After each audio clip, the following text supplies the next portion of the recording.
This meeting going, so if you would please stand and join me in the Pledge of Allegiance. I pledge allegiance to the flag of the United States of America and to the republic for which it stands, one nation, under God, indivisible, with liberty and justice for all.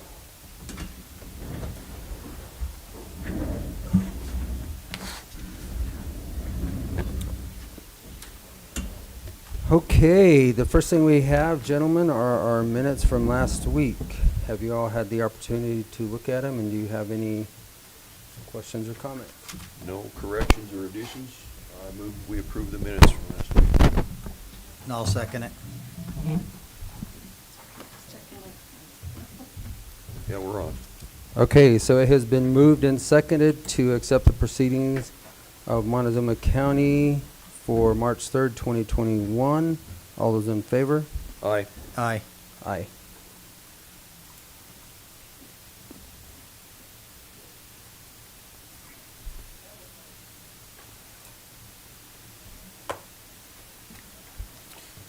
Okay, and next, Don and Sherry Jane, if you guys want to come forward, we have a 9 o'clock public hearing.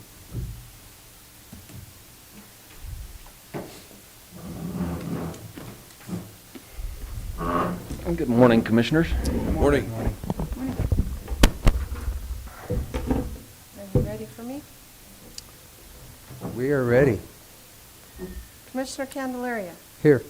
Commissioner Lindsay, Here. Commissioner Stevenson, Here. Administrator Powers, Here. Attorney Baxter, Here.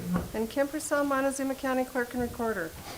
Notice is hereby given that the Montezuma County Board of County Commissioners will hold a public hearing for review and determination regarding a proposed two-lot minor and AR 10-34 rezoning application submitted by Peter Hold on property located at 23784 Road X, Lewis, Colorado, consisting of 43.38 acres, more or less, located south of Road X, east of Road 23, situated in Section 33, Township 38 North, Range 16 West, N.M.P.M. The hearing will be held Tuesday, March 9th, 2021 at 9:30 a.m. Commissioners' Hearing Room, 109 West Main, Cortez, Colorado. Interested persons may attend and give input. Information may be obtained from the Planning Office online services at https://co-montezuma-co.smartgovcommunity.com, public home. You may also contact the Planning Department at 970-565-280 with questions. Dated the 16th day of February, 2021, Kim Purcell, Clerk, Board of County Commissioners, Montezuma County, Colorado, published in the Journal on Wednesday, February 24th, 2021. Okay, Don, do you guys want to give us an overview of what we have in front of us here? Mr. Hold here? Got a lot of people here. I don't believe so. We have somebody on Zoom, but I don't know if that's for this. No, that's for the next one. That's Okay. the next one. So Mr. Hold, he's wanting to split his 43 acres in half. Go to the picture above that, Shaq. Right there. On the top part of the parcel to the east, there's a driveway utility access easement. Currently, there's it's a dry residence that he's running there, but water is stubbed into the driveway. Electric's available. All utilities are available. He just hasn't run them to his house. He's passive solar. He's passive solar, living off grid, more or less. But he just wants to split it in half. He may possibly sell the west parcel to a future business partner, or just have it split for his two kids, grandkids, I mean. Okay, Commissioners, do you have any questions? Not at this time. The applicant, anybody out there? Mr. Holt, are you out there? No? Okay, well then I guess we'll go ahead and open the public meeting. Anybody speaking for or against this, please come to the podium You have 3 minutes. State your name and address, and tell us what your thoughts are.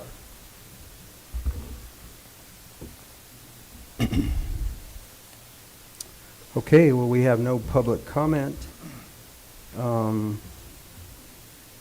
guess we'll close this public comment portion, and it'll come back to the commissioners. Gentlemen. Don and Sherry, you have no concerns or? No, planning and zoning was unanimous to recommend it for approval and So no it met all the conditions. requirements of the Yep. land use code. Okay. What's your pleasure, gentlemen? I so move, we move this along. I'll second it. Okay, so it has been moved and seconded to accept a proposed 2-lot minor and AR 10 through 34 rezoning application submitted by Peter Holt on property located at 23784 Road X, Lewis, Colorado, consisting of 43.38 acres more or less. All those in favor? Aye. Aye. Aye.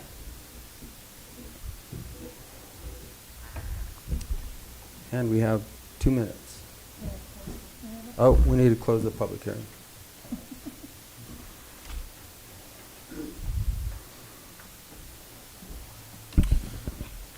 Well, Do that in 2 minutes. I'll take up some of that 2 minutes. I met with Region 9 and with the Cortez Chamber yesterday regarding what we had discussed last Tuesday evening. And if the commissioners are in agreement to it with the remaining, with some of the remaining CVRF funds that we have, one thing we could do is retroactively give the people we had already given grants to chamber membership dues for 2021, and that would kick down about 12 grand in seed money to the chamber and help those businesses out. Mancos and Dolores both gave chamber membership dues when they gave grants. The city of Cortez did not, and so I said I would run it by the commissioners. The ideas of also using that CVRF money for the same thing for the people who got grants from the city of Cortez. So I'll let you guys kick that around, but that's how that meeting went, and we can for sure do the 12,000 to those who received grants for us, and we have that. But And those were all in the Cortez area? Of that? correct. And then I told Laura that if we did that, we need to do the same thing for those of us, for those businesses we gave grants to in Dolores and in Mancos, but she didn't have that number. So I'll get that number. But if the commissioners are in agreement, I can give Laura the go-ahead for that. Well, and we do have the CVRF funds to do it. Okay. Well, I have 9:10, so we're going to go ahead with the next one. So we'll open this meeting and we'll ask the clerk for the call. Commissioner Candelaria. Here. Commissioner Lindsay. Here. Commissioner Stevenson. Here. Administrator Powers. Here. Attorney Baxter. Here. And Kim Purcell, Montezuma County Clerk and Recorder. Notice is hereby given that the Montezuma County Board of County Commissioners will hold a public hearing for review and determination regarding a proposed single-lot development and AR 3-9 rezoning application submitted by Valden Johnson, agent Aimee Johnson, on property located at 11499 Road 34, Mancos, Colorado, consisting of 108.91 acres more or less, located south of Road M, west of Road 34, situated in Section 18, Township 36 North, Range 14 West, N.M.P.M. The hearing will be held Tuesday, March 9th, 2021 at 9:10 a.m. Commissioners' Hearing Room, 109 West Main, Cortez, Colorado. Interested persons may attend and give input. Information may be obtained from the Planning Office online services at https://co-montezuma-co.smartgovcommunity.com public home. You may also contact the Planning Department at 970-565-2801 with questions. Dated the 16th day of February, 2021. Kim Purcell, Clerk, Board of County Commissioners, Montezuma County, Colorado. Published in the Journal on Wednesday, February 24th, 2021. Okay. And Overview? the agent for Mr. Johnson, she's on Zoom, It's Aimee. Aimee Johnson. Okay. So, Mr. Johnson is looking at, this is an existing residence, as well as the main house on the 109 acres, and he's just wishing to split off this single lot development of 3 acres with the existing house from the other 109 acres. The driveway accesses off the county road, and there will be an easement so that it can continue to the remaining part of the property. So all the utilities, everything's there, it's been there, they're just separating the 2 residences. So that roadway that exists now, that'll just become the easement for those utilities to Yeah, the it'll other, be a deeded easement to A the deeded other easement for access Okay. to the larger to parcel. the 106. So they won't be adding another driveway access at this time. Okay. There's plenty of room if that should ever be sold to access from a different way or use that deeded easement. Amy, would you like to say anything? I think that you guys about covered it. I mean, yeah, we're just trying to cut off that 3 acres, which is an oddly shaped or an oddly placed house because it's on the same parcel as the big house, so it's hard to get like its own like mailing address and stuff like that.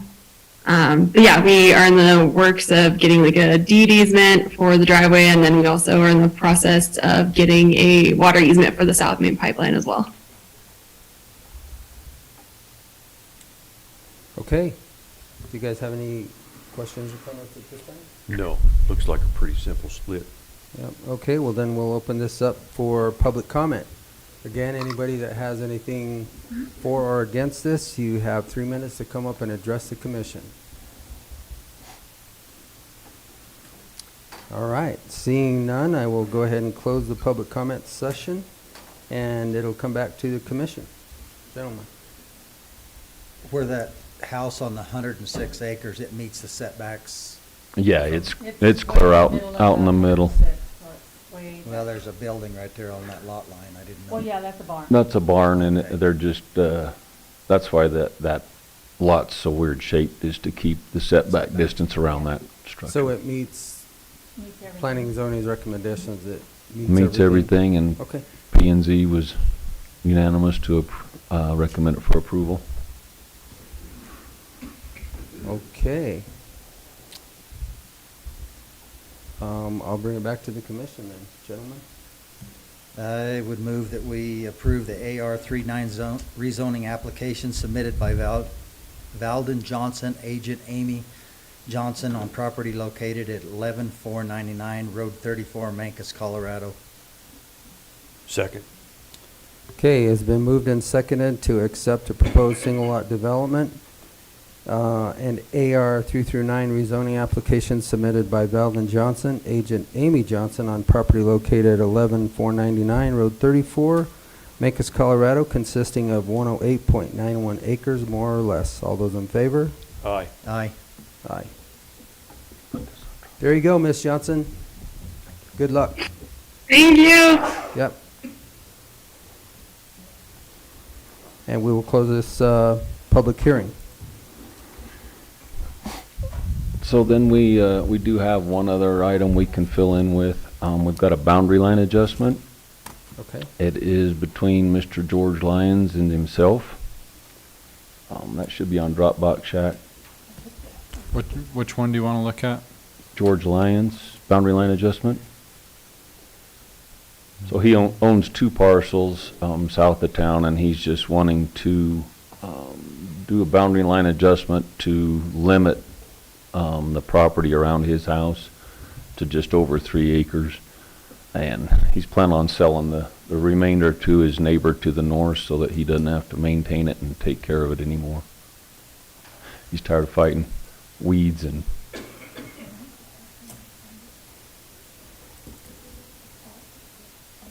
there you go.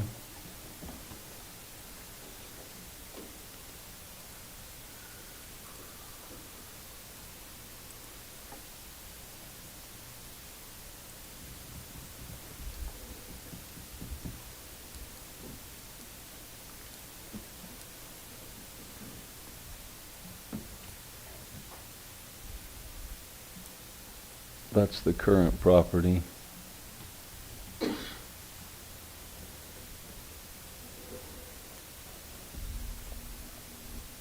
So, On the bottom left, track 2 there, it's kind of hard to see, it's just a rectangle where it says track 2. The end of that parcel is just there to the right. so, Ernie hatched out what the 2 individual parcels were, but track 2 then would just be the rectangle piece at the bottom left. so track 2, that's what he's, is that That's the what boundary line? That's what he's keeping. Okay. And Ernie just came in, if you want to. So Maybe- what he's giving up to tract 1 is all that white colored property to the right of tract 2, plus the hatched tract 1 area.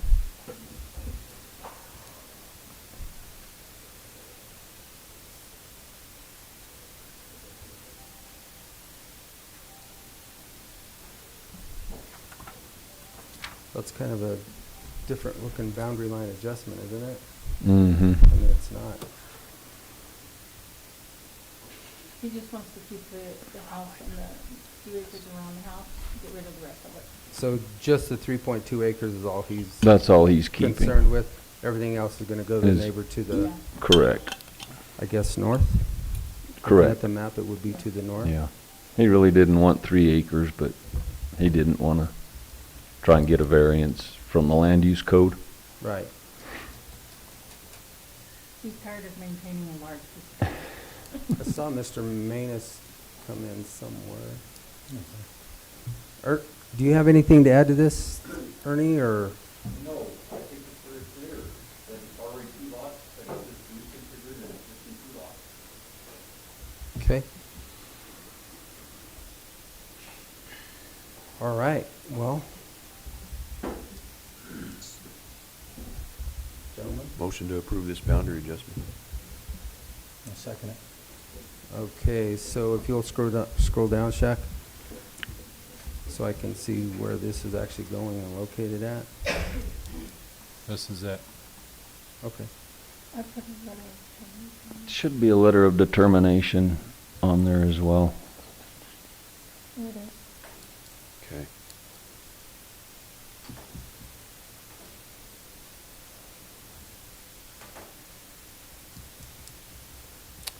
So I guess what we have here then, it's been moved and seconded to accept a boundary line adjustment for George and Janice Lyons located, I don't see an address.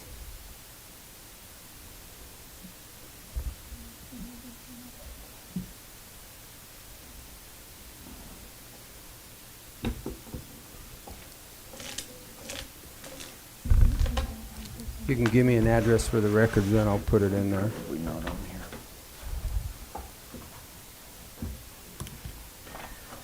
It's not on that document though, huh? You need an address? Just for the record, that way it's in there. Sorry about that. I don't see it anywhere.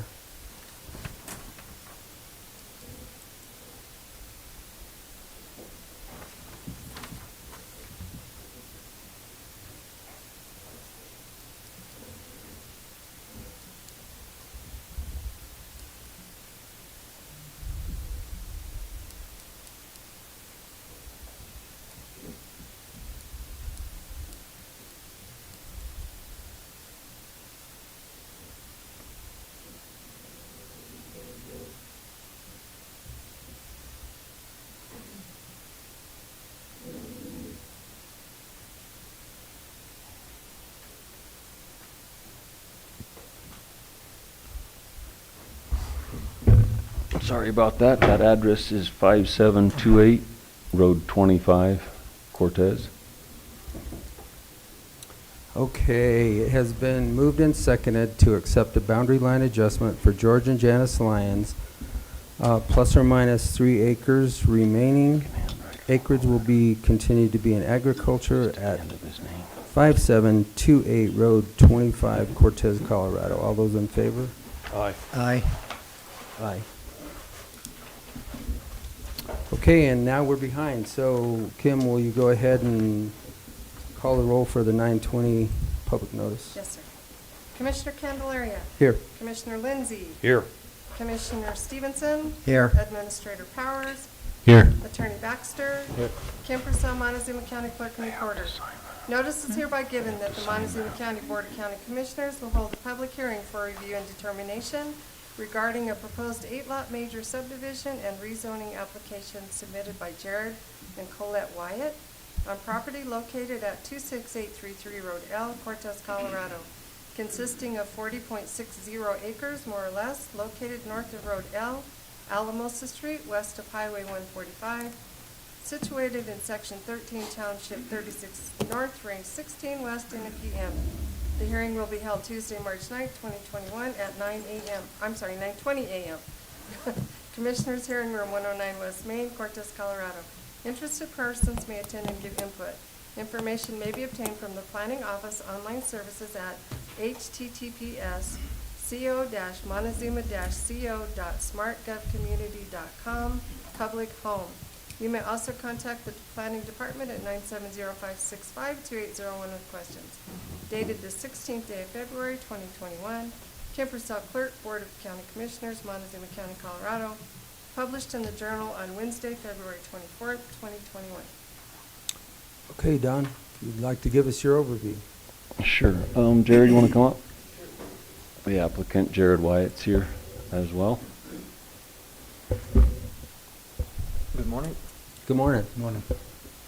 So the Wyatts are looking at subdividing their property just north of Brandon's Gate and the Cottonwood Knolls subdivision, just north of Rodell and Alamosa Street, into an 8-lot major subdivision. Access will come off of Alamosa Street, so they will have to have a road access permit or driveway permit from the city of Cortez.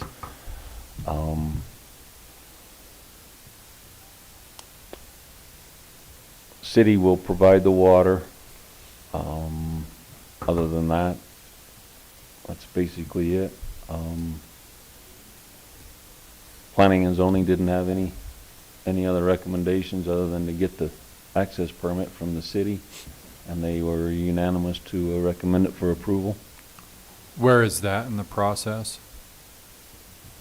With the city, Yes. it's actually on, city council is tonight, so it is part of their agenda to approve. It's been pre-approved by their planning and zoning committee as well. Okay.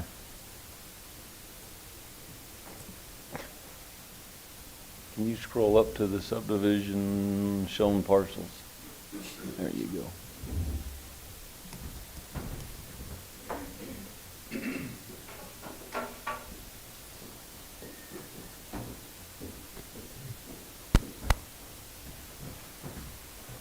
Fire Protection District has reviewed it, recommended it for fire hydrants. They're okay with the access utility easement and the cul-de-sac radius.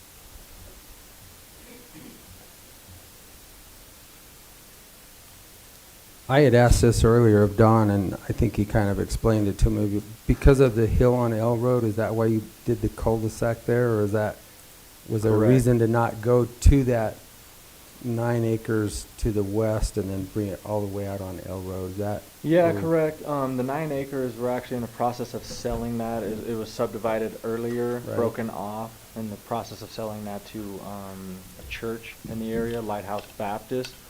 And so for us, it just made a little more sense to, especially line of sight and everything like that, talking with, I forget the gentleman's name, but Roth, yeah, exactly, because of the hill right there and everything, which you're very familiar with. So just coming with our entrance right there, kind of off of Rolling Road, the current city street. Okay, Commissioners, do you have any questions or comments? City's going to provide water? Is that right? Yeah, yes, sir. At first, we had spoke with Montezuma Water. That was my and next kinda- question. Yeah, went through all that, so it determined it just made more sense with the city and Montezuma Water working together for the city to provide. They actually got together and made a plan beforehand, so that's good. City was more than willing to provide the water. They've got a 20-inch line there, so they got more than enough water to service it. Septic? Yes, it will be, yeah. Spoke with the sanitation district, but it's not feasible. Okay. The Okay. existing home that's there with the driveways, is that a home or? Barns or- Kind of right there in the middle. Yeah. Yeah, it's a 1 acre that at some point in time was just kind of broken off. I'm not sure when, but yeah, I do not own it. It's Oh, I see. separate. Okay.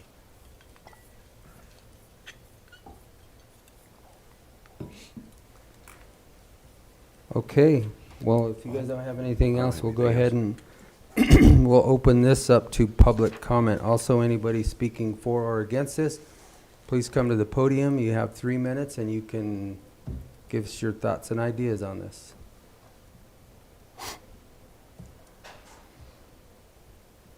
Okay, seeing none, we will close that public comment and bring it back to the commissioners. Gentlemen, any other questions? No. So move we approve the proposed 8-lot minor subdivision and rezoning application submitted by Jared and Colette Wyatt on property located at 26833 County Road L, Cortez, Colorado. I'll second it. Okay, it's been moved and seconded to accept the proposed 8-lot major subdivision and rezoning application submitted by Jarrett and Colette Wyatt on property located at 26833 Road L, Cortez, Colorado, consisting of 40.60 acres, more or less. All those in favor? Aye. Aye. All right, good to go. Thank you very much. All right. Thanks, Jared. Thanks, Jared. Thank you.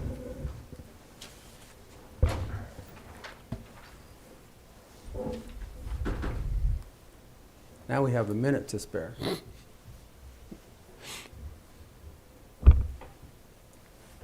You guys want to see a magic trick while we're waiting for the No. minute, or? Huh? I don't think you did it right. We got 30 more seconds. You want to see another one? What are you trying?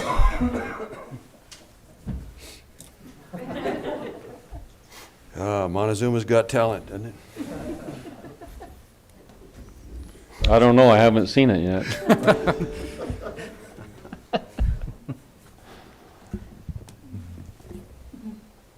Will you have anybody on Zoom for this one? No, we've got Ernie here Okay. as the agent. Well, Ernie's here, so we could.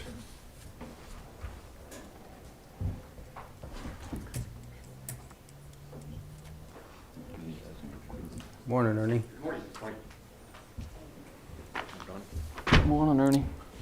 Okay, well, we are right on time, and we are going to open this meeting. And Ms. Clerk, can you give us the roll call? Commissioner Candelaria. Here. Commissioner Lindsay. Here. Commissioner Stevenson. Here. Administrator Powers. Here. Attorney Baxter. Here. And Kim Purcell, Montezuma County Clerk and Recorder. Notice is hereby given that the Montezuma County Board of County Commissioners will hold a public hearing for review and determination regarding a proposed 3-lot minor subdivision and AR 10-34 rezoning application submitted by Ted Clark, Agent Manus and Associates, on property back up, located Shaq. at 26059 Road 38.5, Dolores, Colorado, consisting of 32.6 acres, more or less, located north of Highway 145, east of Road 38, situated in Section 36, Township 39 North, Range 14 West, N.M.P.M. The hearing will be held Tuesday, March 9, 2020, at 9:30 a.m. Commissioners' Hearing Room, Montezuma County Administrative Offices, 109 West Main, Cortez, Colorado. Interested persons may attend and give input. Information may be obtained from the Planning Office online services at https://co-montezuma-co smartgovcommunity.com public home. You may also contact the Planning Department at 970-565-2801 with questions. dated the 16th day of February 2021. Kim Purcell, Clerk, Board of County Commissioners, Montezuma County, Colorado, published in the Journal on Wednesday, February 24th, 2021. And I believe I originally said 2020 up there on the date of the hearing, but it's 2021. Sorry. Okay. Gentlemen, ladies, would you give us an overview of this subdivision? Sure. Ernest Main is doing business at 29.25 Road J.50, Cortez. Agent for Ted Clark is in Grand Junction. Ted Clark has 35 acres at near the forks between 145 and a Dunton Road. It's on the east side of the Dolores River, and the access is off Highway 145. And he would like to take his 35 acres and develop it into 3 separate lots. Each lot has 3 acres that are developable to comply with the land use code. They access off Road 38.5. The water will be supplied by a well. There's existing well on the property, and I think it will supply all 3 lots. If it doesn't, there are other permitted wells in this 35 acres.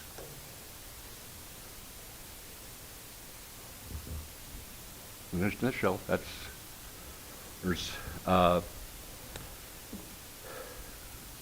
Road 38.5 splits the property so that there's 3 acres more in each lot staying south of the 38.5, and the remaining north of 38.5 is extreme hillside, Netty Forest.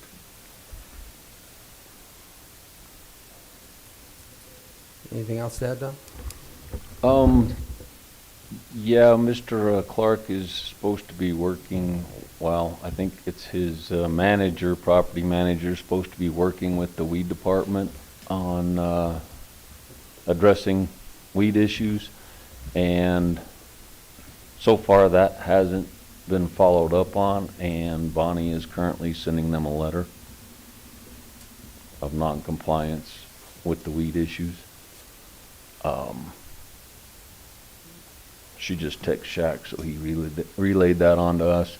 The other issue is, which planning and zoning had as well, is CDOT's highway access for this on Road 38.5.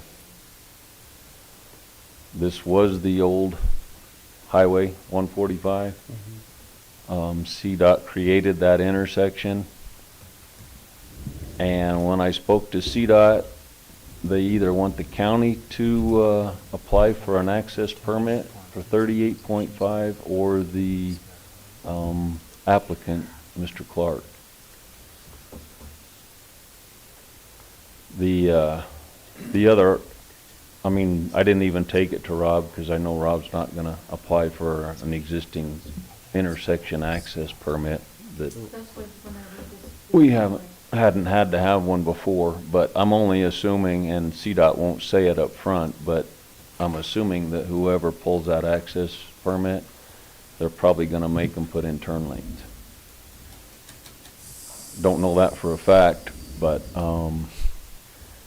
in 95, there were 10 other lots platted there, and CDOT is keeping those under view for access because they have not had access for 25 years. And so they're trying to tie that all in together. So they really don't have access permitted through CDOT at this point? Ernie talked to Mr. Clark last. I talked to Ted Clark yesterday, and by email, he has tried to contact CDOT multiple times in the last 10 days, 2 weeks, and he has had no response from CDOT during the last 10 days. He's left messages, and he hasn't gotten back with him. So I can't say what the status of the CDOT. We're not getting a response. So how does that affect us, John? If it's a designated county road right now without, I mean, if this was approved would that actually give them access off of that road, or? No. Because CDOT, so. So I we- think you all can either continue this, or you can make an approval based on contingencies of getting things done. How hard is it to follow up on those contingencies? It's difficult.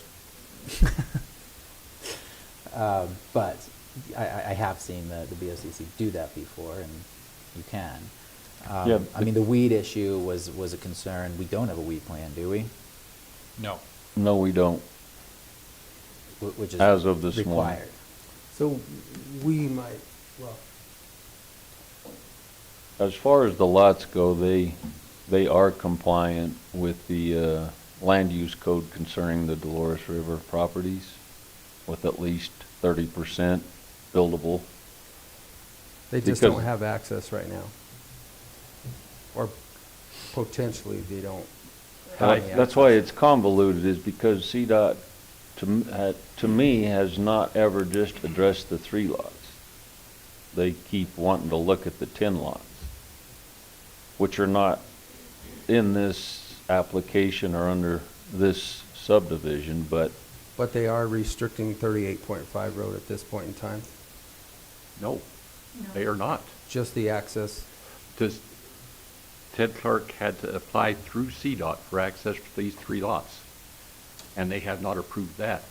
But all other users have good access. There's multiple other owners use this 38.5. yeah, this goes up to another 20, 30 lots to the north. Right. And there's, I don't know, maybe 3 or 4 lots that are still vacant. So CDOT's doing a whole lot of speculating and not really committing to anything. If you don't put in an application, they won't give you the nuts and bolts of what When has to did be. when did he apply? How long ago has it been? I mean, First contact with CDOT, at least 3 months ago, 6 months ago. Yeah, With the first November, contact. December. So after P and Z, that's when I emailed Joe at CDOT and asked her why anybody would need an access permit when the state created the intersection. no response? Well, she just said that apparently there's a new regulation from '99 that CDOT can require the county to get an access permit. So there's a new regulation from 22 years ago, is that what I just heard you say? That's what it's kind of like the new land use code adoption. So the county's So- never done one. I mean, you When they guys did know the this is why intersection people hate at government, right? the N.M.P.M, CDOT was promoting that new interchange, so they didn't require the county to get an application or an access permit for Road G. We never really got a straight answer. We don't have one on file, we've never applied for one, we've never had to have one. They won't say why, other than that way they would have it on record. I think they're wanting somebody to put in turn lane. Yeah. Well, we could continue our part for 2 weeks. That's plenty of Yeah. time to get a weed deal. If they can get a response from CDOT, that's fine, and if not, then CDOT missed the opportunity. What did planning and zoning have to say? They were fine with everything, as long as they got a weed plan coordinated with Bonnie and the CDOT access issue addressed. Want to just continue it then? Yeah. Give them 2 weeks. Is 2 weeks enough, or I think it's to valid, put yes. together the I would plan? think so. Yes. Okay. I mean, we can contact CDOT and make sure they get back with Mr. Clark. Well, I don't understand why they would require this for this one when there's already all No. the other lots above it. Absolutely, I agree with you. I don't know, we've just gone in circles and gotten back to not any definitive answers. so really is all we're waiting for would be our weed plan. Yeah, And they just haven't gotten yet together to get that established. correct. So let's, if you guys are okay, then let's just carry it forward for 2 weeks, and we'll bring it back in 2 weeks and address it. Sounds fine. If Yes, he has enough time to get that put together. yes. Okay. What's the date in 2 weeks? Shaq doesn't have his calendar updated. 22, We'll go there. 22, 23rd. So we're- 2 weeks from 23? today will be March 23rd. So do we need to go ahead and still open this up for comment then, John, if we're going to carry it forward, or just do the public comment at that time? You've got to have public comment at some time. We're basically going to be continuing this, so we don't have to re-notify it. I think it makes more sense to do the public comment next time, but you can do it now if you want. I see somebody on Zoom now, and there are a lot of people in the audience that may want to comment. So if you guys are okay, let's just do this now. So Okay. we're going to go ahead and open this up for public comment. Again, if anybody has anything to say for or against this, West Fork subdivision, please come to the podium, state your name and address, and give us your comments. I think the 23rd. Okay. Has to be about the subdivision at this time.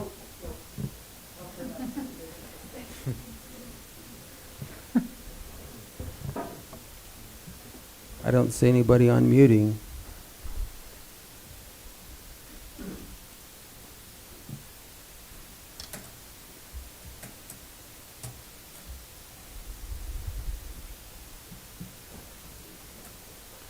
Erica, do you have anything you want to add to this conversation? Oh, thank you for asking. I noticed that there is an access easement on the left side of Lot 3. And I'm just curious how this relates to what you were just discussing pertinent to CDOT, and also if there's any consideration being made for those smaller lots that run right along Highway 145 at this time. Well, I don't think we're even discussing the lots that run right to Highway 145. The only thing we're looking at are the 3 lots that are being proposed. And I do see that there is an easement to the west of lot number, I guess, 2? 3 is Or the 3, far I'm west sorry, lot. 3. If I could interject? Sure. Ted Clark is the record owner of these lots along 145, and by creating this subdivision, he no longer has access to these lots. He's retaining that easement so he can get legal access to these lots. Okay. All right, anybody else?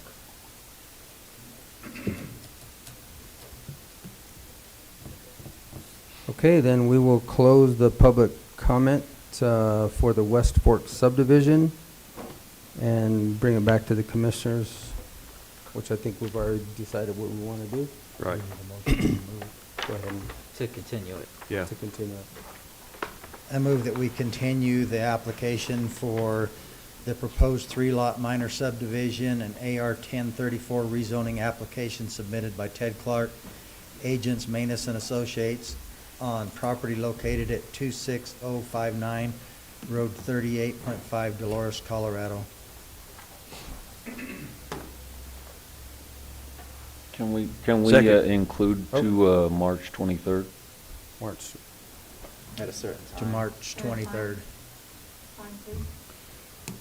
9 9 o'clock. a.m. first thing. 9:03. 9 a.m.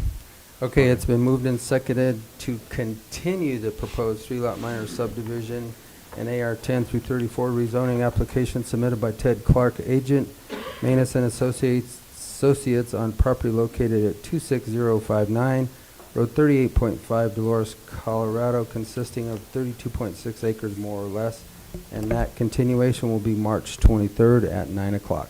All those in favor? Aye. Aye. Aye. Okay. Thank you, gentlemen. Yep. Thank you, Ernie. Thanks, Ernie. That's all we got other than signing Mr. Lyons' boundary line adjustment plat, and that's it. Okay. Signatures. All right. You need everybody's or just Jim's? No, you gotta have everybody. I want the letter of recommendation, nobody signs. I signed it.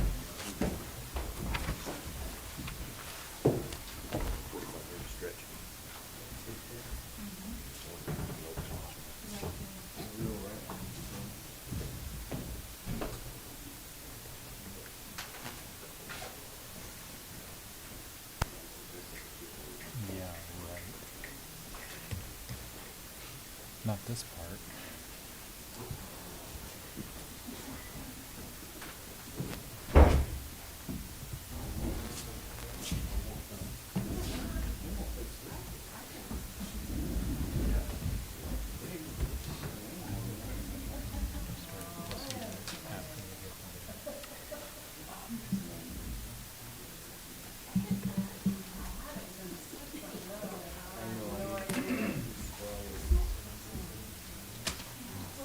This sounds like borderline personality to me.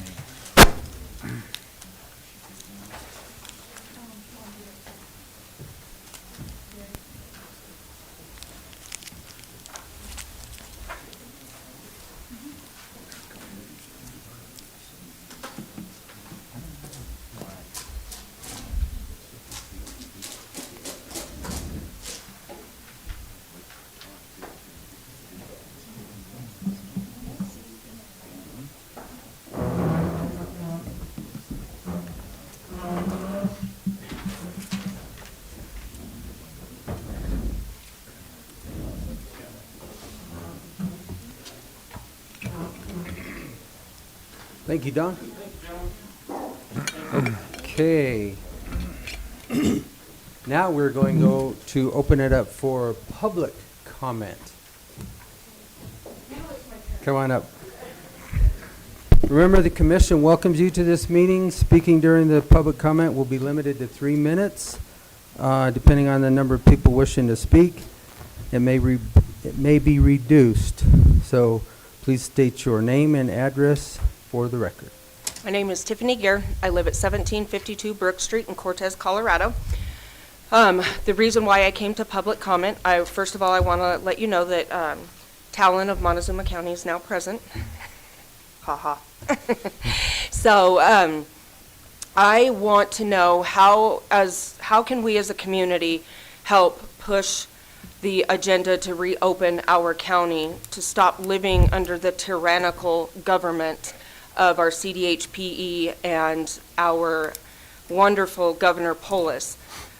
We're coming into summer. Businesses have an opportunity, those that were able to stay open have an opportunity to regain and recoup some of the losses that we experienced during a COVID shutdown. If the mask mandate continues, then that's impeding for some people. Some people, if you're scared, stay home. You want to wear a mask, wear a mask. We still live in America. People still have the right to choose. We still have freedom. When can we open up? When can we stop the social distancing? With the social distancing, I cannot tell you how many people wait 40 minutes for a table in our business. How many people leave and go somewhere else when we have plenty of tables?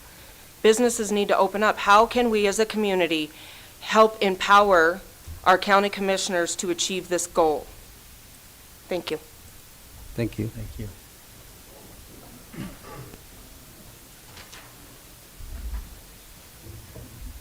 Good morning, Commissioners. Good morning. Monty Giles. I own Circle Z Construction. I live at 38871 Highway 160 in Mancos, Colorado. I thought I would come here this morning and take this opportunity to recognize the fact that you gentlemen chose to keep work local through local companies, and to say thank you for that effort, and thank you for realizing the importance of keeping work local when at all possible. So thank you very much. And have also invited my guys and gals, as they see necessary, to step up and say thank you as well. Thank you. Thanks, Monty.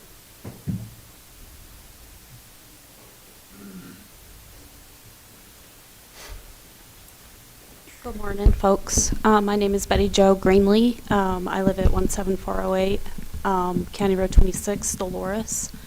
I was born and raised here, moved away 10 years ago, but this has always been home.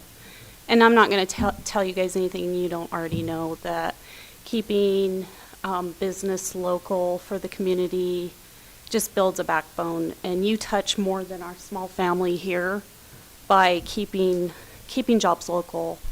It just builds a strong community, and that touches the whole area. So I'm very appreciative, and I just wanted to say thank you. Thank you.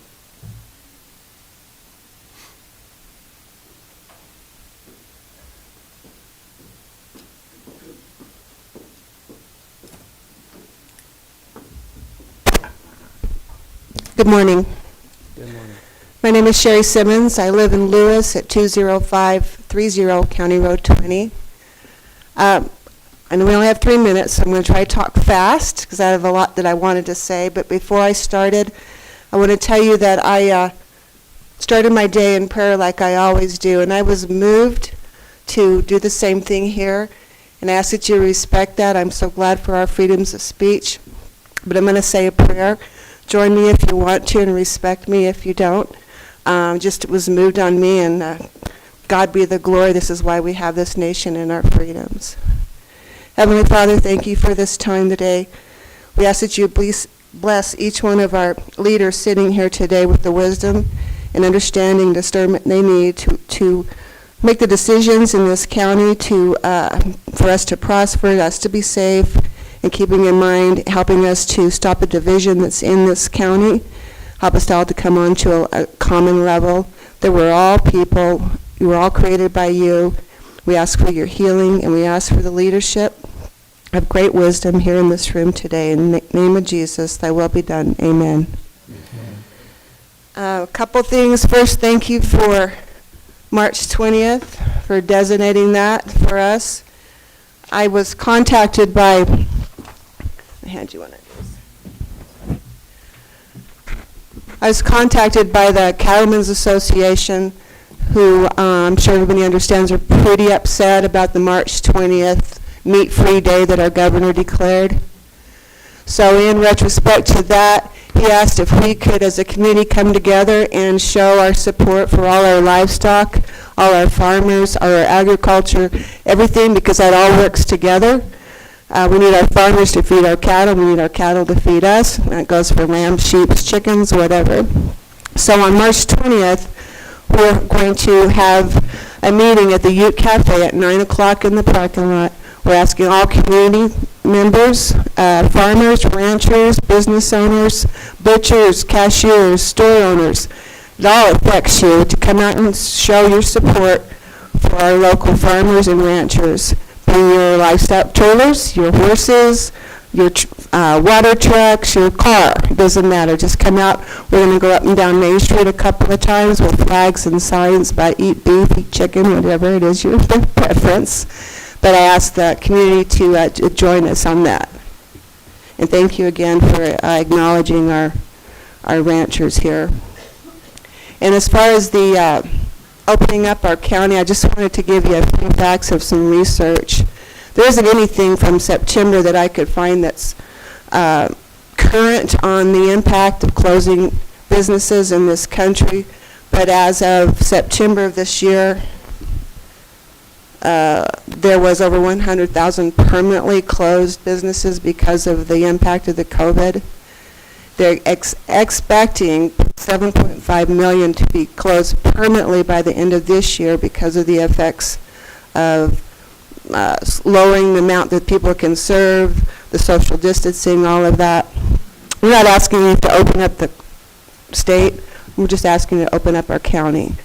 If you want to wear a mask, wear a mask. If you want to stay 6 feet away, stay 6 feet away. If you don't want to go to a busy restaurant, don't go to a busy restaurant. We appreciate everybody's has different beliefs on this. The virus is real. We're not saying that it's not. We're just saying that it's time to move on. Use your common sense and your own religion, beliefs, or whatever you need to make yourself feel comfortable, but don't let your personal thoughts impede the rights of the people here in this county to make a living and to support their kids and pay their bills. As it is, I'm surprised that we haven't had more businesses close. I don't even know the number. I don't know if anyone's even looked into that to see what kind of impact this county has had. I don't imagine it was a very good one. My time is up. Thank you. Thank you.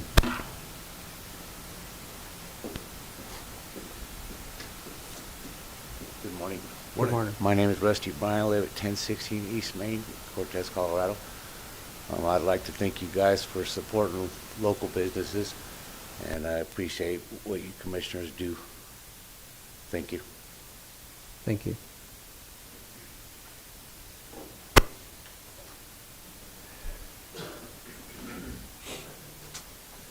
Morning, guys. Morning. Name's Kelton Beach, live at 14301 Road 22.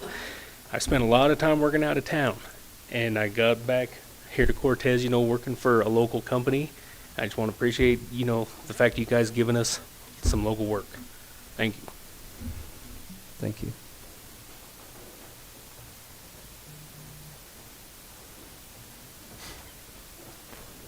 Good morning, Commissioners. Justin Vasterling, 2527 Trinity Avenue, here in Cortez. But I'm here kind of speaking as a business manager, property overseer. First of all, about the local beef, super awesome. I'm behind the times a little bit, but me and a friend of mine shared a half a cow, whatever that means, they butcher it and stuff, and there's no comparison. It's so awesome. So, which half did you get? I'm not sure. It's the tasty half. It was really great. So I'm super excited to stop buying meat in the grocery store and doing that and filling my freezer. And it was just on a lark that I heard about it. So that's awesome. So thank everybody for that.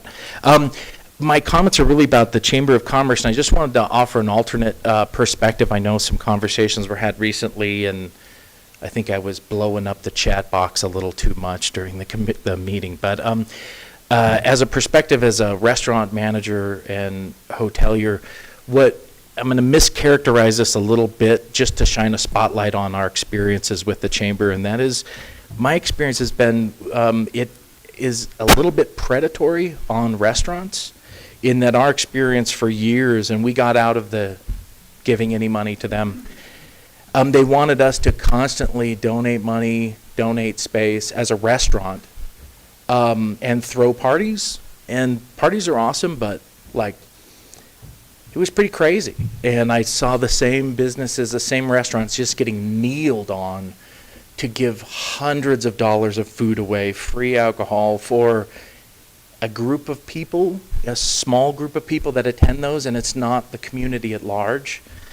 So we just stopped participating. But I guess I would say is if assistance, some nonprofits, maybe it's a sunset for them, in my opinion. But with this one, I would suggest that maybe look a little bit closer at what that nonprofit is actually providing the community and how that is working, and it'd be worth some time looking at the actual structure of the Chamber of Commerce, in my opinion, and what the larger organization does. But we never really found a use for it, and I don't want to dog anybody, but I haven't seen or heard anything that would make me want to participate in it in the future. Like our hotels were never asked for anything, ever, except for hundreds of bucks a year. The restaurant was just pummeled with requests for free food and stuff, and I imagine most other restaurants experience that. Anyway, that's it. Thank you for your time. Congratulations, Commissioner Lindsay and Commissioner Stevenson. Thank you. Thank you.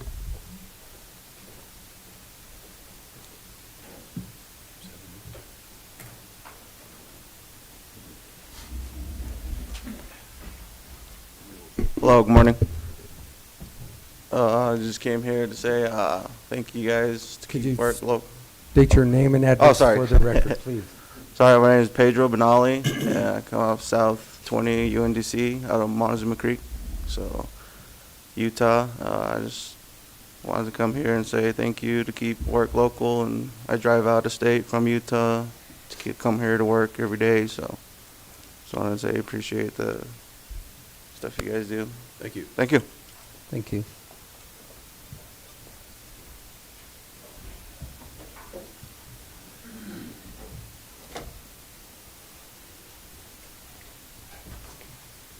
Morning, gentlemen, ladies. Morning. My name is Jeremy Gallegos. I live on 21617 County Road C, Montezuma County. Just want to say I spent several years working out of town. You guys have given us the opportunity to work here locally, and I just want to say thank you. Thank you.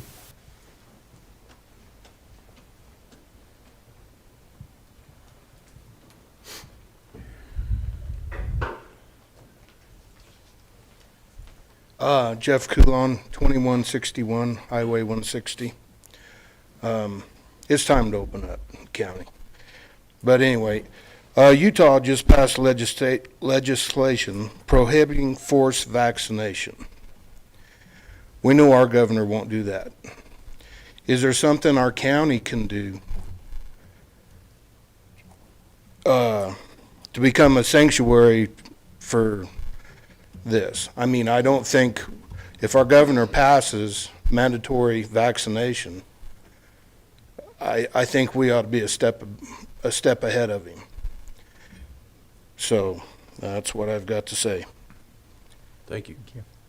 Thank you.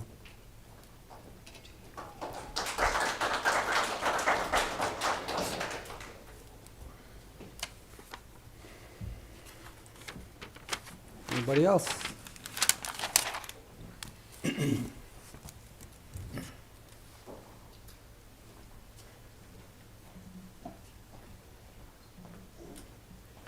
Gentlemen, how are you this morning? Great, how are you? Good, good. My name's Butch Smith. I live at 20675 County Road 20. And I'm up here almost asking a question. I'd like to know if you can somehow tell us, perhaps John can help us, tell us how we could maybe become a sanctuary county for the Bill of Rights, which basically states that nothing can go against what the Constitution gives us. No laws, nothing in Congress can do, nothing the Supreme Court says, nothing else. Shall we say some of our good judges decide to come up with, nothing Governor Paulus can do. We will simply stand on the Constitution. The Bill of Rights says I have a right to own a gun. It doesn't matter what Paulus likes or anybody else. Constitution also says I have free speech. That means if I decide to tell Shaq he's a guy, he can't get mad at me because he decided to be a girl. We have free speech. I think that sounds fabulous. Hey, there you go, Shaq.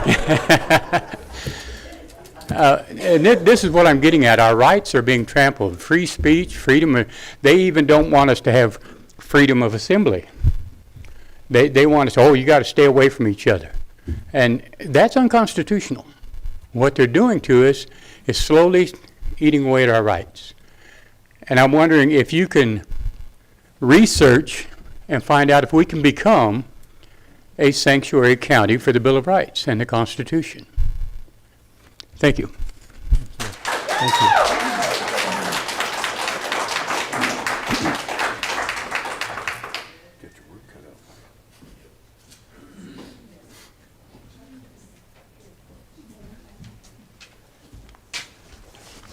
Otis Sykes, 19250 County Road 15, Yellow Jacket. Speaking of the Bill of Rights, see if I can find this right quick here. Amendment 5, most people know that you don't have to be compelled to be a witness against yourself.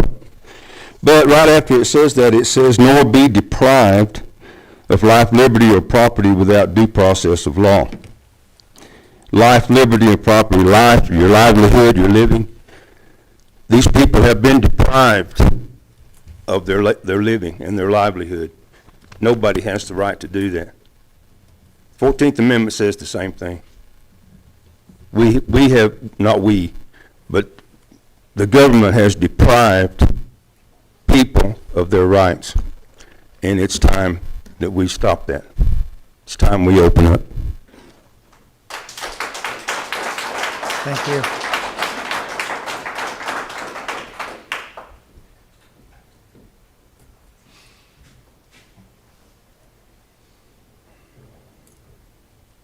Anybody else? Okay.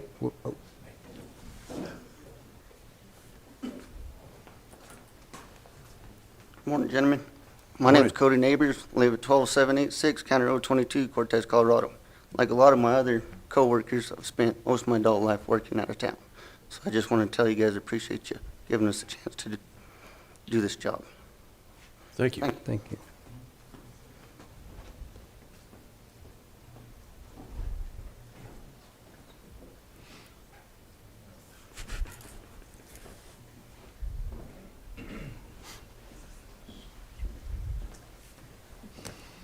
Good morning. I'm Jeremiah Leon, I live at 29 South Elm Street here in Cortez.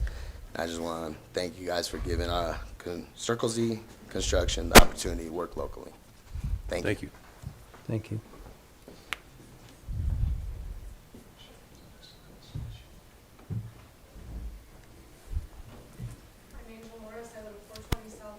I need you. Actually, it's your time, and we're going to give everybody one time to get through here, because I still see a lot of people. So you are more than welcome to come up and say what you need to say.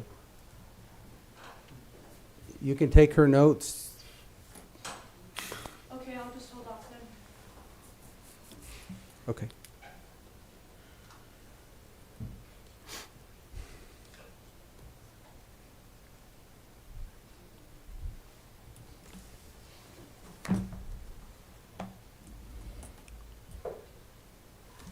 Anybody else?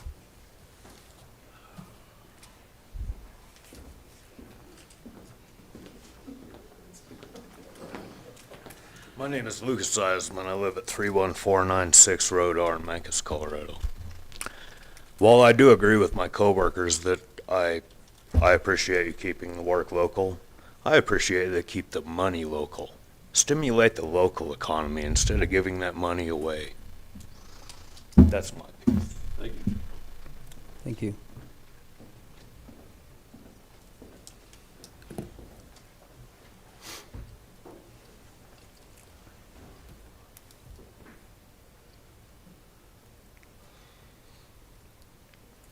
Anybody else?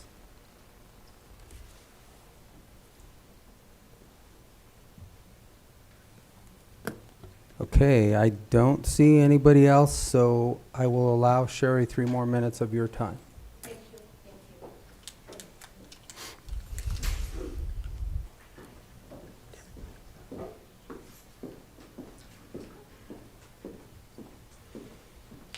Do I need to restate my name? Thank you. I just wanted to go back over this county and the losses that we are witnessing. I don't even know if there is studies within Colorado about the domestic violence, the suicide, the drug abuse, the child abuse, and other things that go on with being conformed to one area without the social activity between each other, which is human nature, is something that we need. Our children need that. You know, if they were to miss 1 full year of school, if they only went to high school, that would be 1/12 of their education. That is very disheartening. And we, as a community, I ask you to consider what things we could do to go ahead and open this back up full-time, full-on, and let people make their own decisions. What they want to do. Do they want to go out? Do they want to stay in, wear their mask, not wear the mask? But the devastation that this is causing on this nation is catastrophic, and we can stop it here. We can, no more damage. We can start trying to repair. So I thank you and ask you to look into what we can do for our county.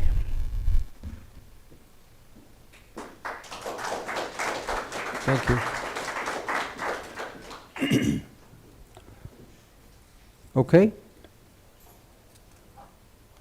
All right. Well, we're going to go ahead and close the public comment period of this.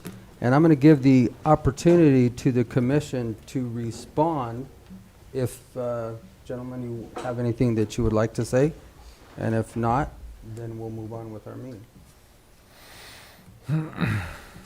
You have anything, Joel? I'm good. I'm good.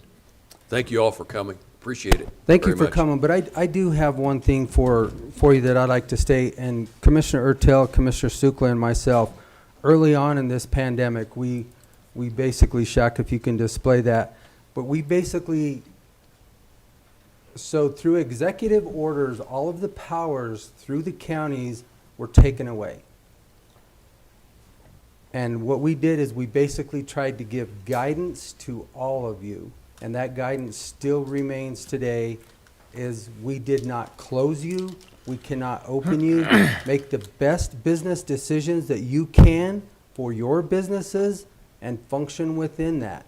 So again, we just stood up we had a disagreement with the state and their numbers from keeping us in yellow last week. We went ahead and used our calculation along with our public health department, hospital, and doc, and we moved ourselves to the blue category. The state did send us a letter Monday, and they did agree with our calculations of where we're at within this community. So we did move to level blue. It was made official this morning of the new public health order 20-36 and the new dial. So if you guys haven't seen that, I recommend you look that up also. But here again, we didn't close you. We can't open you. Make the best business decision you can for you and how you need to move forward. And that's all that I have to say. And that was we put that out, I can't even remember when we put that out, but it was probably a year ago. May 13th, 2020. May 13th. So that still remains today. We understand the circumstances.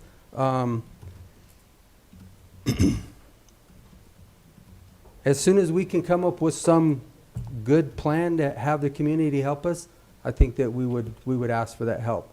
But right now we are, with the legislative session that's going on, we're trying to hold our cards as close to our bodies as we can in this poker game, because there are so many bills getting dropped into the tank that we don't know where we're headed at this point in time.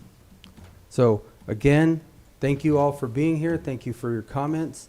And I hope you have a very blessed day. Thank you. You will have more support than you will ever imagine if you can move us in the right direction, and we will empower you. We will support you. Thank you. Thank you.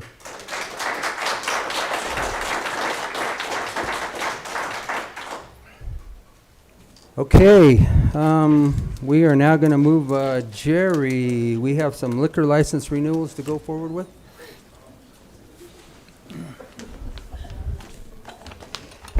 Hi, my name's Jerry Frizzell. I'm from Montezuma County Clerk and Recorders, here for liquor license. I'd like to start off with a new transfer of ownership for Ancient Echoes, which is doing business at the Kelly Place. They have complied with everything. And I have Cindy here from Kelly Place that just bought it, that I would like for her to say a few things to. Okay. They were on the clock. I'm sure. Can you stand here at the table? You can sit there or come up here. Either way. Wherever you're comfortable.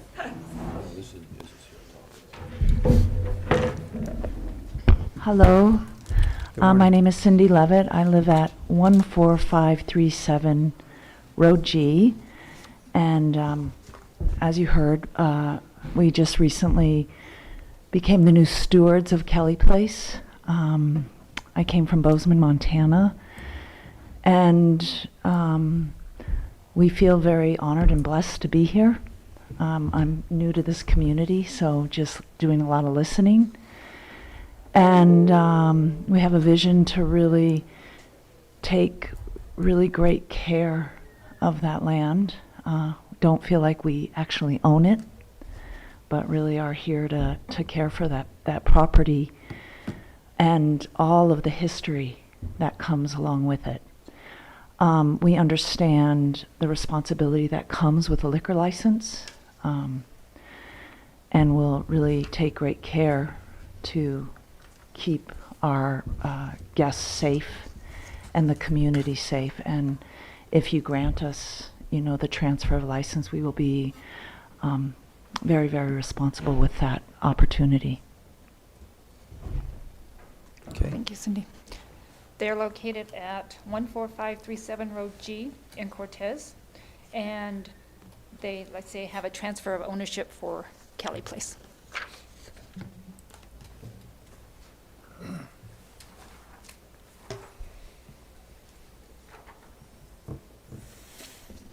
Anything from the sheriff's office or any? No, because they're a new just a transfer, Just so a they didn't have transfer, to do okay. the No problems. sheriff's, but they have complied with all the rest. Huh? I thought I saw a background check that came back clean.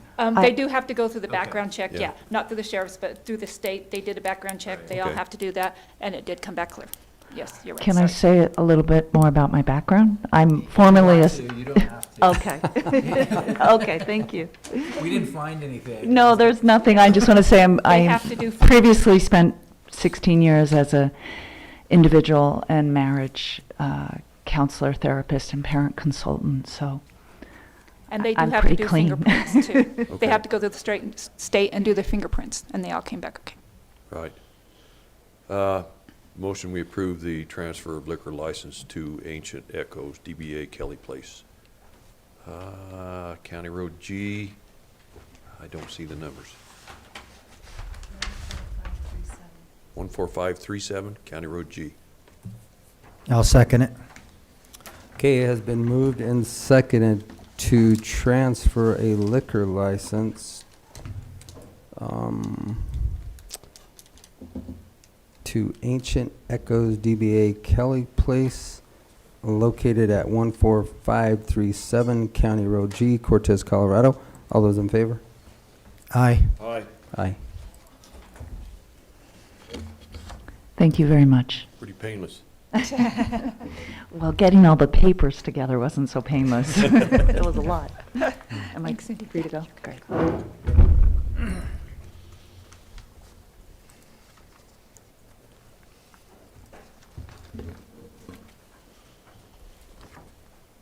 So my next one is Mancos Brewing Company, LLC, for liquor license renewal at 484 East Frontage Road, Mancos, Colorado.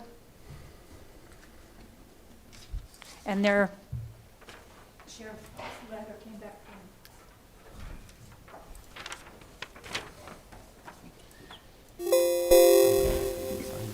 That must be this one.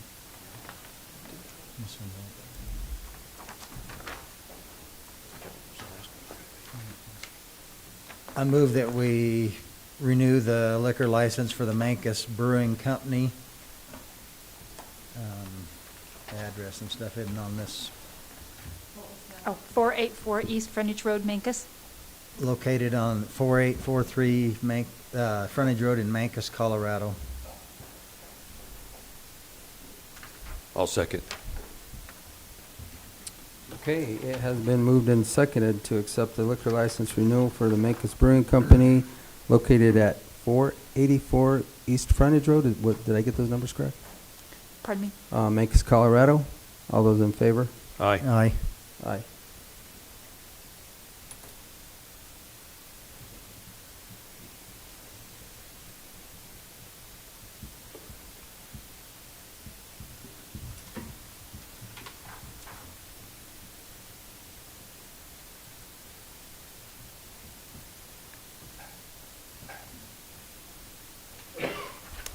And the last one, I have Echo Basin LLC, 43747 Road M in Mancos. And their report from sheriffs came back clean, too.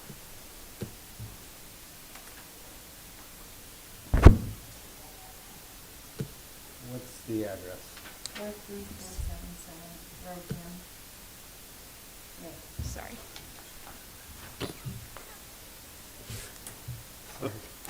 That's all right.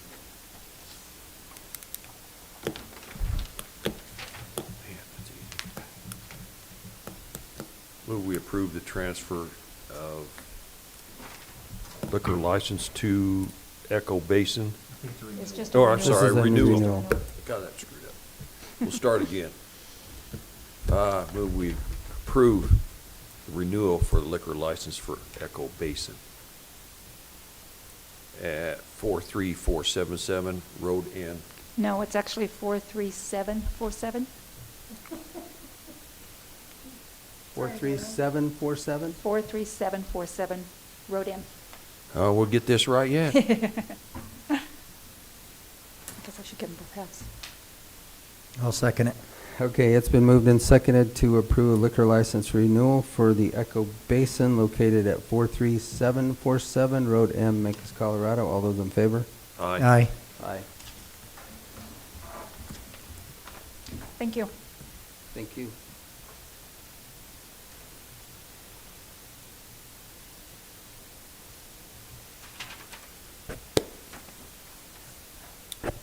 Okay. Now, gentlemen, we need to do our appointment for our panelists for our Citizens Review panel. And we did those interviews last Tuesday. We interviewed 3 people, and we have 2 appointments that we need to make. And we need to make the appointments for a 3-year term, and the others for a 2-year, is that correct? A 3-year term, and I would make the other for 2 or 4, just so they're staggered. So they're staggered. So I would say obviously 1 at 3 and 2 or 4. What's your? Well, one of the applicants said that she would like a 2-year, and then the other one said 3 or 4, so. Yeah. Go ahead, Joel. I say you try to do them exactly backwards and start them off in a bad mood. Yeah, let's do that. And that's why you don't have a vote. I would move that we appoint Melanie Fowler to a 3-year term on our Citizens Review panel, and Aimee Long to a 2-year term on our Citizen Review panel. Second that. Okay, it has been moved and seconded to appoint 2 panelists to the Citizens Review panel. We have for a 3-year term would be Melanie Fowler, and a 2-year term, Aimee Long. All those in favor? Aye. Aye. Aye. There you go. Can get them notified and get those sent up so that we have that back in full. All right, we're moving right along. We're going into county operations right now. And we're going to go into IT. Mr. McClain. Good morning, Commissioners. Good morning. All right, this is actually going to be really quick because I don't have a whole lot of new stuff, right? But I will give you just an update on the fiber project because I don't get often to do it. I will tell you that we meet every Monday and just go over what has happened in the prior week, so I know where it's going. Every day he's sending me a work schedule of what's been accomplished and what's planned for the next day, so I'm keeping a list on that. Right now, it's looking really good. We may have this done much sooner, the way it's looking. It's really going quick now. I noticed there's half a paint store down on South Broadway. Sooner is always better than later. That's right. There's no promises yet because we haven't run into everything, but sure. What I can tell you is they've already proofed, they started to proof the handholds from Main Street over, and today they'll finish all the way up to Mesa School proving those. And they have let's see what else we're working on. Tomorrow they're going to begin the board to McElmo from 7th Street. They'll begin that board tomorrow. Okay. And another good thing we just found this morning, the fiber, you know, there was a big concern about fiber getting here in time. It's shipped already. Oh, good. So our fiber is going to be here in about 2 weeks. Yeah, Rick was worried about the delivery time on that. Yeah, we called them this morning and found out they actually had the small count fiber already in stock, so they're shipping it today. And the other one shipped the 23rd, the large count ribbon fiber. But we don't know. I don't know where it's shipped from. I just know it's shipped already. So it could be coming from Taiwan for all I know. I don't know. But it's on its way. So good news so far. Anything else Very I can good. answer for you? I saw an email that you sent out. Oh, Yeah. regarding the Southwest COG. For the NEPA study that they're doing for us.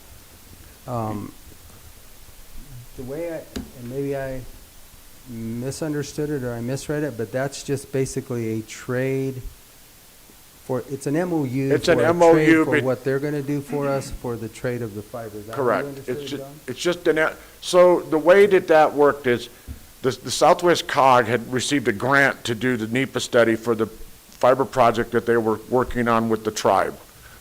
And that has already been granted to them, and they've already gone, was done quite some time ago, already went out to bid, they already got the study being picked out the contractor. So when this little fiber project started, I reached out to the COG, the Southwest Council of Governments, and talked to Miriam, because they need fiber. So we just decided the smart move is to work together. If they will supply the NEPA study, which saves us about $80,000 and time, in return, the county will give them 144 count of fiber out of the bulk fiber that we have. And so it was just really a good win-win for all of us, because we don't have to do that now. So it's nothing more than an MOU for That's that all it is. trade of that 144 count, and we have plenty. When we have plenty to give, and we've allocated enough away for everybody, so everybody is good. But what it does do is it speeds this process along, because they need something and we need something. And it really is a win-win all the way around. It's a trade. For us. Yeah, it's just a trade. And just so you know, there was some things that were some misunderstandings about the fiber count. And I'll lay it out real clear for you. The city gets 144 count. The tribe gets 144 count. The COG gets 144 count. CDOT gets 144 count, and the county gets a 288 count. And that's how it's being broken up. So everybody's going to get what they need. Do you have any other concerns? I saw your. It was just, so basically what it is it's a DOLA grant for the NEPA analysis that went to the Southwest COG. They're the grantee from DOLA, the state. And what the MOU, my only concern with it when I was making those comments was that the MOU just says that we are going to be responsible for making sure that certain requirements are met through their bidding process that already happened. We have no idea. I mean, we can be assured that they followed the correct bidding process.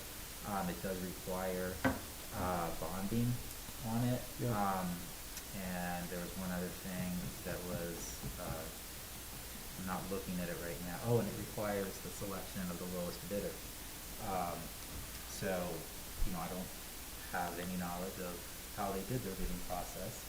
Apparently it already happened. It's a little odd that we're now doing an MOU saying that we're going to follow the correct bidding process when it's already been done. For ours, we did not require bonding, was my recollection. I know that maybe I was confused about that.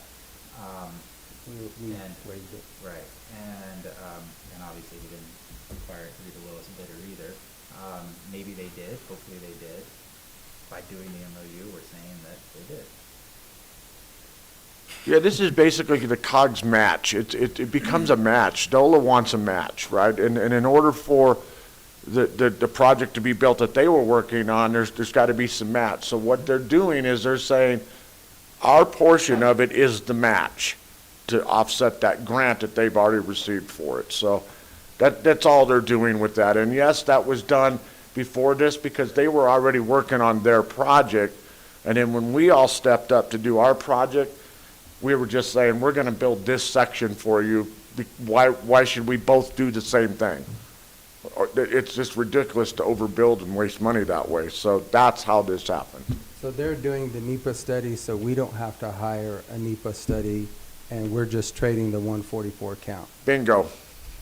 So that, are you good with that, John, as far as the language, or? The only thing is that the language is saying that we're assuring DOLA, we're assuring the state that the bid was complied with. If we can be assured that it was complied with, we're good. So would that be what's going to make you comfortable there? Because I don't want to do something if you're uncomfortable, basically. Have we reached out to the Southwest COG and said, hey, can we see what your RFP was, what your bid was, or those types of things? Absolutely. Otherwise, we might want to tweak it so that we're not promising that it was done when it wasn't. It's just a DOLA requirement, and we're just assuring them that it was followed. But it wasn't us. I absolutely will do that as soon as I walk out of here. Okay. Why don't you reach out and do that, and then we can... I'll just shoot y'all an email and let you know. Shoot us an email, get it to John. If he's comfortable with it, we have this afternoon. We can finish it up this afternoon. That'll work. Because I know they meet tonight. The COG does their board. So that was kind of why I sent it to you. If we can get it handled, then we can be done with that and move on. If we have that... Is the MOU drafted by DOLA or drafted because, if it isn't, then, you know, we could take that language out. It doesn't say it's required to follow those. Right. Which is okay too. I mean, if it's not, and we can, so that we're covered. Absolutely. So you've got some work to do, bring Yep. it back to us this I'll get it afternoon, done. and then we'll address that at that point in time. Yep, you'll have it this afternoon. Okay, thanks, Thank you.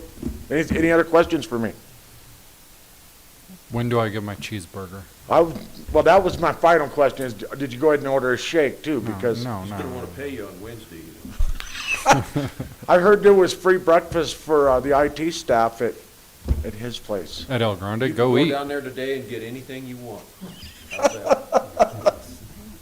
There's nobody there. There's nobody there. Can I cook it myself? Yeah, if you can get in. Might have a wreck. Yeah. I have a master key, they call it a hammer. I'm kidding. You guys have a great day. All right, thank you. Thank you. Mr. Higman, come on up, or come on down, however you want to look at it. I think I'll stand today. Maybe we should put in a wheel and fortune. It's a big deal. All right. I'm just coming to you guys this month, pretty straightforward, simple, with a 2020 vehicle replacement plan. This is kind of what you guys give me $300,000 a year to replace vehicles, and these are the vehicles I would like to replace. Pretty straightforward there. I'd like to buy 2 Foreman pickups for the road department. Those get about 20 to 25,000 miles a year on those. So we kind of need to swap those out midlife to make them last the 15 years that we're shooting for on the vehicles. So I'd like to buy 2 more Foreman pickups and retire Unit 3-12, which doesn't have a lot of miles, but it's a 2002, and to stick with the 15-year plan, there's going to be a few of these vehicles come up with the lower miles, but these 2002s, as they get older, they're just getting more difficult to get parts for. You go down to Ford, and they just tell you, yeah, not going to happen. You can't get, if the ECM goes out, they end up in the back lot with no ECM and auctioned for a broken vehicle because you just can't repair them. No resale value. Yeah. So that one we would like to get rid of, and 318 and 15-1. 15-1 is a 1988 GMC 1-ton that the weed department has. It is not in the fleet right now because it's a 1-ton vehicle, but I'd like to take 320 from the Roundup as a low mileage unit and give it to the weed department and retire one of their high mileage units of 318. So basically 2 for 1 there. We'll get rid of that 1988 and we'll get rid of a unit that has 140,000 miles on it in one whack there and just replace it with one vehicle. And the 318 and 15-1 because of age. And then the sheriff's department, we've been trying to buy them 3 a year to keep them rolling on. They're probably in the worst shape of the whole county in vehicles. They just have some that are just really high mileage. They went gaps of buying a lot of vehicles and they'd go quite a few years without vehicles and then quite a few vehicles again, and all that's just catching up to us now. So we need to buy 3 a year for probably from here on out. To keep them in new vehicles. 39-05 is the emergency manager's Tahoe. It's about 155,000 miles. Time to just get him he'd like to have a half-ton pickup because he does have to pull a trailer here and there.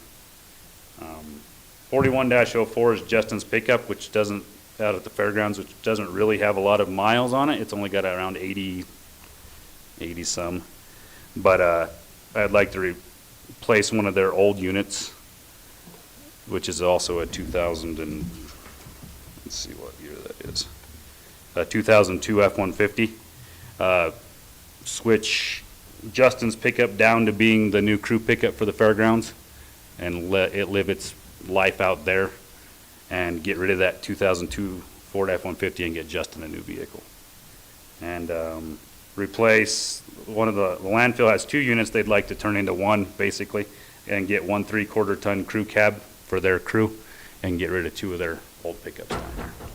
So that's kind of the outline of what I'd like to do for units this year, and I will, if you guys give me the okay, I'll put all this down on a bid sheet and get bids, and I'll just bid all the units at the same time this year. It just saves a lot of time. So, Oh, what, well, we won't know what the total cost is until you get your bids. I kind of, everything, What the is bid this? process is kind of somewhat, I don't know about pointless, but you just have to find the dealers that will go with the state bid, because the state bid's been out since Right, February. since, yeah. So I have the state bids on my desk. I can see what they need to try to match, so I can kind of shoot for, I know what the units are gonna cost. The only one that's really a question is the sheriff's F-150s. So, Okay. but I will, get all that stuff and bring that to you guys next Yeah, month. I think getting them all ordered at one time so we don't run into the same situation we did last year of not getting them until basically the end of the year.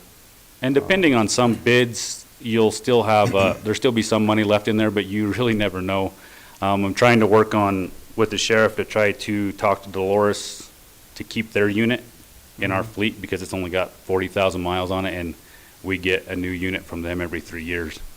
So if there's something we can do to keep that unit that's fully equipped to be a cop car and get the city of Dolores something, even if we had to buy them a new pickup, it would save us $20,000. So we're trying to That's a good idea. save some allotment in there for that, because it Because costs then $10,000 every time we to equip one of those strip it vehicles. and then replace it. Yeah, it's I just, get there's it. no, it makes no sense. So we're gonna try to do that, but I'm trying to work through Steve with the city manager over there to figure out Okay. what we can do about that. So I'm gonna leave a little bit in there for that. I mean, may be able to mag some of their roads or whatever as a There. trade. Rob will be happy about that. Let's I get the did road read that department email. I'm involved. just suggesting we modify it. But we'll leave- Where are we on those sheriff vehicles as far as outfitting them and getting them everything that they need for that?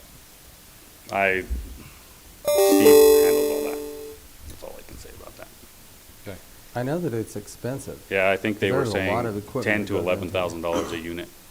Yeah. So, you know, if you did Fords, we already got bids on Fords and they're 41,000. So by the time you're all said and done, it's $52,000. Do we do the vehicle. same thing with the casino?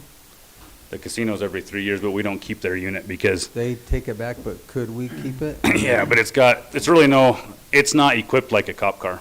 Oh, So okay. it's just a Tahoe with, basically a radio in it. It doesn't have all the lights All and the- whistles and stuff Okay. like that. The only one, Dolores, definitely has all the. Well, I would say get them bid, bring it back to us so we can look at something. Yeah, and I'm just gonna do a generic bid, for Ford, Chevy, Dodge, all the way across the board, and then you guys can go from there.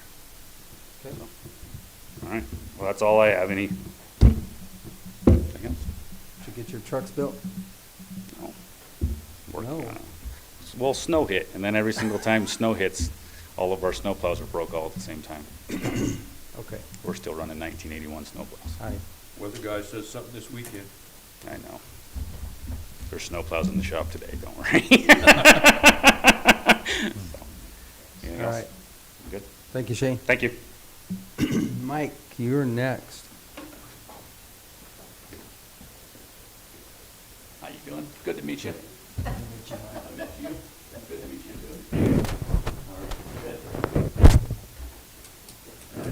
Okay, any questions before I start? Is your microphone on? Tap it like this. It's on. That works. Any questions? No, thanks for coming. We'll see you next month. Okay. Okay, let's start with the jail. Can you put you got the dryer thing up there now? Which one do you want? The bid for the dryer from the sheriff? The dryer, we had a board go out in one of the dryers. The manufacturer doesn't make the board anymore. We sent the board out to get repaired, and the board was unrepairable. So that unit is down. So the sheriff wants to replace both those units, which we can't buy parts. But some of the parts we can buy, but the more important stuff like the boards we cannot get. So he wants to replace both those boards, both those dryers. And what was the cost of that check? There's a 11,190, was that the total? Or Yeah. or 9560? Yeah, with the discount. That's for one dryer? That's for Or the two. two dryers? That's for two commercial dryers.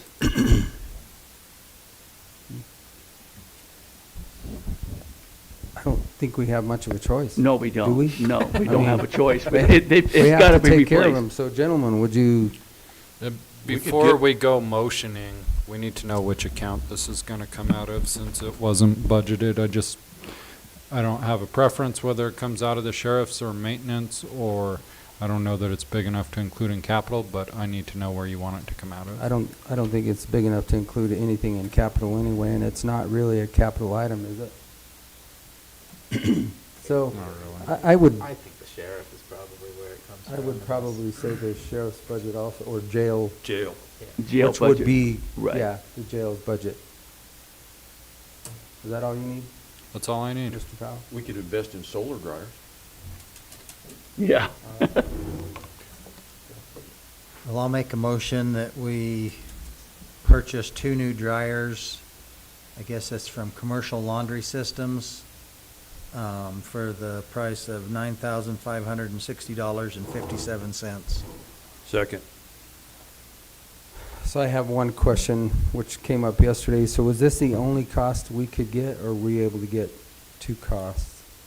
The sheriff, he got the bids on that stuff. Who's buying them, you or the sheriff? I mean, I don't even know if the commissioners need to make a motion if it's coming out of the commissioner's budget, and. If it, that's what I'm saying, if it's and- within their jail budget, Well, it wasn't a budgeted item. But does it logically fit in supplies, operating something? That's where it logically fits. That's not where they allocated the money. Logic and government and. I mean, I guess the issue is just, are there funds in there? If there's not funds in there, we're gonna then, have to transfer funds. right, or take it out of something else. I could probably cover it under my jail budget. Because my jail budget's pretty good, and I usually have money left over. Okay. Well then, I can take it out of my budget, that's no problem. In which I case have you no should problem make with a that. motion because of the amount. Okay. Okay? So then we do have a motion and a second, but I still think the amount is enough to make at least one more phone call to get 2 bids prior to approving just one bid. Okay. I'll remove my motion from the floor.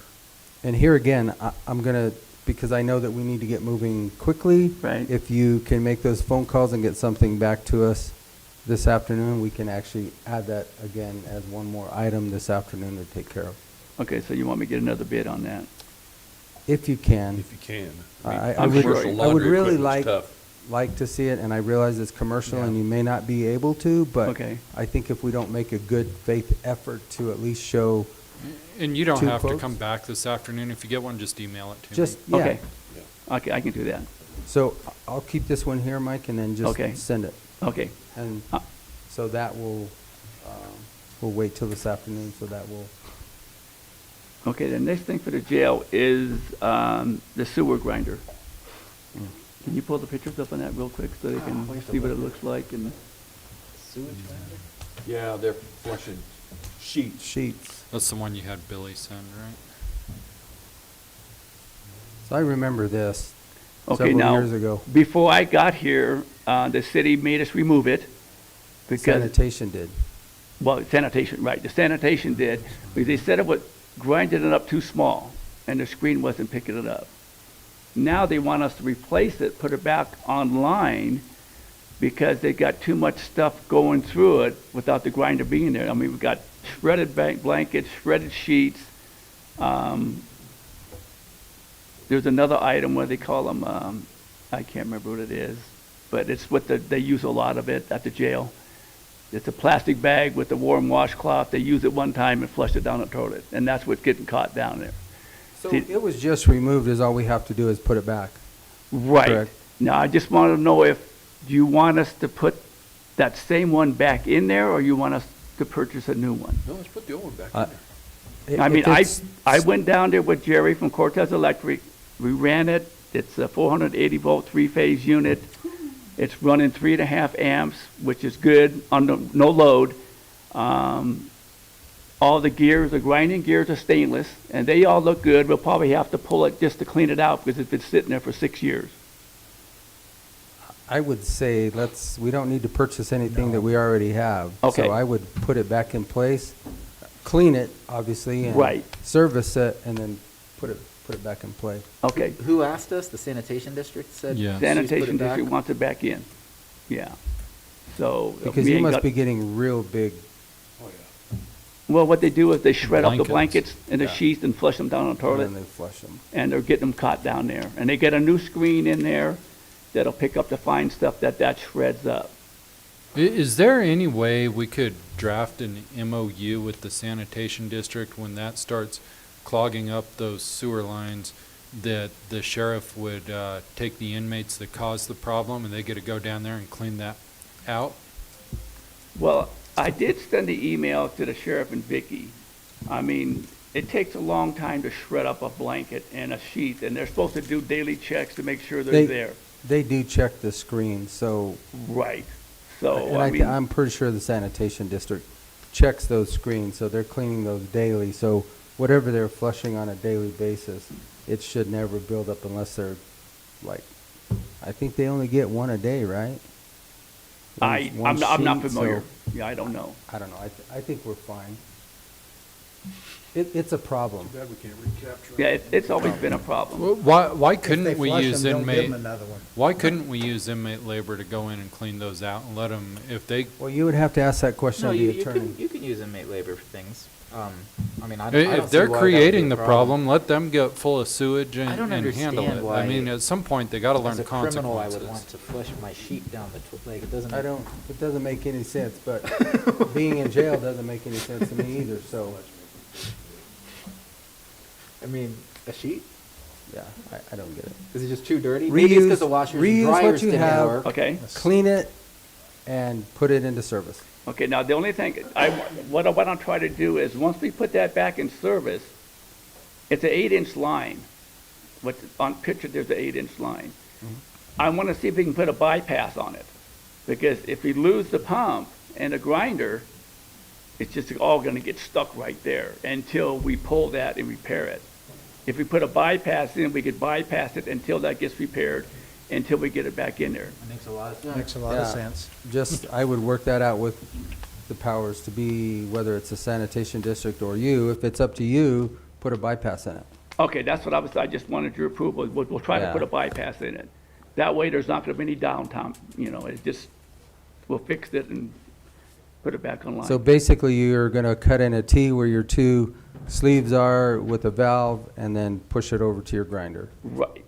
We'll put the That's grinder right where it is now, with the pipe star. Yep. And then we'll put the bypass on either side of that valve. Okay. So now are they allowed to flush things down the toilet? No. Oh, you'd be surprised what they flush down the toilet. It's amazing. I mean, You'd be surprised if they cleaned out the sewer, how quick they'd stop. Right. Yeah. That's actually what it is. Is it It's a disposal? large disposal. Right. Yeah. And you don't have to tell the girls not to flush the feminine They hygiene make 'em. products and, yeah. Okay, and the other problem we have with this pump, it's got a control system on it to where they were running it for 6 minutes on and 4 minutes off. So that's hard on a motor anyway, but I'm suggesting we just run it 24/7. I mean, every time you turn the damn thing off, it's gonna back up, and then you gotta run it, then all that stuff is packed right there, and it's gonna chew all that stuff up to shoot it out. It's gonna have water running through the pump? Right, because it's got two big gears in there, they're stainless, and the water will run through them, but everything else gets caught, that's big, it gets caught right there at the grinder. And they were running it for 6 minutes off and 4 minutes on. What is the manufacturer recommendation on that? I Hours of haven't checked into operation? it. I would try to look at that and then make a decision based on what the recommendations are, because if we're gonna turn that much juice, It's probably. we're gonna make Empire Electric smile, and I don't really care Well, to do being that. a 480 volt three-phase motor, you're looking at 5 amps running. So that's gonna probably be maybe $30 a month more on our bill. And you know, an electric motor, it's doubled when you start it up. So if It they're is. starting it every It's- 6 minutes. It is it's harder. Right. Starting it Yeah. up is harder on it. So to be, I don't disagree with that. Check with the manufacturer, see what the manufacturer's recommendations Okay. are. If and they're then still around. I think we can go with that. The Okay. pump's not that old. What is it, 15, 20 years old? It was put in there originally. yeah, so it's probably 20 years old. It's a That's 20-year-old not that pump. old. And it ran good, it sounded good, everything was running fine on it. Mm-hmm. So, okay, I'll check with the manufacturer on that. Okay, another thing at the sheriff's office, I plan on replacing 2 AC units up there again this year. They're just old, you know, they're 20 years old. I think I've replaced 8 so far, and there's 14 on the sheriff's roof right now, so I'll get those 2 replaced this year. There again, just try and get us at least 2 to 3 bids, because those are the big rooftop units. Yeah, it costs about $8,000 to replace them. Yeah, per unit. Per unit. Yeah. But I can't get other bids. I mean, I call Comfort Air every time we do this. You know, Kevin never returns my call because he doesn't want a bid. And right now I use Anthony's Refrigeration.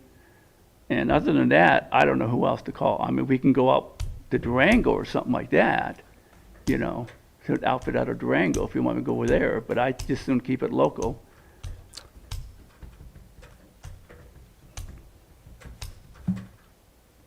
We need to do what's best for our taxpayers. If there's Well, a big difference,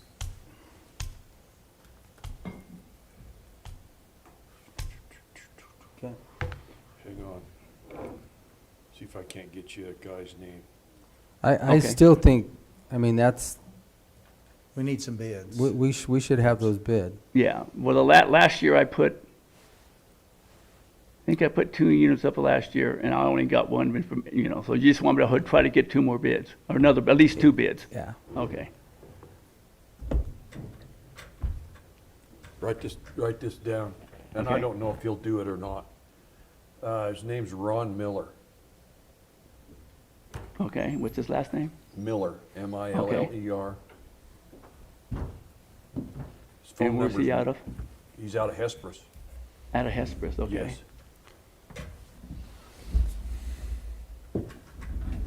907 Okay, 687 4242. 42. We have the opportunity to do local bids, so just try to get it to make sure that we're actually getting Okay, a comparative cost. okay, next item is Health Department. We got just the conference room left for finishing the carpet over there. And we can't do the conference room because of COVID, because they're using that conference room for COVID, you know, giving out vaccines and stuff. And they did add another room last week. Bobby changed her mind and she wanted another room added, just a small room, so we'll get that done within the next couple of weeks and we'll be completely done there as far as the health department. Now MoCo, where Jennifer's at, they have 1, 2, 3, 4, 5, 6, 7 baseboard heaters to keep that place warm and a swamp cooler. I'd like to replace that. Just put a split system in it because those base heaters are extremely expensive to run. You know, that's your guys' call on that one. Can you go with a heat pump? Well, yeah, we probably would go with the heat pump. They'll save You you know. money and you'll get a rebate. So Right. those are all, so then that's all electric there. Yeah. Right. Yeah, cost it out and do the most efficient unit that you can. Okay, yeah, I'll get it priced out, and I'll get 2 bids on that one too. It'd be just like a split system. Okay, floor replacement for all our buildings. We got Annex 3, we got Social Services 2nd floor, 1st floor attorney's office, and we got Weeds and Extension, the Senior Center offices, and the VA room. Do you want to bid all that one bid, or we bid it separate? I'd do one bid. All bid, all yes. one bid. Yeah. Do all Make one it- bid? Yeah, make it big enough to where somebody's gonna wanna come in and do all of it. I realize there are multiple locations, but one bid. But that's what I would recommend, one bid, because difference in product and stuff like that, okay? Yep. That's to replace Um, carpets or what? Yep. Do what? That's carpets. Well, But they're it's they're not thinking gonna be about doing carpet. planking, like this. Oh, okay. And that's gonna be, we're gonna have to discuss that with all the elected officials and stuff and see what they want. They're gonna have to come together and get one thing, that way it'd be cheaper to get the whole thing done. The fire suppression system at the fairgrounds. What are we gonna do? The last proposal to us was we needed to run a line to feed the Fire suppression system, correct. because right now it's running off the domestic system. Right. We put it in the So, budget, move forward. We put it in the budget to go ahead and get costs to run from that new line that Montezuma Water Company put in, which is on the south side of the highway, Right. to run to the suppression system. So I think you were working with Cooper. They went ahead and inspected the system and we have the portion under like the kitchen area and the archery room, I think they call it. Right, archery. Those are energized right now, but they're off the domestic system. Correct. So we need to split that and do to where it's proper, to where it's running off of a patent system on its own in case the domestic water has to be shut off. Okay, so what they'll probably do is, they'll run that same line to the fire hydrant that's out in front of the fairgrounds and do the fire suppression same time. It'll be all one line. And we're going with the dry system, right? What was his recommendation, a dry system or a Well, a wet system. glycol system? The wet system, we would have to have We the can't have temperature we in can't the have a arena. wet system. Right. So we're going with the dry system then. It's either dry or glycol. Okay. It's the only two choices we have.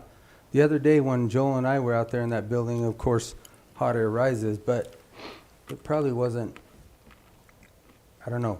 It was- 48 degrees in there? It was cold down on the floor. Yeah, yeah, it's about 48 in there, So yeah.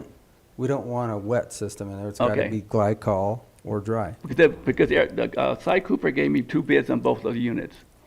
Right now, I'm just waiting on to hear from Montezuma Water on the price, what it's gonna cost us to run that water line, and I haven't heard a damn thing from them. We can run our own water line, can't we? It's gotta have to come off their main line. I understand that, but We can run the line and they we can can run tap. the line and they'll make the tap. I don't think we're restricted to run our own line. Find out. I don't think there are any No, I think we can restrictions run on our own that. line, they just have to do the tap themselves. Okay, I will check with that. If you do It it, make still it has run to downhill. comply Run it downhill? A little bit more pressure. with the depths and the compliance of Montezuma Water Company, but I don't think there's any restrictions. It's all on our property. They would just set a tap, and then we would connect to it and go from there. Yeah, they would have to put a separate meter, just to meter that line. Right. And then we'd have one to the fairgrounds, right, Yep. okay. Another one that's been bouncing around for a while, Sallyport remodel.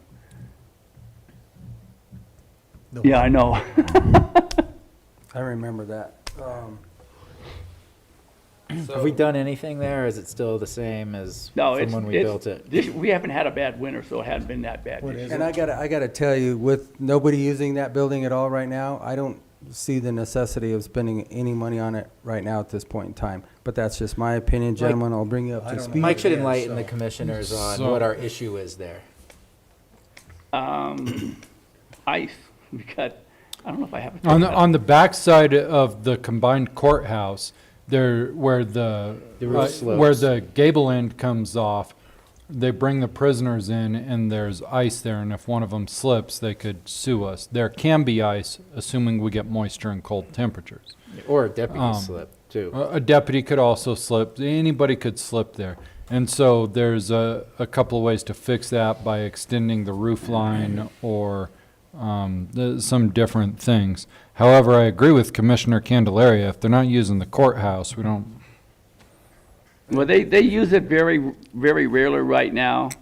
It's gonna be an issue though that we're gonna have to address at some It point. will eventually, but Only got insurance for it. I think we have time, Mike, to put together a plan. Okay. To figure out really what we want to do. We're almost out of winter right now. I don't think we're going to have a lot more days this year that we're going to have ice. We may have 30 days left, Yeah. but that gives us time to really plan.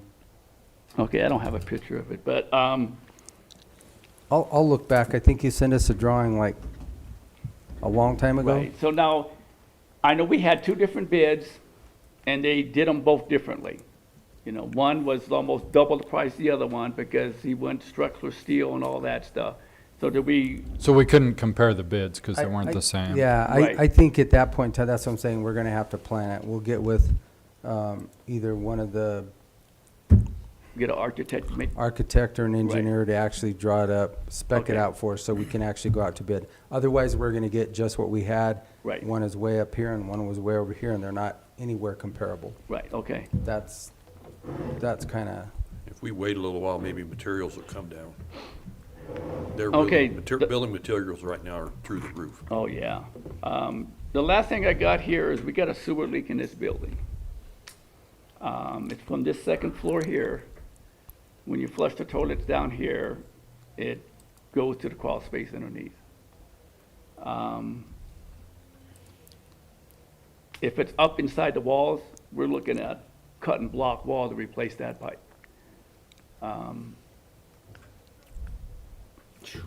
What do we do? I mean, it's don't not have a, a- it's not a huge leak, but it is a leak. you don't have a choice. You have to find the leak and we have to fix it.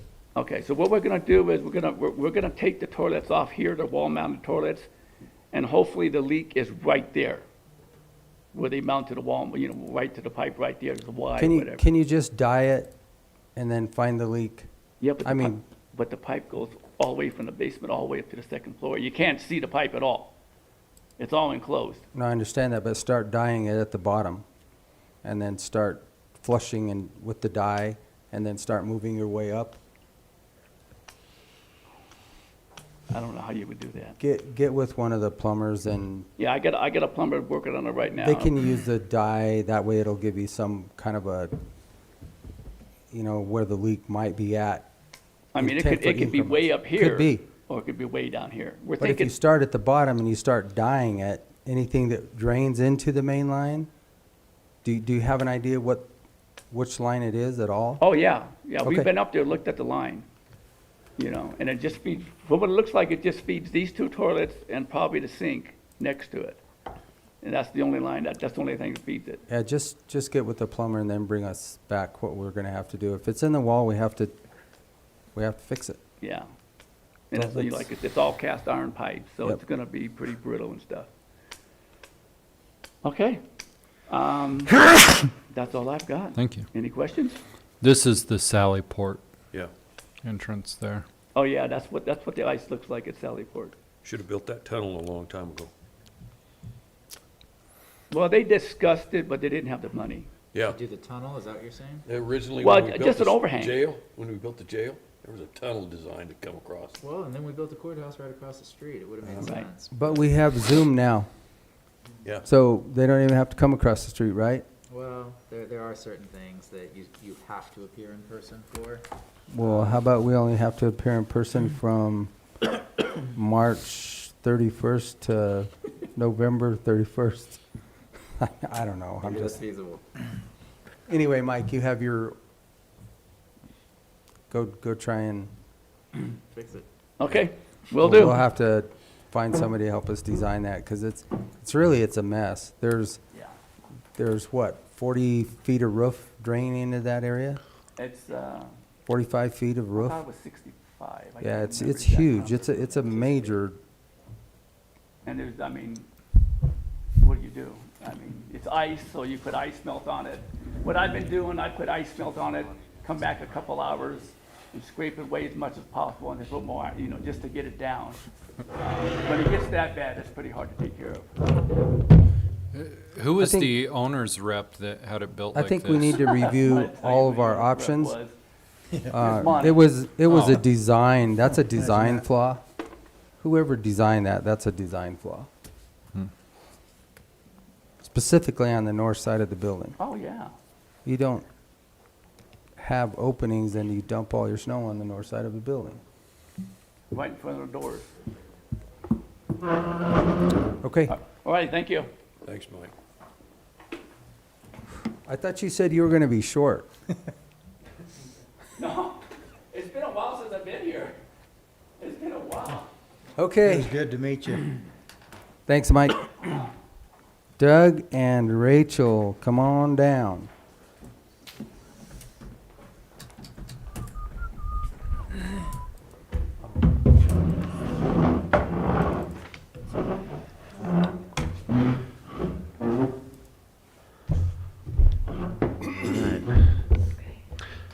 Good morning, Commissioners. Good morning. One thing that Shaq suggested that we do as a theme today is to essentially do a little bit of demonstration and background on this Master Streets Plan. I think that some of the public has been approaching you a little bit on it. And of course, this is the city's plan. There's a state mandated plan. So it is just to, say in advance, this is mandated by the state for the city to work on.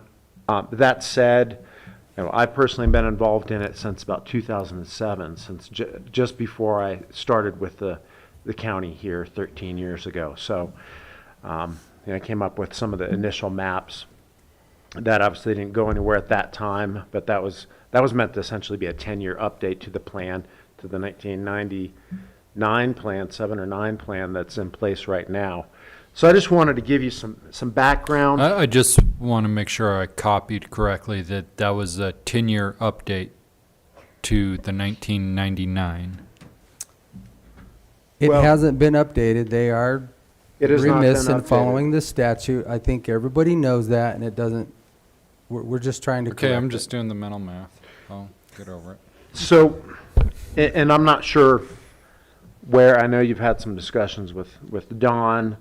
We've also had some internal staff discussions as well as discussions with Rob Engelhart, and just sharing some of how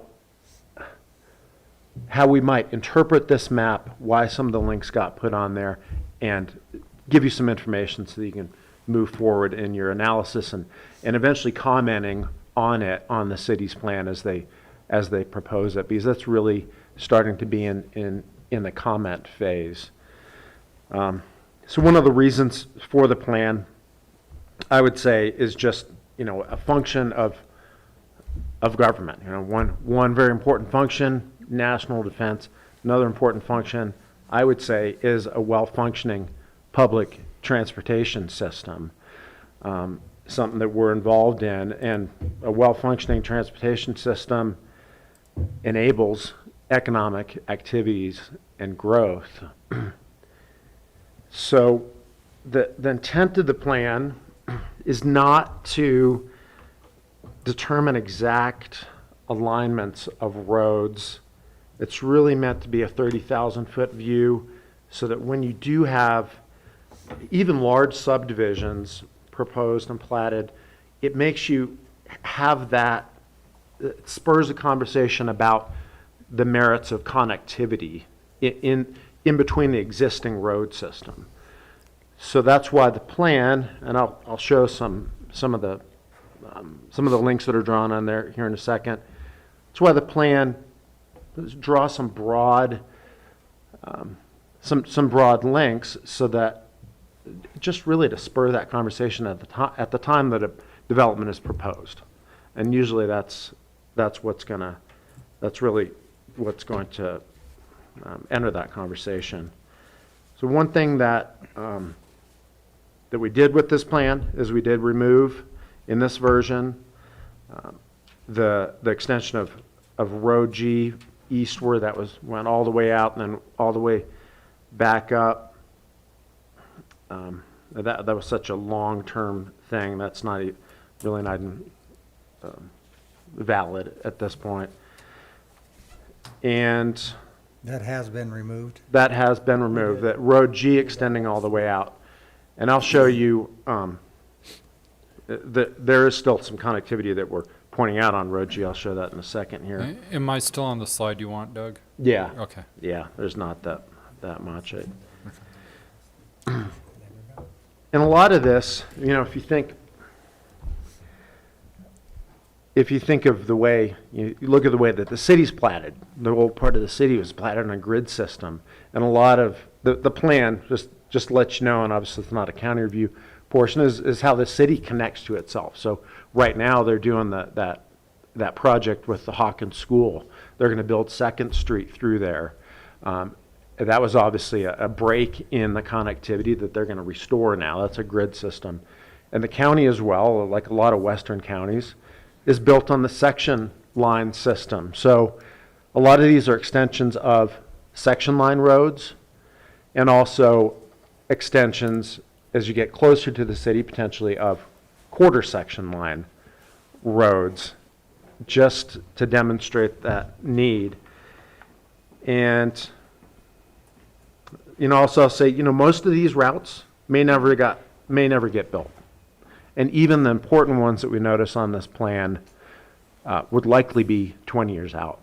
Is that in the example of you know, shortly after they did the Master Streets Plan in the late 1990s, I believe that it was utilized for when the Schwartz subdivision came in, when Walmart came in the early 2000s.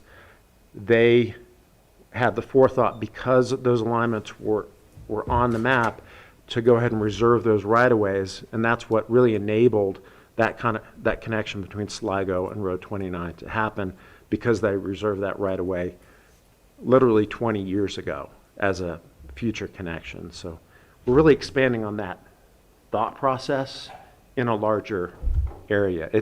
It takes probably 20 years and forethought for those things to be able to happen.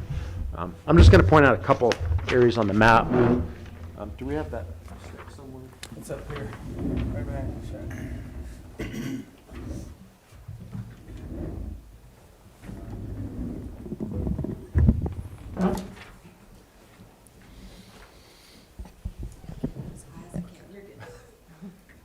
And really what we're looking for is comments. And those comments can be, you know, remove this link or add a link here if something doesn't look right. And in some cases, these colors, this purple would be a local road. The designation, that would be a collector road and an arterial road situation. So one example is we do have Road G coming out here. It loops up and it dead ends. This is a county road, 26.5, I believe. So, you know, if you had a subdivision platted here, you may want to consider connecting those two county roads so you don't have two dead-end roads. And you wouldn't want to miss that, you know, when a subdivision comes in. You want to be able to reference, document the extension, possible extension of Empire Street over to Road 29. Again, possibilities of opening up for economic activity. Don't know if that would happen. And you know what else is important on this map? You know, there's a lot of roads in this area. I don't know what's reasonable or what's feasible. Again, this isn't an engineering stand. It's just looking at a grid system from a very high level. So if you look at the next slide there, Shaq?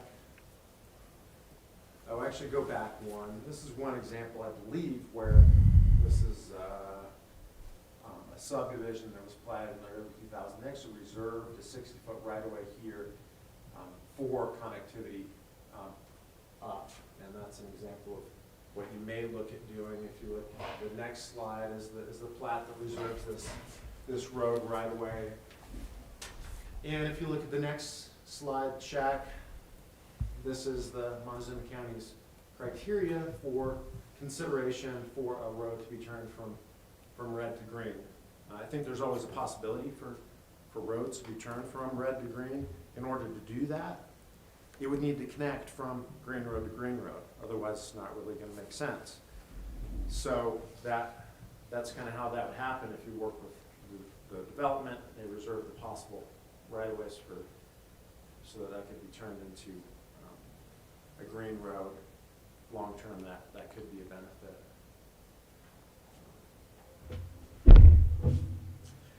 And, also that we've had, if you look at the next slide, we've had some discussions, and I know there are some possibilities, talks of conservation easements around Cortez. Not getting the merit, there are areas where there are merits to conservation easements. There are also areas where they could really hamper or limit the development potential of an area if you don't add road right-of-ways, potentially with road right-of-ways, sometimes in utility corridors, and in areas like in Mancos, we're looking at what is, platted residential subdivisions and conservation easements. If conservation easements go in a couple more areas, it's really. It landlocks Mancos. It landlocks Mancos. They're pretty much landlocked right now. Well, if you look at there's not much, obviously, potential up here. It's hill slope, some beautiful properties down here. A landowner developer could go in and they could put that in conservation easement and you'd have no more chance for Mancos to grow. Yeah. And a lot of what they have also is limited by their water supply. yeah. I mean, They're at the end of their water supply Yeah, over they're there at the now. end of There's their no water. more water in Mancos, so. So that's kind of a condition, And I don't want to speak for Mancos, but they've stated that in more than one occasion. And they may want that. And there's a lot of communities that have purposely surrounded themselves by conservation easements because they don't want to grow. I don't know what that does to a community. We're talking about possibilities around Cortez. Yeah, it raises property values. And it makes things more exclusive. And if you don't have the easements put in, transmission lines, sewer lines, and so forth, you put in a conservation easement, you're kind of done. So one thought of having some planning activities, and a master streets plan is one type of a planning activity, is to be able to comment on those conservation easements, so you can say, you know what, we really need to consider this. This is something that we have as a planning document. Can we consider this? Not to stop it, but perhaps to add a right of way so we don't hamper our community from having some economic growth. And I just want to comment about the going 3 miles out from Cortez. So it's a state statute to go 3 miles out. And even though, our growth is small and it makes sense to really only go a mile out, I think having it going out 3 miles gives the county opportunity to actually reflect on this as well when development is happening closer to city limits. And have those conversations about, well, will we want a road through here as development and population grows? It just allows, kind of from the county perspective, to think about these things. Obviously, a bypass or these roads aren't going to be built tomorrow, but it also kind of helps developers think about when they build a subdivision, am I going to want this to be a green county road and county maintained? Well, then I should make it a through road instead of a dead end road. So it's a document to help kind of facilitate these conversations, to think about the future, and to kind of have some evidence on why, we want to ask for right of way, why it's on our checklist to think about this. Like Doug said, it's not engineering plans. It doesn't mean the road has to go here. It just means, well, maybe we should consider connecting A to B. Obviously the route it will take will change. Not everything can be exactly on the section line, but it just allows us that to be kind of in the forefront as applications come through. And then, like Doug said, if if we're paying attention to the conservation easements that are being approved, we can be there and have a conversation like, well, can you consider adding a right-of-way through here or consider travel through here? Yeah, so we just wanted to kind of share the idea of the Master Streets Plan and to remind the public that there's comment opportunities, and we'd really like folks to really look at this plan and give good feedback, because this is for all of us. You know, it's not just something that's happening, you know, behind closed doors and then going to be approved. Like, we want the public involved and to really think about the future as well. So I'm going to stop you right there, as you just stated that. And it was stated in our meeting last week, the perception of behind closed doors comes from not opening up the chambers to allow people to comment in person. And that's basically what was brought to us last week. So I realize that this is a city's plan and that we are, by statute, I think we all understand it, but just for the public and the city of Cortez, that the perception of keeping your building closed and not allowing anybody in, specifically when we're in blue on the dial, is probably not the perception that you want to portray. And that's what I'll say. Is there any plans? My understanding is that the city is going to have a public meeting about this scheduled at some point in the future. I don't know if that's a month out or so. Yeah. Public meeting to get around some big maps, because what we've definitely understood is we're looking for comments, is that not a lot of people want to get around a plan with magic markers. So my understanding is that is going to happen. So that's a positive move forward. Great. And two things to comment. The commissioners can comment, I guess, through Shaq. If you want to, you can attend that meeting. That would be fantastic. Also, you can comment on, in perspective on the road alignment itself and also the classification. Because if you look at it and say, no, this should be a local road, this should not be our arterial road, or a road that you would think of as being a bypass. That does matter in this plan. You're just saying, no, this is going to be a 60-foot right-of-way, not a 120-foot right-of-way. So when you do comment, do also include those comments on the map. And then also the city's implementation. We're talking about the map. That's what I'm familiar with. The city's implementation of it is a text document to go along with of how they have a policy attached to this, and I really don't know about that. That would be, questions about that would go through the city planner. Gentlemen? Good now. Just transparency and education is, the more we can educate people about what's going on in those statutes and stuff, will save us a lot of headaches. Commissioner Stevenson and I did do a presentation or a brief talk. It wasn't super long, but we kind of tried to explain it as the statute pertains to the Master Streets Plan, and to try and also give everybody the idea of this is just a view from above, doesn't mean anything's ever going to happen. But there were some circumstances that it has happened in that time frame from 1999. So I think we get it. Again, is all I'm passing along is, don't stand behind closed doors, because that gives you the perception that something is going on behind closed doors. Yeah. I think people really That's do it. want a meeting to get around where they can.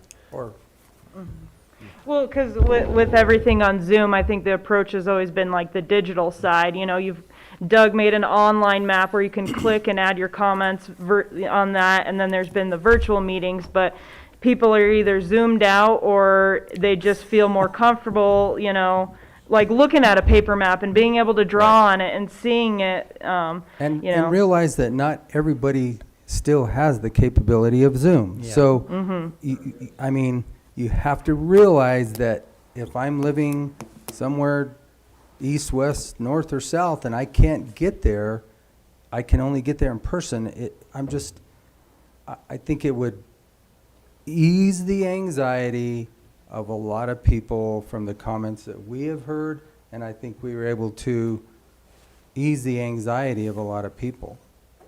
So, And it would really be good if it was coming from the city council and not us as, because right, that's where because all this of is, we're just Stakeholders. trying to, right. We're the messengers and we don't want to get shot. Neither do I. So, thank you guys, I appreciate it. I think we definitely understand it. We understand the statute. The planning is there for a planning tool, and it doesn't mean that that's by any means absolute. So, okay. Anything else? I think that's it. Yeah. All right. Thank you, guys. Thank you. Thank you.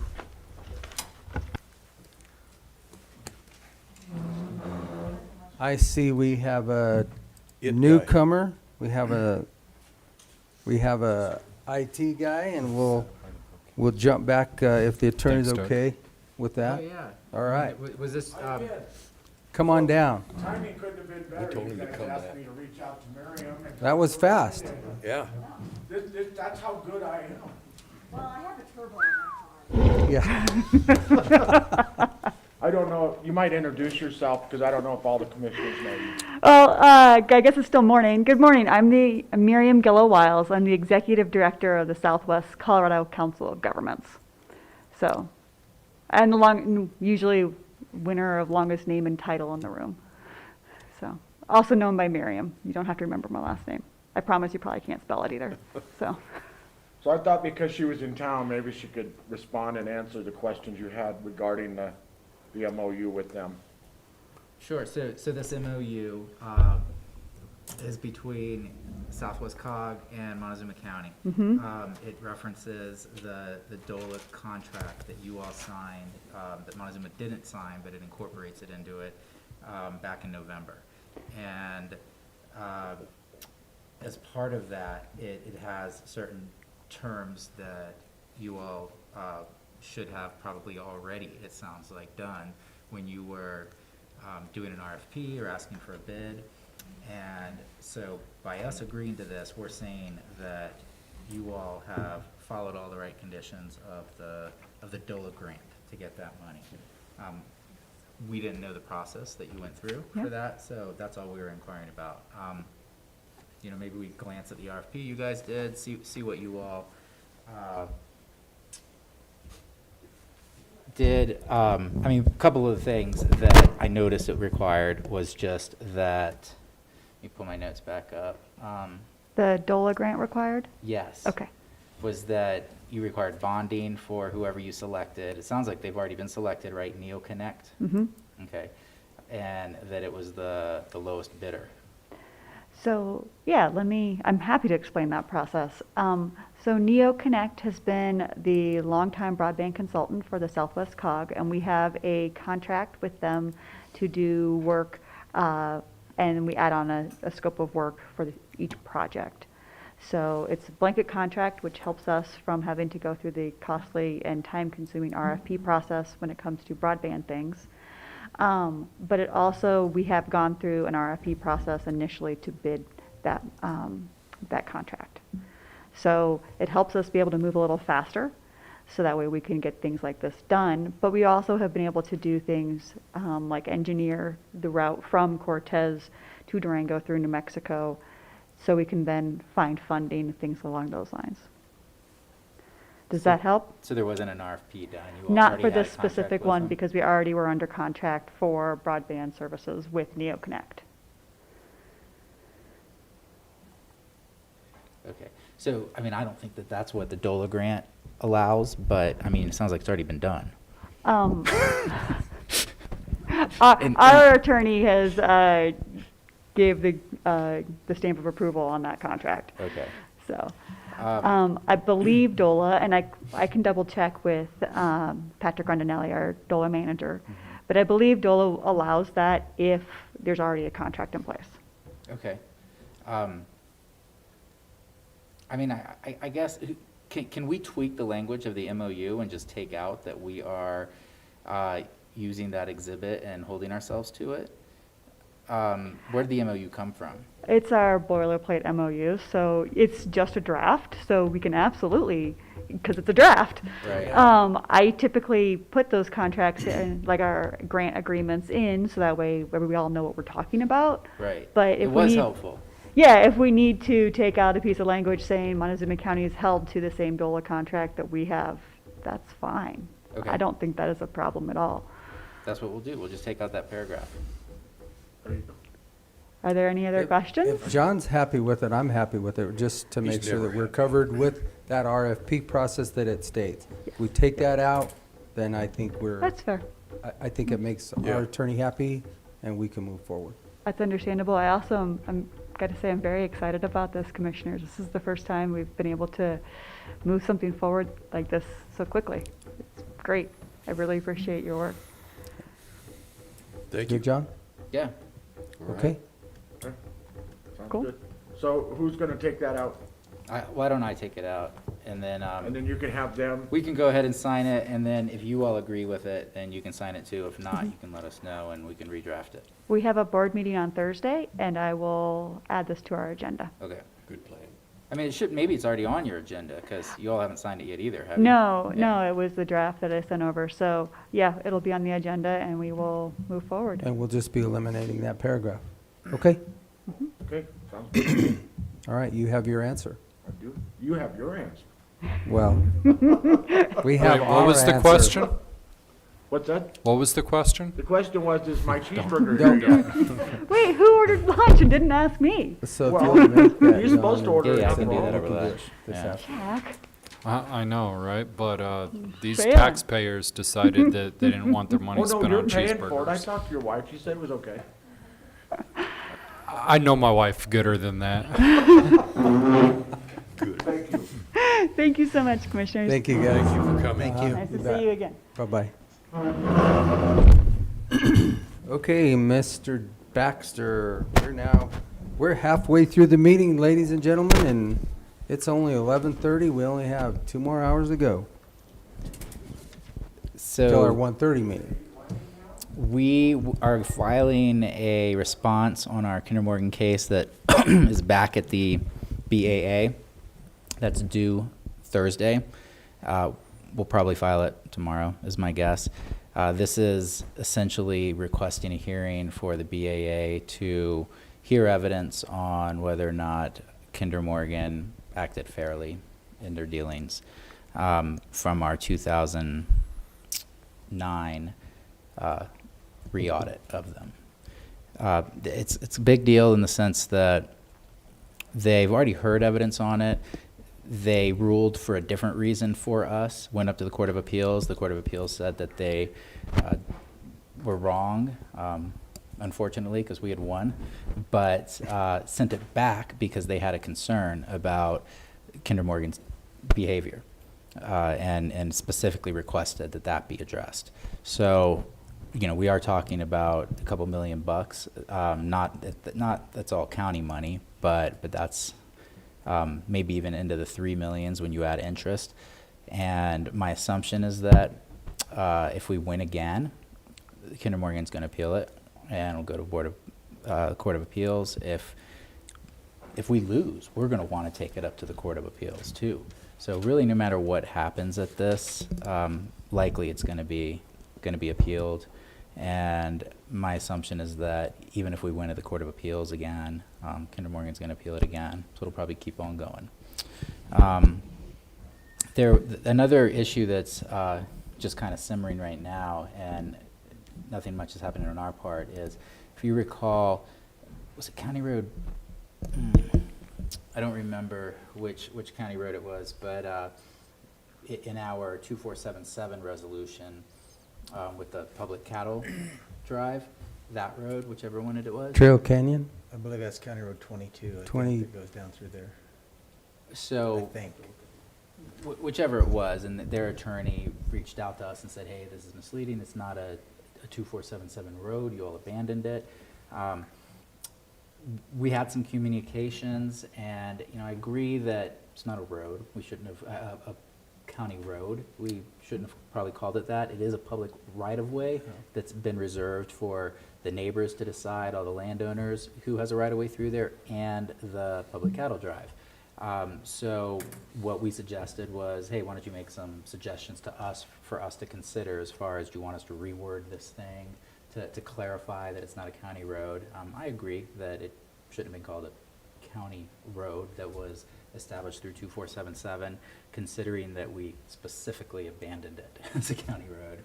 So we're just waiting to hear back from them what they think the suggestion, what they suggest as far as, we want you to do A, B, and C, and then we'll mull it over and figure out whether or not we want to do that. But it's still the right-of-way, which still gives access to that US property down there? It is. It's just not a county road that we will take care of or maintain or do anything with. We abandoned it. Yeah. We abandoned our rights to it. But we didn't abandon the right-of-way. Well, we abandoned everything we had, Okay. but a public right-of-way still exists. Right. Okay. Yeah. And that's it. That's it? Yep. Okay, Mr. Dietrich.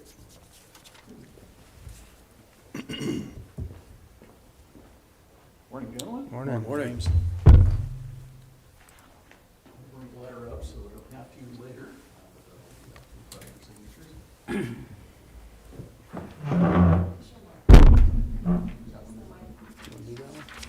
This one.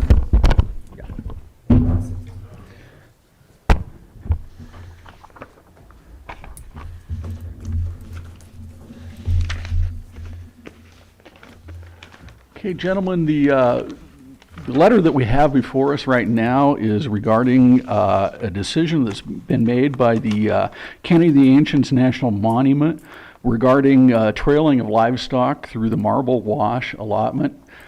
Basically, I think what happened is that this is, of course, down at the lower end of County Road G on the south side of the road, that Rincon area. So apparently what's happened is when COVID hit, a lot of the access roads that the permittee was using to get his allotment were actually on tribal land, and so they erected concrete barriers to physically prevent access, which necessitates another route, obviously. So the most obvious route was to just allow the permittee to trail the cattle from their allotment to their private land, and so that is all this letter provides. It's just a concurrence for the BLM decision. You want to go? I move that we sign this letter of support to allow these people to do their cattle drive across the public lands from, let's see, from their Marble Wash allotment and to wherever it needs to end up to get their cattle off of there. To their private ground. I'll second. Yeah, okay, it has been moved and seconded to accept the letter of support sent to Raymond O'Neill, the monument manager, RE 4100 Marble Wash allotment trailing, for the Veach family to resolve their livestock transportation difficulties. All those in favor? Aye. Aye. Aye. Okay, thank you, gentlemen. Also did want to give the commissioners an update on House Resolution 803, that is the Protecting the American Wilderness and Public Lands Act. So they did go through a hearing on Friday where they set up rules so that when this bill is considered, then they'll have a way to go through it. And they did set it up so that Representative Boebert can make her case for us. She did a really good job of representing our position, I think, when they let her speak. So it was a kind of fascinating process, and I think she's got a very, very good handle on where we're at with this. Also, wanted to just mention that, so with regards to the sign out in the front, so we've got one engineering firm that's provided us with an estimate on what it would take to do a construction bid package on that. I've got another one that's interested, and then a third that's kind of a maybe at this point. So we'll keep on them and see what we get from them. I also had a discussion with Dolores County yesterday, and Dolores County had a couple concerns that they wanted to bring up. One of them had to do with the district attorney's office, and apparently there is a bill going on that is similar to the Police Act or Reform Act or something like that. So anyway, I am not really aware of what's within that. I just wanted to make sure that the commissioners understood that Dolores County was looking forward to visiting with you, and since we share a DA, they thought that we ought to be together on that. So just wanted to mention that. They also had one other concern that they thought we ought to be aware of. This is a bill that's supposedly going to go through the Colorado State process, and this is it's kind of a strange one. It is called the PAWS Act, Protect Animals from Unnecessary Suffering and Exploitation. I don't know how much of a chance this bill has actually got to go through, but it is pretty wacky. The purpose, what they state, the purpose of the initiative is to raise the quality of life of all domesticated animals in the state by amending the statutes to ensure that animals are treated with more dignity by closing what they called a loophole in the definition of a sexual act with an animal and requiring livestock to reach 25% of their natural lifespan before being eligible for slaughter, which boy, there's going to be a lot of stew chickens out there, I can tell you that for sure. Again, I don't know if this really merits a whole lot of response, but I believe it is going through CCI, and so... Wasn't we going to write a response to that, Shaq? Or The deal we're working on a response to is the transporting of animals. I guess this is I a think separate... this may make, I think they, well, we have, Thursday and Friday, we have our legislative update with CCI. Okay. And I don't think this one has even made it to the floor yet. Okay, So, good to hear. But here again, it's a new week, so I don't want to make that absolute. Going back to your comments about the DA and the unfunded mandates there, that occupied probably pretty much the entire hour on Friday. Okay. So everybody is well aware of that. Very good. And I think that will be fought very hard. Okay, very good. So CCI is definitely on top of that one. Okay. Isn't there a bill about artificial insemination too? That's this one right here. I think I couldn't get it. This has, They don't want any pregnancy testing, they don't want any artificial inseminations, they don't want you castrating a bull, it's anything full that of- has to do with the genitalia And they don't of an want you animal. breeding them before they reach a certain age either. Yeah. And the part about letting them live 25% of their life, well, that cuts out probably 90% of our beef production in the Certainly. state of Colorado, because you cannot keep cattle till they're 5 months or 5 years of age before you slaughter them. Well, same with Most of them poultry are and killed most at livestock. 32 Yeah. to 34, 35 months. Yeah. And I don't know where they come up with I'm this sure stuff. it'll be a discussion on either Thursday and or Friday when we get to. Okay. I'm sure it'll be and robust I think too. those who are in favor of keeping these animals from breeding till a certain age should be welcome to get out in the field between the heifers and the bull and give it a shot. Yeah. Well, again, we hope that's just wacky enough it'll never see the light of day, but you never know these never days. know. So we'll continue to coordinate with Dolores County on that and provide a unified front. So the last thing I wanted to mention is that, and it's kind of a reminder, of course, our Mancos meeting tomorrow evening, which will go over Paso Mesa Verde Trail. And I think, after talking with Heather, I think that the town is probably likely to push us on the 20% match, which is, that's, they're looking after their best interest, obviously. And again, I think if we really keep the pedal to the metal and keep trying to bring in additional matching funds, we should be able to bring that number down. And so what I would probably propose is something along the lines of maybe a 70-30 split. And if we get ourselves to the point where we're bringing that match down, then maybe the town of Mancos would be more likely to move into the 30% category or something along those lines. So, again, I guess we'll visit with them and see how they feel about it. But Anyway, I think we can say it's a good project for the community as a whole, and it's certainly going to be a benefit for the town of Mancos. Although again, I think it's part of the whole package. I mean, if you're selling ice cream, for example, and you're going up against Stone Cold Creamery, and you're selling 3 flavors, you're probably not going to stand much of a chance, when they've got 30 flavors to choose from. Depends on how good your ice cream is. Well, and that can be too. I'm not saying that the quality of the experience isn't a factor too. But nevertheless, when we are in competition in terms of tourism dollars and everything like that, we do need to have a community that kind of stays competitive, and all those things collectively put together is what makes us competitive. Because each one of those projects standing on its own is probably not going to do the tricks. So. I know that down McCalmo Sunday, man, it was a nice day, and that place was packed. I believe it. They were packed. They were out of the parking lot, alongside the roads, everywhere down there. Auxiliary parking was full. It was crazy down there. You can hike down there right now. Yeah. Well, obviously, using trail use is very, very popular amongst all the way from motorized clear to walking. There was walking, horse trailers all over the place. Yeah. 4x4 trailers everywhere.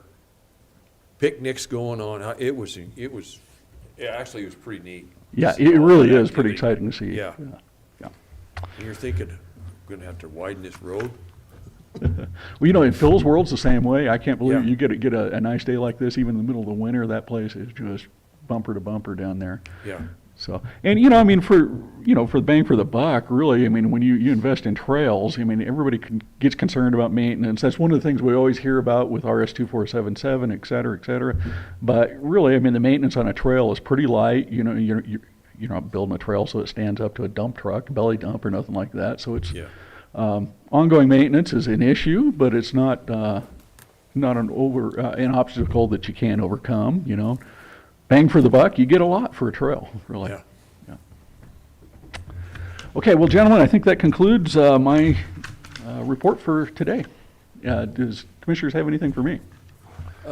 Also on the trail system, is Cortez involved? I don't hear this in their meetings at all. Yeah, Cortez is still involved. We're working hard on getting our side of the hill put together too. So the next phase that we've got to work on the Cortez side involves the MMOF funds, and what that should do is provide us with a complete design from the fairgrounds to the Mesa Verde entrance.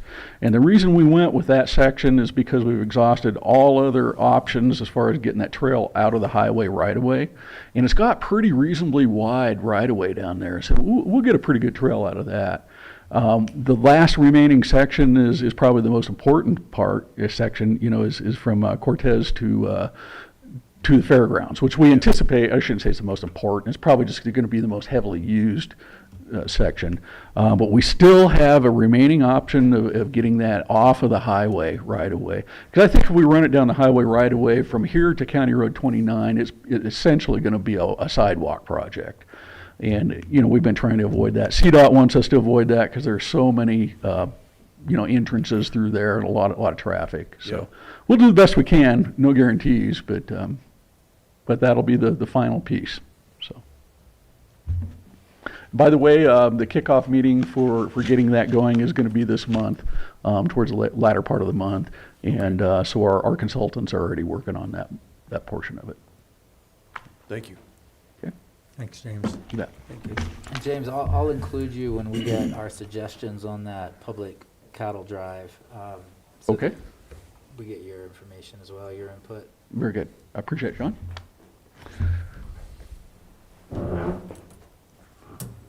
Okay, gentlemen.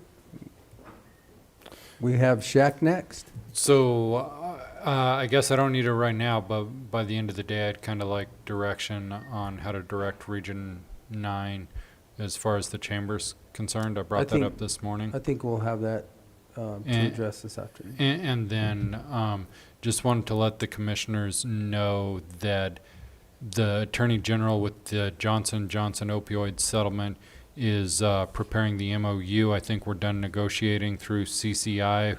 We should have a draft MOU probably in the next couple of weeks to be able to look at. And again, we need the majority of counties and municipalities in the state to sign off on that, because it basically doubles the money if we get everybody participating. But if everybody does not participate, then the thought is they could go back and sue Johnson & Johnson separately on their own later, and so there won't be as much in the settlement.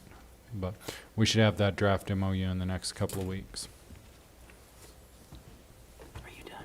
I'm done. Okay. So this draft MOU, sorry to interject again, but I just fixed the changes in the MOU with the Southwest COG, and Aimee just brought that up to me.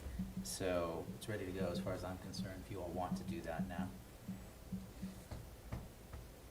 Yeah, I mean, they're going to pay for the NEPA study and get it going. I think that would be the biggest hurdle in our way at this point in time. Yep, I mean, they've already started it. Right. That we probably should have done this some time ago. But, so it's ready. If somebody wants to move that we sign the MOU, it only has one signature line for the, I guess, for the chair. I'll make the motion, we sign the memorandum of agreement between Southwest Colorado Council of Governments and Montezuma County for the grant for the fiber project to do the NEPA study. I'll second it. Okay, it's been moved and seconded to sign the MOU between SCCG and Montezuma County regarding the grant contract for the capital expenditure for the fiber project. All those in favor? Aye. Aye. Aye.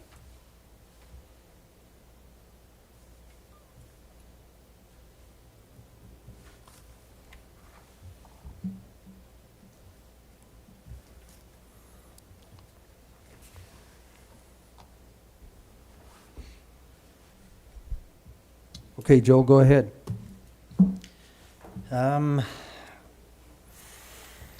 Mostly this week, it's just been lots of phone calls and lots more educating myself on a lot of these issues that we're working on. I've had a ton of phone calls this last week from the streets master plan and trying to just educate the people as they call me on it. That's about it. That's a lot. Yeah. Yeah. Basically, my report's the same way, but like I was telling James, the traffic down McClain Canyons Sunday was incredible. I mean, it was everywhere. On the trails. On the trails, on the road. I know Kim was down there.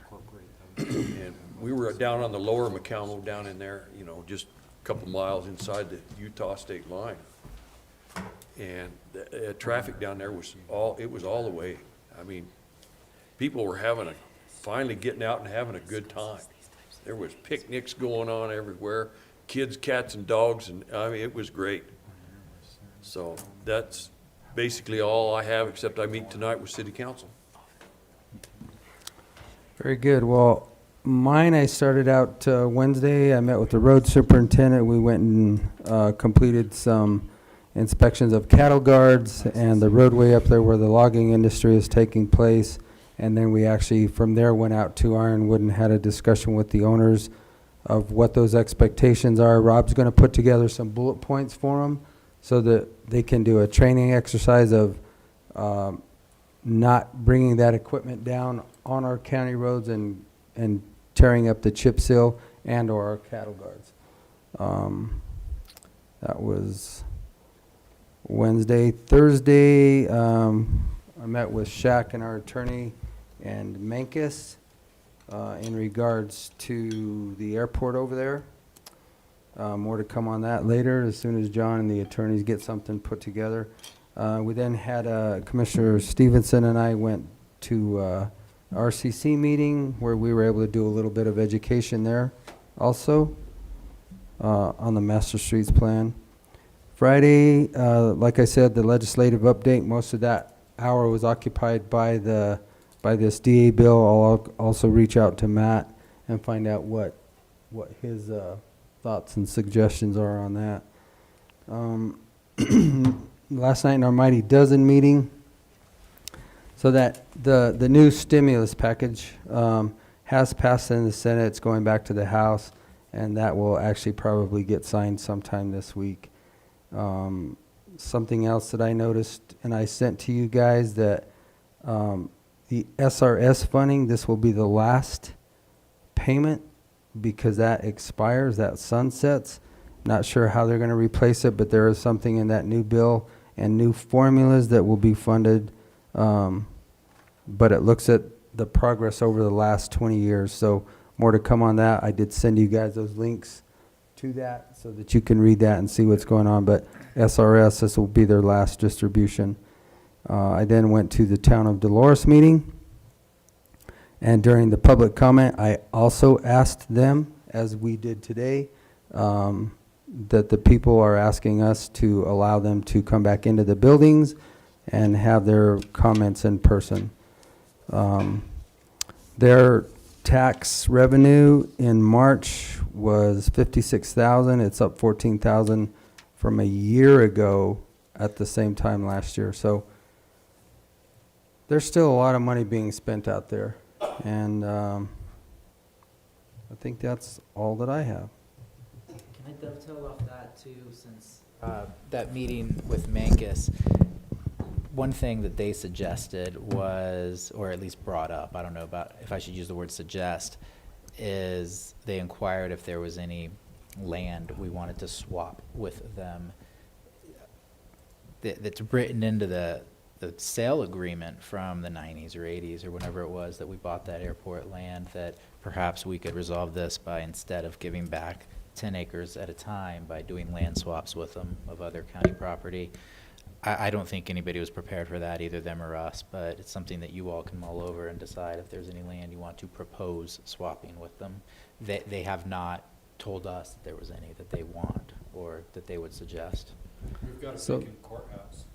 That'll probably be a discussion that you're going to get hit with Wednesday night over there. So just Okay. be prepared that you might get hit with a lot.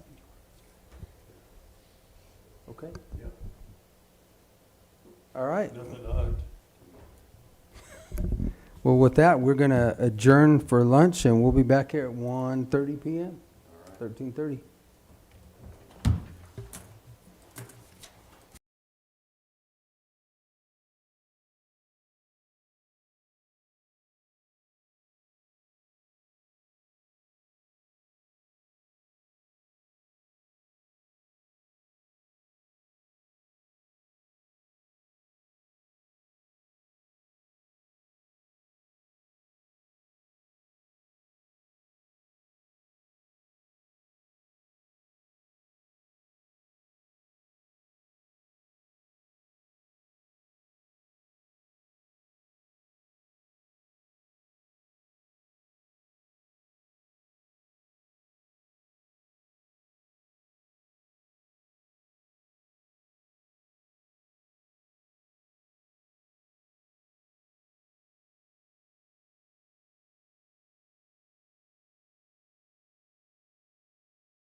As usual, our water issues is what we're going to start with. So, Mr. Curtis, you can pick whichever mic looks the best to you. Join us there, me. So, I guess the mic's on. Yep. Yeah, Ed's gonna let me go first so I can go over to MVI. I did want to touch on a couple of topics, and then I think Ed's gonna go a lot deeper into some history and background. Obviously, you know Don. I was gonna talk briefly about the wilderness bills and then state affairs. Did you follow me up with anything you want, or? That'd be fine. I'm going to give a more general report today, focusing on process still and conversations that are going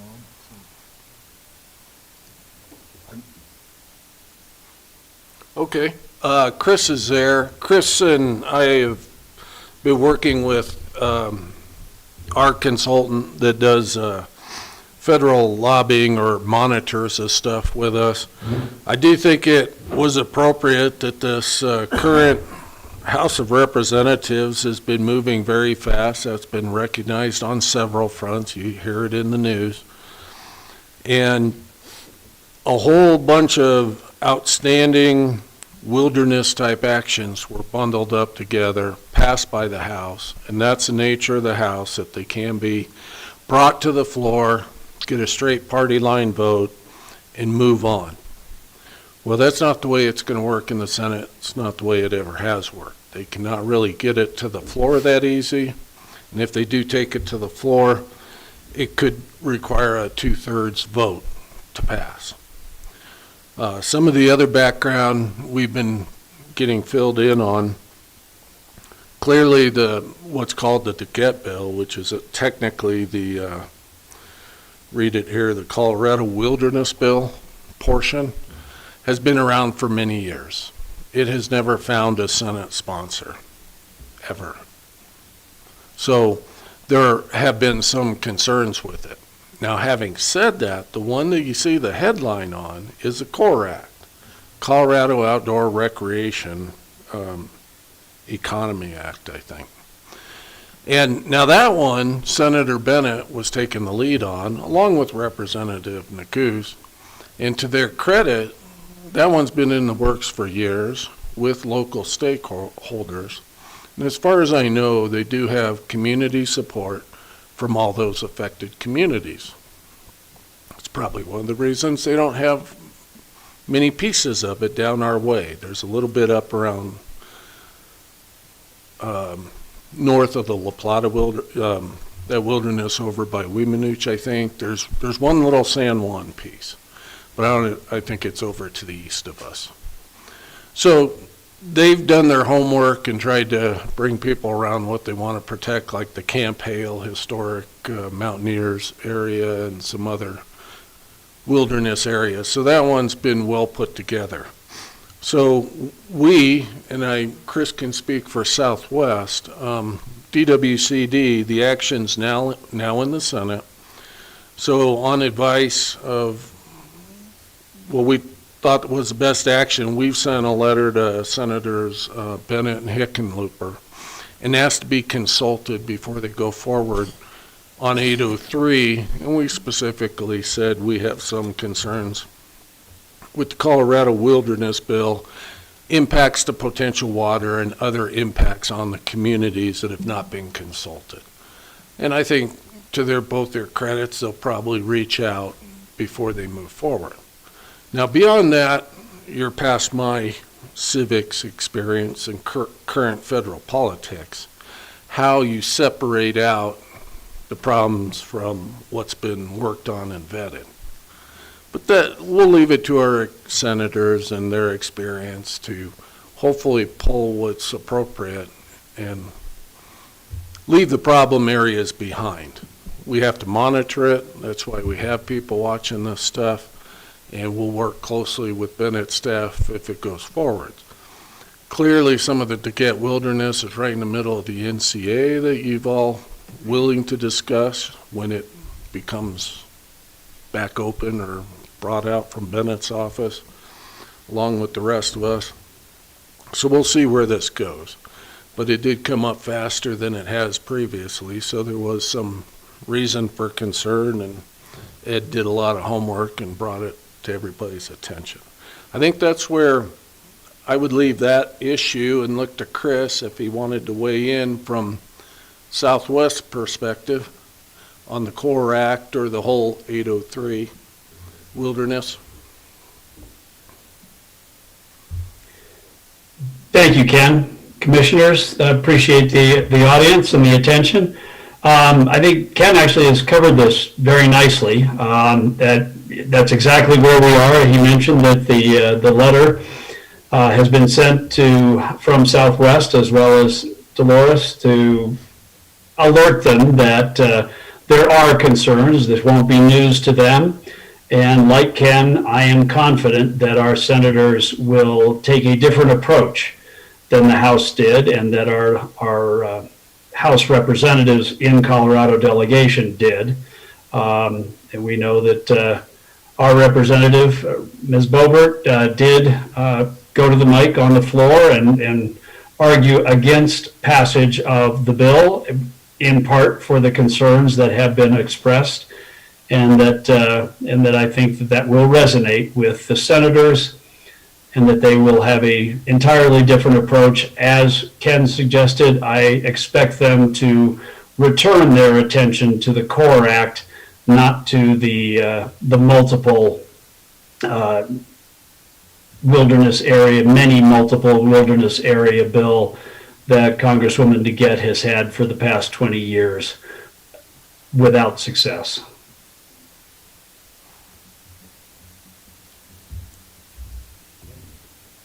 Okay. The only other things I just kind of wanted to mention, I presume you guys monitor the state legislature through the county group, and I'm sure they're very effective at it as they cover, I'm sure, for multiple counties in the state. There is a lot of forest health action that you're probably hearing about. Looks to be being received pretty positively from what we hear in the water congresses, state affairs. We obviously have a pretty narrow focus on water issues, and they've already pretty much passed the one that's going to buy a new helicopter, firefighting helicopter for the state. There's authority for Colorado Water and Power Development Authority to issue funding should a group organize and decide how to pay for it locally. They can issue long-term repayment bonds and other things. And then there was a transfer for emergency funds for the 2020 fires up north particularly. I think other than that, there's a mutual ditch bill that seems to be coming home and getting settled on. That'll be helpful to mutual ditch companies, including MVI, and I know they're watching that one. The other one I thought was of concern, there is a fee-based water program being pushed by Senator Coram. Not sure where that one's going to go. It is to fund water projects with billing on municipal domestic water bills. It may take a vote of the people, and later at the next election cycle. And then Waters of the U.S. has come back out of court, so there may be some Corps of Engineers 404 action around a dredge and fill bill. That's a big deal. And finally, there appears to be an attempt to add $1 per service to all electric and gas accounts on non-cooperatives, aka the Excels and the Atmoses of the state. They're going to tag on $1 a month to every customer for support for low-income heating bill repayments. It's coming through us because it has a voluntary water component to help with low-income water, payment of low-income water bills, to help low-income people pay their water bill. Yes, and that's totally voluntary, but it appears the gas and electric side for investor-owned utilities will be mandatory. I personally will try and keep Water Congress out of that, because to me, that's not, well, that's an imposed fee that looks a heck of a lot like a tax, but I'm sure you'll hear more about that from the counties. We do have ATMS, but it does not appear to affect co-ops, and I assume, Kent, you'll hear that. Yeah, we haven't heard anything like that yet, so. That's what I've seen come across that's concerning. I'm sure the county agent, group has a lot broader view than the Water Congress.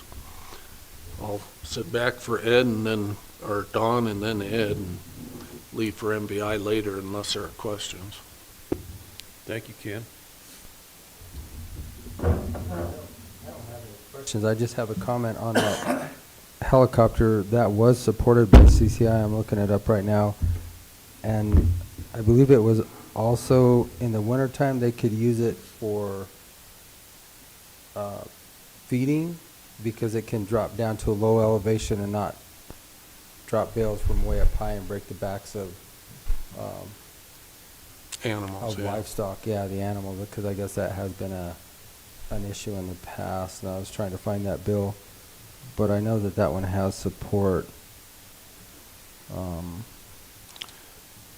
Anyway. Well, you guys have equipment, and on our Water Congress, Representative Holtorf from over east happened to be an ex-pilot out of the military. It obviously has utility for the state with our fire conditions and these other uses. Having said that, the maintenance on helicopters tends to be pretty high, and so we'll see how that works out. It has a need, but you guys as equipment owners know everything comes with a cost, and it's not all in the purchase price. Okay. Go ahead, Don.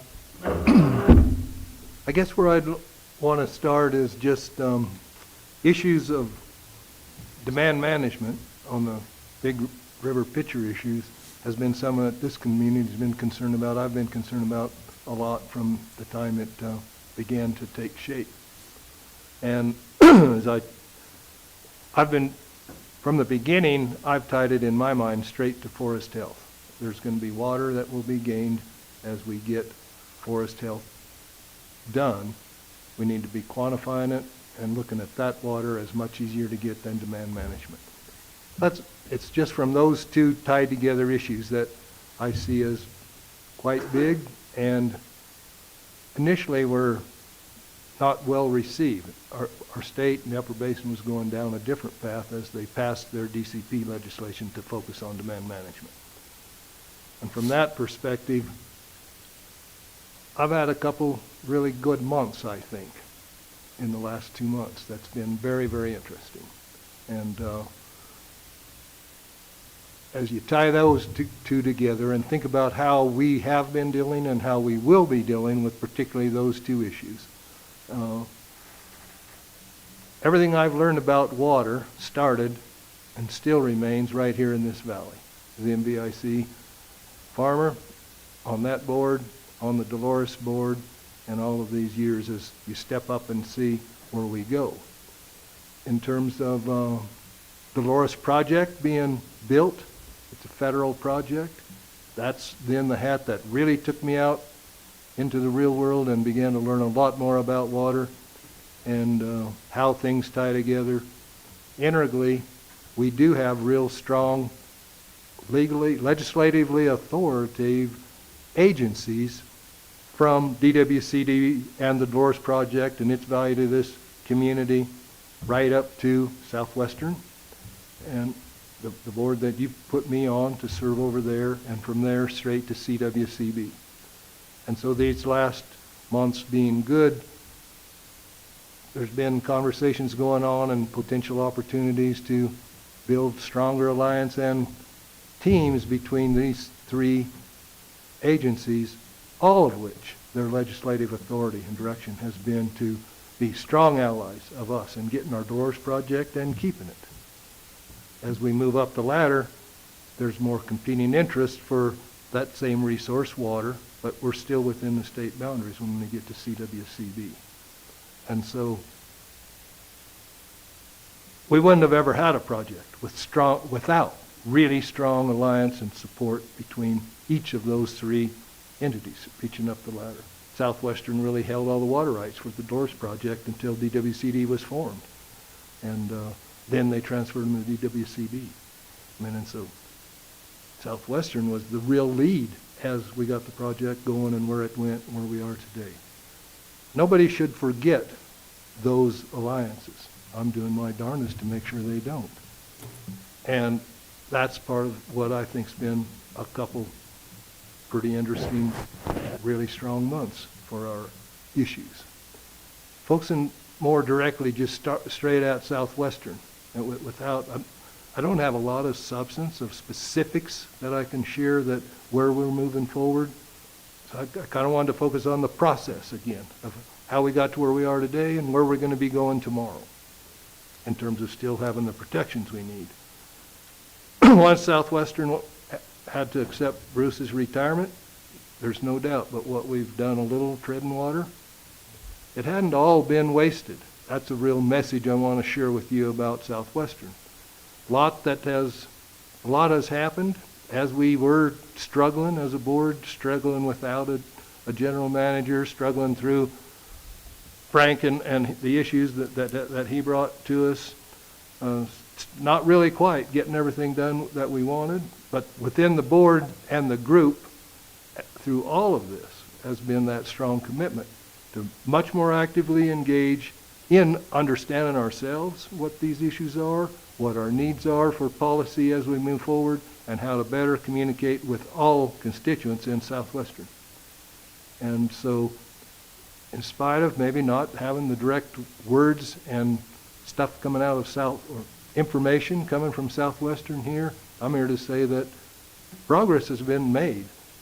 In large part, all of these issues, no matter where we have been in executive session on some of them, and even on our general manager search, these issues are part of the conversation. It's been a real team building experience for the board and education of themselves on the issues as we move forward, and we're going to begin to see fruits of that. I think we've already seen some as we brought Chris Trees on board as an interim general manager, waiting as we get that slot filled. He's just brought a ton of help and resource to making that happen. Beth Van Verst has been doing just a stellar job always for us as she sits with her lawyer's hat in other settings that reach very directly into stuff that is executive session kind of stuff and stays there. And then hiring Jacob Ornstein to help us get our strategic plan that we had started and had, with Frank's help, had got it a long ways down that path. All of those issues are moving forward and progress is being made. So I just wanted you to hear that message that Southwestern, I think, is going to remain our friend and ally. We will have competing interests with some of our other counties that look at things a little bit differently, but I'm confident we'll still have strong support for who we are. And just, I started out, I wanted to focus that piece on Southwestern, but always, everything that we do in water, including everything you guys that we're doing right here today, with you putting this on your agenda, it's always a process. And it's always, there's several things involved. Education of ourselves, of where we've been, of some really complicated law, legal issues, those kinds of things that often end up back in the executive session. And then we develop policy, each of us, with our entities that are stronger policies to be advocating for based on our education. And it's always this iterative process between our constituents and the policies that we develop, and then the legal authorities that stand under there and where we're going to go. Always. And so conversations that have happened lately, there's some I've been involved in, more that I'm aware of that have gone on, where I see there's a real desire and effort to bring Southwestern, Dolores, our community, and the CWCB back into a partnership, each in their separate arenas, but similar constituencies, arenas, to wrestle with these issues. And the success as that process is underway and getting built better and stronger and figured out, we need to still focus on our individual needs that we've got a message, grassroots up for the project. Our project is as complicated and our water rights are as complicated as any in the state to our basin, and here we are, very southwest corner of the state. I'm amazed sometimes how much knowledge of us is not understood at all as you get away from home and reach out to them and try and let them know the complexity of here and how it fits in. But I think that everything we're doing, we are having success.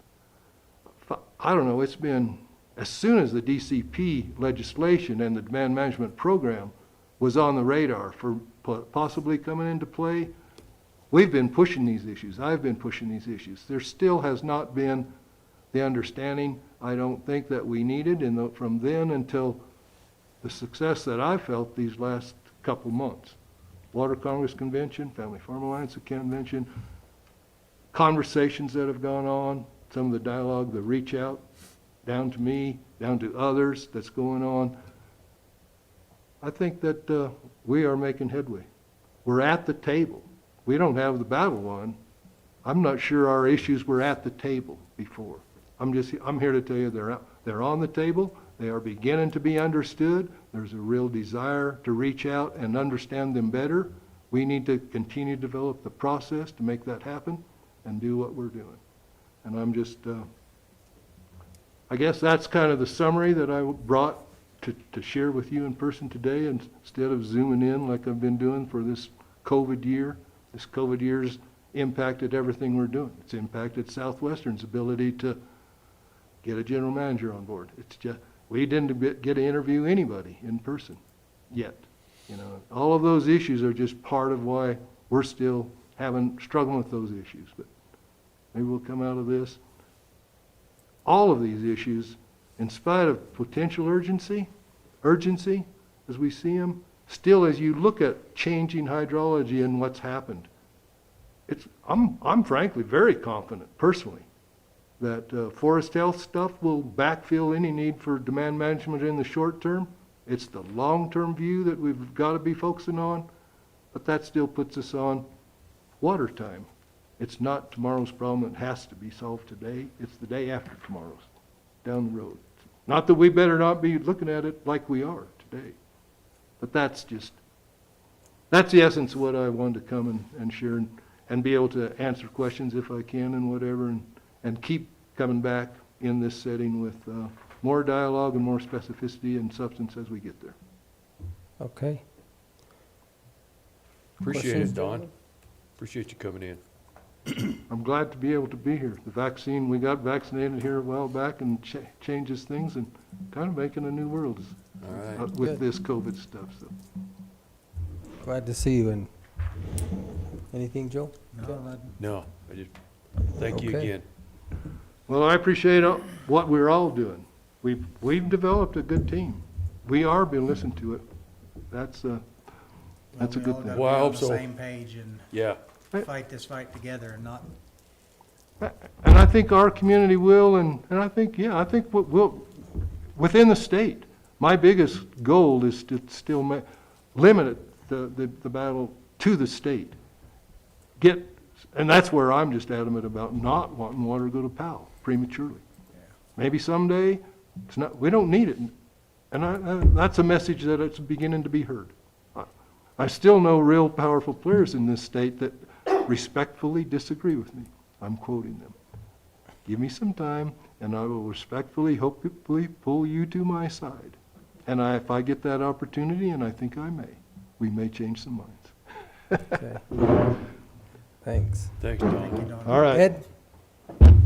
Ed, you're up.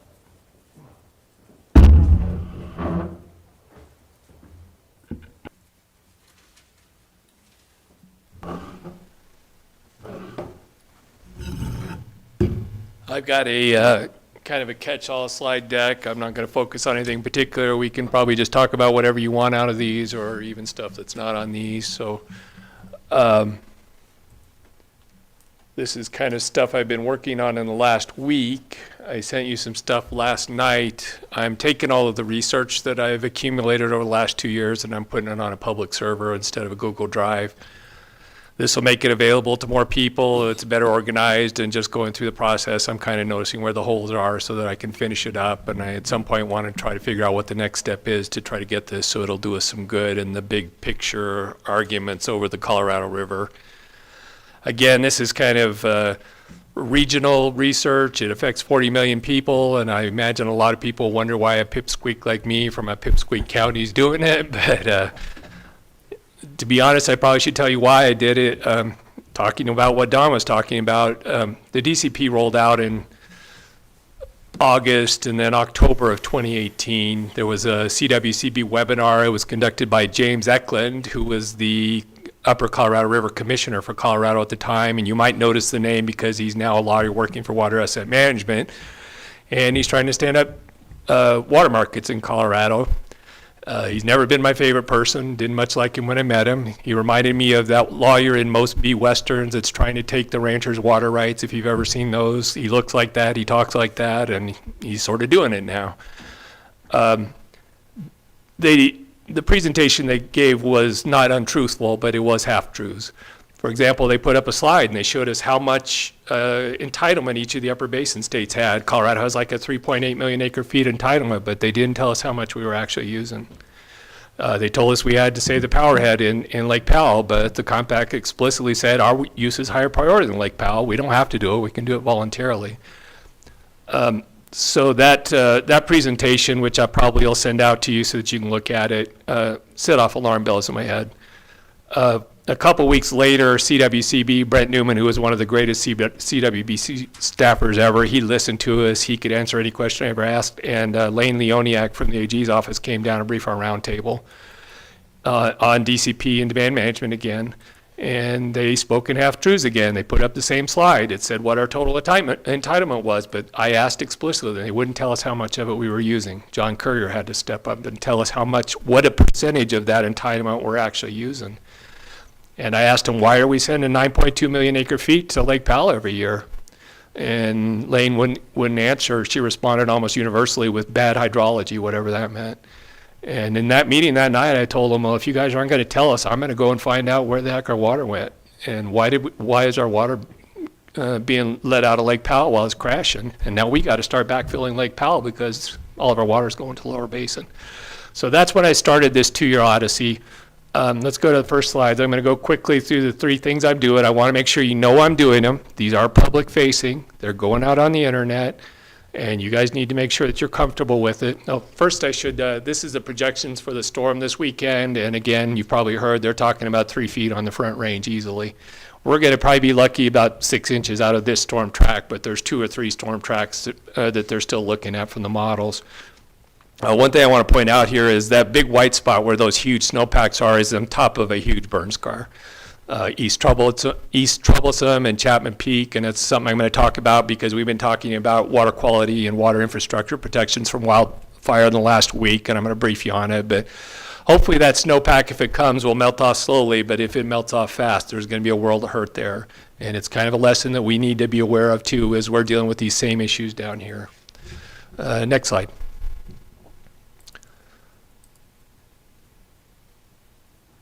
Next slide. This is the chronological server. It's got all of the resource materials I've found over the last 2 years. They're all organized and accessible, and then I'm building my research on top of these. It's a great resource. I'm bringing it to water lawyers and people who don't really have a strong background in the Colorado Compact, and there is some risk because there might be people that look at us that aren't our friends, but most of it's public information, so I think it's better to have all this stuff out there. And I found a lot of stuff that people just didn't know about how the Colorado Compact worked over the last 100 years and it will show you all of the inflection points in 1928 to 1944, 1968, when our water and our entitlement was basically taken from us.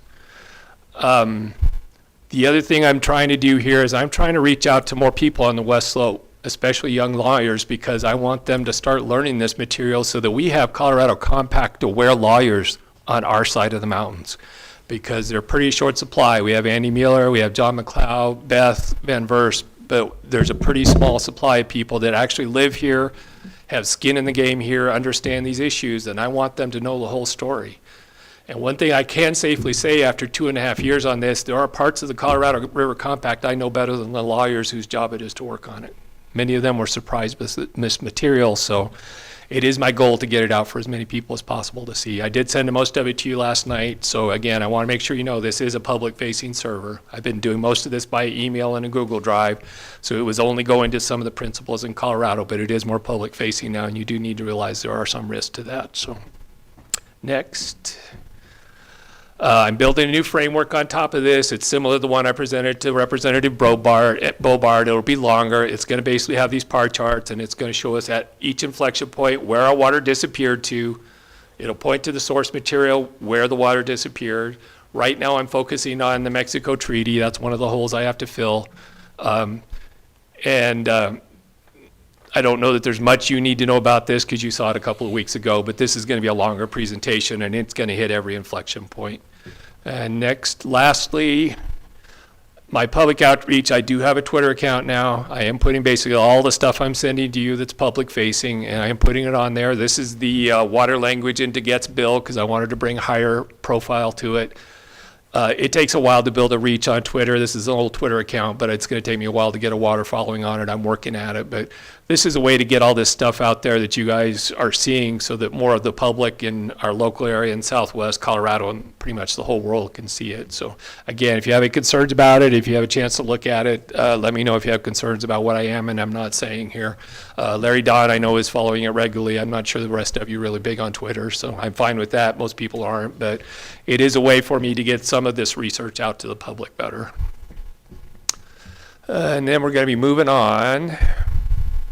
Next slide. CWCB meeting is tomorrow and Thursday. This is the Colorado Water Conservation Board. They are the dominant political power in the, for water issues in Colorado. They are appointed by the executive branch, I think 3-year terms. People put in applications and they can get letters of support. Celine Hawkins is from TNC is your director.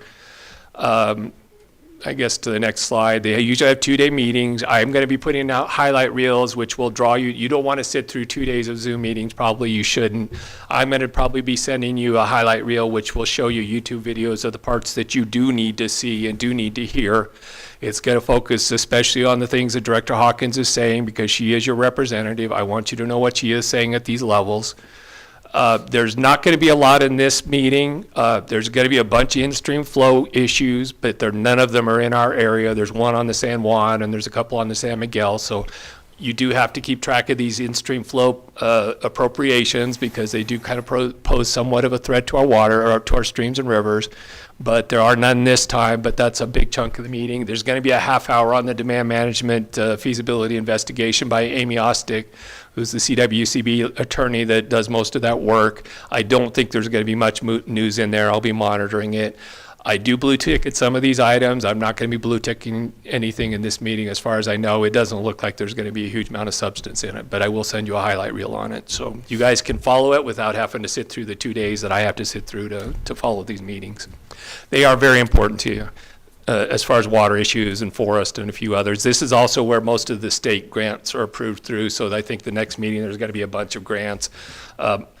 Montezuma School to Farms has a big grant or two coming up.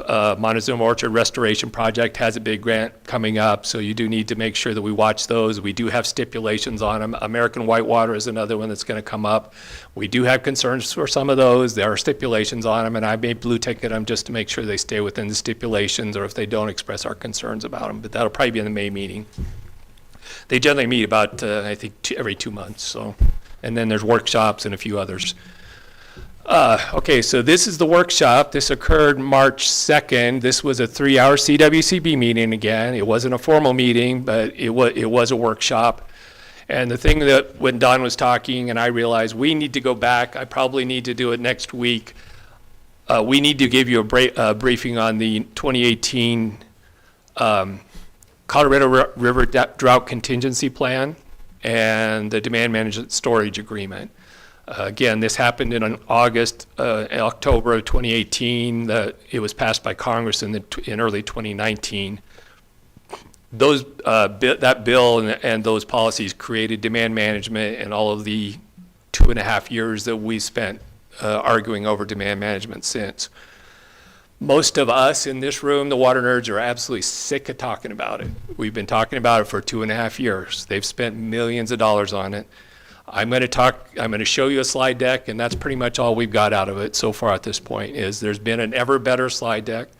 They're working all the parts that a bureaucracy works on. They're not solving any of the issues they need to be solving to get it done or to say it's not feasible. But it is water time, so we have to put up with it. This is a kind of a good conceptual where we are. Jessica Brody, who is the representative for Denver Water, came up with this. There's kind of 3 things we need to do. The first is we need to figure out if it's achievable, if we can even do it. I, at IBCC, was pushing that we got to resolve these issues first, because if it's not achievable, we're wasting our time talking about how to do it and doing all these pilots and education and outreach. So achievability, to me, the first ones are we have to make sure it's legal. And at this point, there's a number of issues that call into question whether it is legal. I'm raising Article 3A, which I've briefed you on. There's a question whether demand management is compact compliant or not. There's an issue whether you can do these demand management diversions and change of use with a CWCB board motion, or if you have to go through water court. The purist, Frank Kugel among them, said you have to go through water court. You're changing use of your water. But it would be so burdensome to do that for this program, it would make it unwieldy. So CWCB kind of has to figure out, can we do that legally? Because there's a fair chance that a bunch of people will litigate it in court because they're going to have injuries because you're not watering your field anymore. So the next field over doesn't get as much water as it used to. And one of the requirements for this program is it has to be no injury. And if you start doing that on a large scale, you know what's going to happen if your neighbors dry up their fields and stop irrigating for a year. I mean, you're going to have less water in your field, and that's even worse on some of the rivers. So I would rather they were focusing on achievability. I've raised this issue, and I don't think that they really are. They're kind of skipping over it. The second one, is it worthwhile for Colorado? And the trade-off there is it better if we have a compact curtailment, which will be horrible, but the risks are not really high. They're getting a little bit higher. Or is the program going to be more damaging than what we're fixing? So they have to establish whether it is better to get this water in Lake Powell to try to stave off a compact curtailment.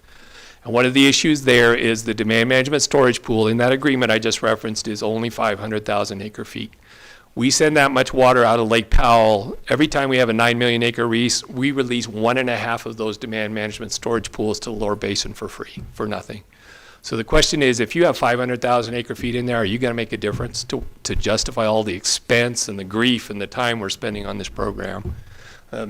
Advisability, sort of the same thing. Is it advisable to do this? So I guess the next slide. I don't necessarily want to walk you through all these. I just want to show you where the process is at CWCB.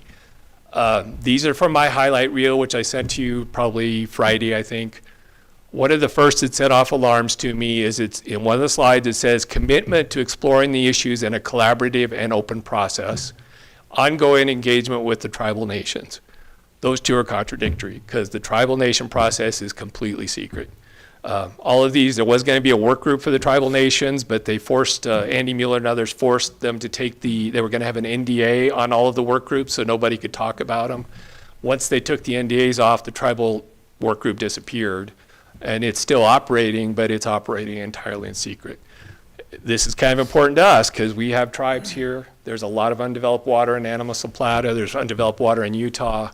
And there's just really not a lot of information on what that's going to happen. But there is a significant chance that we're going to have to dry up our fields, either through fallowing or deficit irrigation, to get that water into the Lake Powell demand management storage pool. The tribes have a bunch of water they've never used beneficially. And the question is, how are they going to get that water into this water market and into Lake Powell? They're probably going to end up creating pools in Lake Powell other than the demand management pool. And the tribes are going to going from getting a settlement, getting water, never having used it beneficially, and they're going to start selling it for cash to the cities in these Lake Powell pools. Whereas we're going to have to go the much more destructive route. We have used our water beneficially, like prior appropriation says, but we're going to have to stop using our water, and we're going to have to prove we're not using our water when we did before we can sell our water to these pools. So there's an inequity there. Most people don't want me to talk about it, but hey, that's my job to make sure everybody knows that it's there. Other key point, all of the hard parts in this presentation were missing. The IBCC, which is mine, equity and proportionality, was largely gone. Law and policy, which is another big achievability group, was gone. Administration, which is that question of whether you can change use of this water through CWCB or the water court, wasn't discussed. And a key assumption again is they're saying they're only going to allow us to talk about a 500,000 acre foot pool in Powell.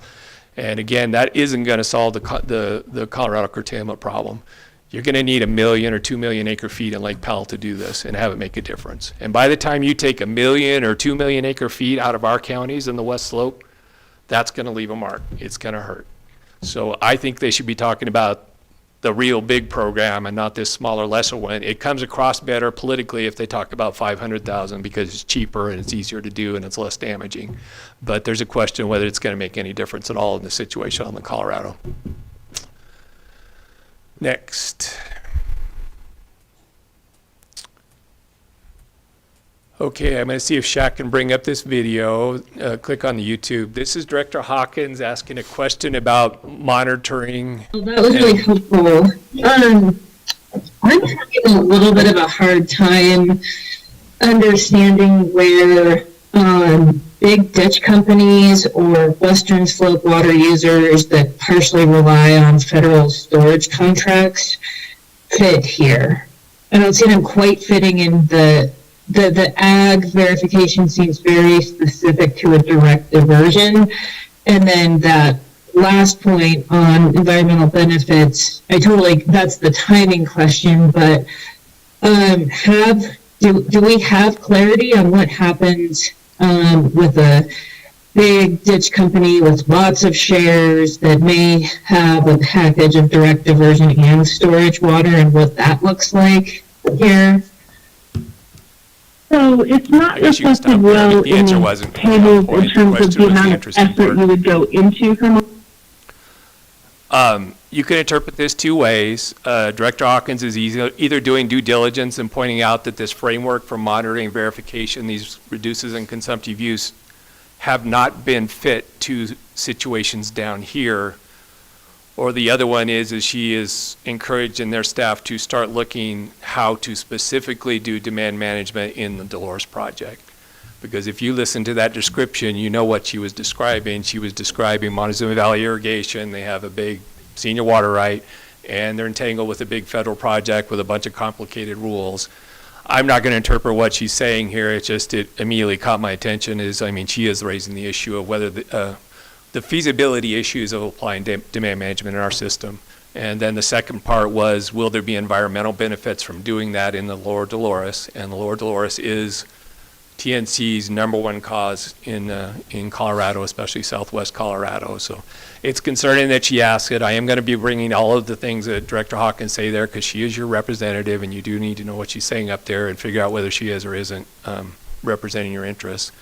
The other issue is her term is up in 2 years. We do need to make sure that we have qualified applicants that are more representative of the rest of this area, especially water rights holders like ours. In 2 years, we do need to have people put up for this position because it's very important that we have representation on this board. One quick note in the ag part, it says a water efficiency program is not temporary, however, it is the least disruptive. Ken, me, Don, DWCD, Steve Anderson, and the Uncompahgre, we raise this issue a lot. We would a lot rather be focusing on improving the efficiency of our irrigation systems.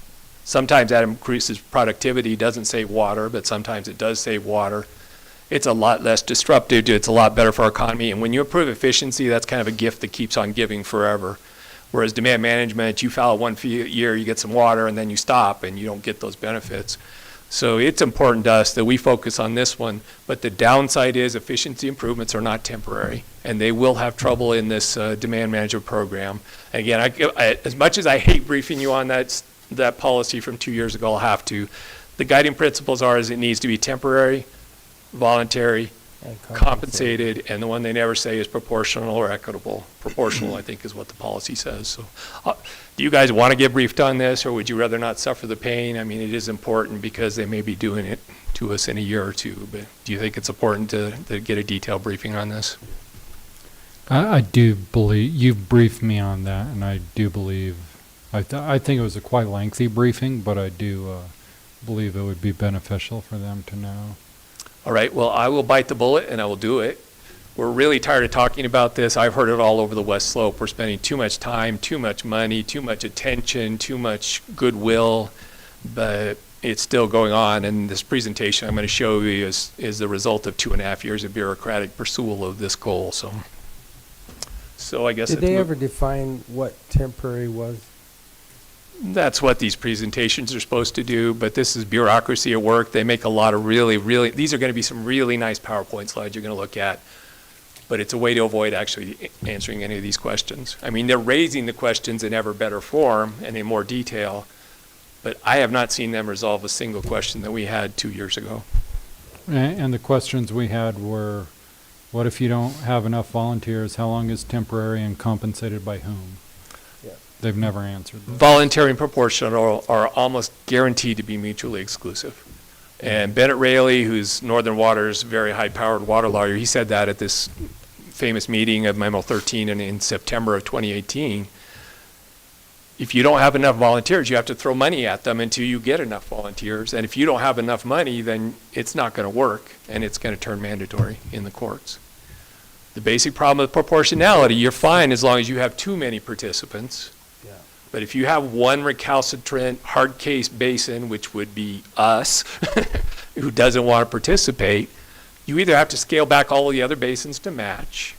You have to figure out a way to throw money at us so we'll want to participate, in which case we get more money than everybody else. So the winning play here is to be recalcitrant and not participate, because then they have to figure out how are we going to make you participate. But at some point, if none of that works, they can scale back everybody else to our level, but then the program gets to be too small. So there is a constant risk that proportional and voluntary is a fundamental conflict, and they will have to resolve it. And when they do, they'll start forcing us to participate whether we want to or not. DWCD, the Dolores Project, Pine River, there's some big junior projects, and they need to put a lot of water here. The other key question is, it's never been resolved what the proportional requirement would be for a basin. The two big standards that are up is total depletions, which would put a much bigger burden on the Colorado and the Gunnison because they have a lot of more senior water rights and not very many junior. And the second one is to have it based on junior water rights that are junior to the compact and that are the ones that will be curtailed if there is a compact call. These are the ones that were developed after 1922 or 1929. If you go that route, the ones that are going to have to carry the burden is Southwest, because we have a lot of junior projects, Dolores Project, Vallecito, Lemon, et cetera, Jackson. Yampa, also very late to develop, and then the TMDs to the Front Range cities. So this has been going on 2.5 years, but we never get around to actually talking through these details. We did just start to talk about it at the IBCC meeting, and I told you the controversy we had with Andy Mueller. I basically laid out these things just out of the blue during the open discussion about what those trade-offs are, because IBCC is supposed to be the one working on this proportionality voluntary conflict. It's also called equity. And one way to force the issue is we invoke our charter and we start doing compact negotiations between the basins in Colorado, and that would be a binding obligation if it were actually to be negotiated and passed. It's a little dangerous, but it is a way to avoid this going on year after year without ever working out this really difficult problem. The last one I guess I should note is they were talking about a range of $100 to $500 an acre foot for the water being purchased out of this program. In the System Conservation Pilot Program, it was $200 an acre foot. That actually sounds kind of expensive, since MVI is much less than that. DWCD is some less than that, but maybe not much. But this is to also pay for the lost production from your fields. But one or two of the directors pointed out if the lower basin or the cities see that price, they say, wow, that's cheap, because it is for lower basin what they're going to pay for water, 2,000 acre foot if they go to desalinization. Front Range, I mean, they pay 20, 30, 40,000, but that's to get water in specific places on the Front Range for development. So there is a danger that once they see this, the lower basin say, hey, that's the cheapest water we can get, we should start buying that. And that's where that Article 3A restriction from selling water to the lower basin will come in. I'm going to zip through the rest of these and try to have a little bit more open discussion. Next slide. These are the work groups that were created a year and a half ago. Not sure I can read them. There's environmental benefits, there's agriculture, economics and local governments, which would be you in part, trying to mitigate impacts. There's so many of them. Administration, monitoring, verification, law and policy. Anyway, this is a huge bureaucracy. And they had work groups for every one of these, so there were 8 or 9 of them, and then tribal's not even on here. They're doing a package for each one of this in this slide presentation. I guess next. This is the education and outreach framework. This used to be called a straw man, but right at the moment it's more of a framework. They basically laid out all the issues that came out of these work groups, what the goals were, what the issues were. There's 3 columns for each one of them. And the 3 columns are baby bear, mama bear, papa bear. So A is baby bear. That's very light touch, very cheap, not very good. B is kind of mama bear, it's kind of medium. And C is papa bear, where they go all in. They spend a lot of money, they do it right, do it well. Education and outreach, except for stakeholder outreach through this process, is the last thing we should be doing, but they're talking about it first. And one of the papa bear issues on here, it's in the lower right corner in yellow. They're actually talking about funding CWCB offices in every basin and staffing them. Would cost probably millions of dollars. It might be a good thing because we'd actually have CWCB people out here in our basin and we could talk to them and they would know what the local issues are. Depends on who's hired and if they're Front Range people hired to come out here or if they're local people with local perspective. But their goal is to maximize participation in the demand management program. So they're coming out here to educate and outreach our farmers and ranchers to get them to participate in this program. Several of the directors are really enthusiastic about this idea, and they said so. So I guess you need to think, do you want a CWCB office out here in Division 7 in the Southwest and kind of extending CWCB's bureaucratic outreach into our area? Do you want them to come around to MVI and DWCD and do education and outreach on why they need to participate in demand management? And do you want to have them to grease the skids to maximize participation? Again, this is the Papa Bear option. They may not do it, they don't have money for it, but they sure do seem to be talking about it. One of the problems we have is our roundtable, which would be doing this normally in Southwest. We have not been doing a lot of outreach to the public because we don't want to do this in the first place. This could be a way to basically have CWCB come down here and do it whether we want to do it or not, and starting to talk to all of your farmers and ranchers and ditch companies. Don't worry about it yet, but it is a possibility. They certainly did make it sound like they want to do it if they can get funding for it. I'm not going to go through all these in detail. If you care, which I don't think you do, you're going to have to read through all these frameworks, but you can kind of see the issues that came out of the work groups and what they're basically trying to implement now. Next. This is the monitoring and verification work group. Again, there's a goals and a feasibility. It's got to be, these are the people that verify that you actually reduced your consumptive use by following your deficit irrigation, how much you reduced it by, you didn't injure your neighbors with disappearing return flows, and you can get this water into Lake Powell, because the terms for getting our water into the Lake Powell Demand Management Storage Agreement are pretty strict. You have to have verified reduction in consumptive use on your farm to sell that water downriver. And then you got to shepherd it there, and you have to account it all the way. It's going to be expensive. Demand management in the lower basin where this started in 2003 is much simpler. They got a few big diversions. They basically said, where this farm's drying up, this water gets transferred to Metropolitan Water and cash is exchanged. Really simple. It's 10 times more complicated in the upper basin. We have thousands of water rights holders. You're going to have to get it all the way down the rivers into Utah and then through Utah into Lake Powell. You're going to have to account for carriage loss, and it's going to be very difficult and expensive. They know it. This is the work group that tries to deal with it. They're going to try to make it simple, easy, and cheap, but that might end up not being legal. It might injure people, and there might be the best way that you can stop this program is claim injury. whether it's MVI, whether it's someone, the next diversion down on a river, if you claim injury, then they have to come verify there is no injury, and it gets more and more expensive. That is a way to stop this program, is just claim injury and make it so difficult and expensive to do these water right use changes that they can't do it. Next slide. And then these are the elements of feasibility. There's two different ones. For agriculture, West Slope is one way, and the Trans Mountain diversions on the other side of the mountain are a whole different level of complexity. And I sat through all of these meetings. They're incredibly complex. You don't want to sit through them. I don't think you want to deal with this program at all, but these are the details that they're working through right now. Again, they haven't verified this is even achievable or advisable, but they're going through every detail. And that video that I just showed you from Celine is saying, I want you to work out how to do this on the Dolores project and on MVI. I can't say what the motives are, but that's what she's saying. And next, we'll go through these really quick now. This is the monitoring verification. Again, it's baby bear A, mama bear B, papa bear C. And for each one of the issues, let's keep going quick now. I know you guys are getting tired.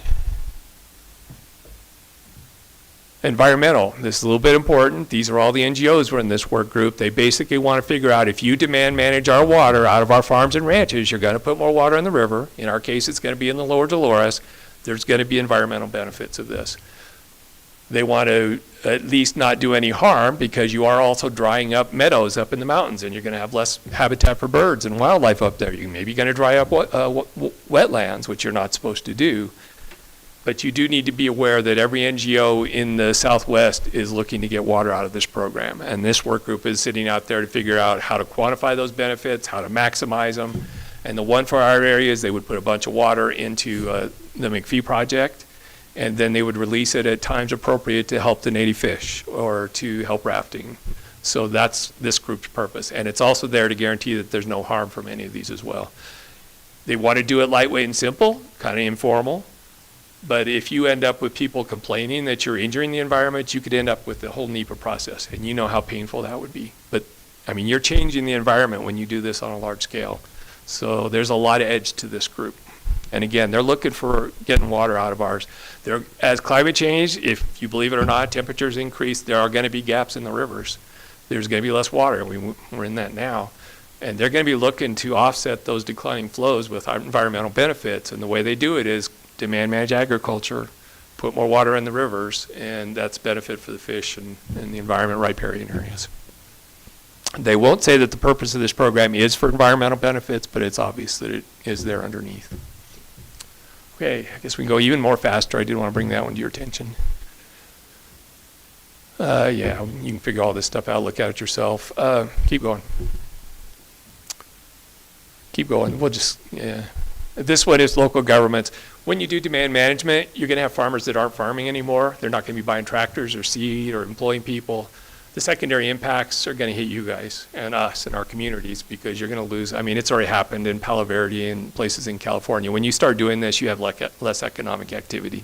The farmers are probably going to be made whole, but the question is, can you make the counties and the cities and all of the businesses around it made whole if you start actively damaging the ag sector? These benefits, these harms are not going to be bad out of 500,000 acre foot pool. If you move it up to 2 million acre feet, it's going to start being damaging. If all of this lands on ag on the West Slope and not so much on the Front Range cities, again, it's going to multiply these effects. You guys got to be aware of them, and if they stand this up, you got to stand up for yourselves and you say, we want these secondary impacts mitigated. Okay, let's keep moving. Yeah, let's just skip through all of this. You get the gist of what this program is. So, agriculture, this is obviously, they want it equitable and proportional. We just talked about that. Minimize and mitigate off-farm impacts, also just talked about that. Any program should be a structured and guided market. They don't want a free-for-all market where it ends up being the lowest bidder for the water, and the price we get paid for the water is not going to even make up for the damages it's doing. Yeah, let's keep moving. Yeah, you can figure all that stuff out for yourself if you care.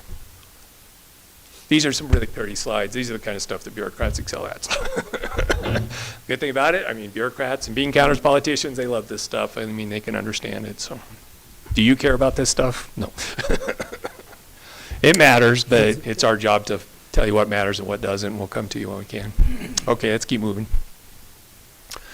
There was a lot of forest stuff last week, and RMRI had a briefing last week. CFLRP, have you guys heard of that one? No. It's another forest collaborative because we don't have enough of them.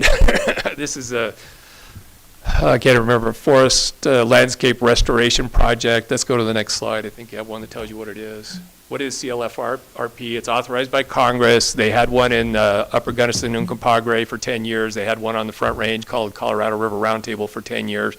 Basically, you're going to get federal money to manage, to do forest treatments, thin them, make them healthier, et cetera. Southwest has been approved for this. We did won a competition for it. RMRI and the local collaboratives did, not us. They haven't authorized money for it yet, but when they do, there will be a stream of federal money coming in to subsidize all the forest treatments that you're getting already in the Montezuma, Dolores, La Plata, San Miguel, and San Juan. This covers the whole Southwest. And to do this, we need to stand up another collaborative that's going to cover the whole Southwestern region. So let's go to the next slide. I don't know how much money this is. It's spread out over 10 years.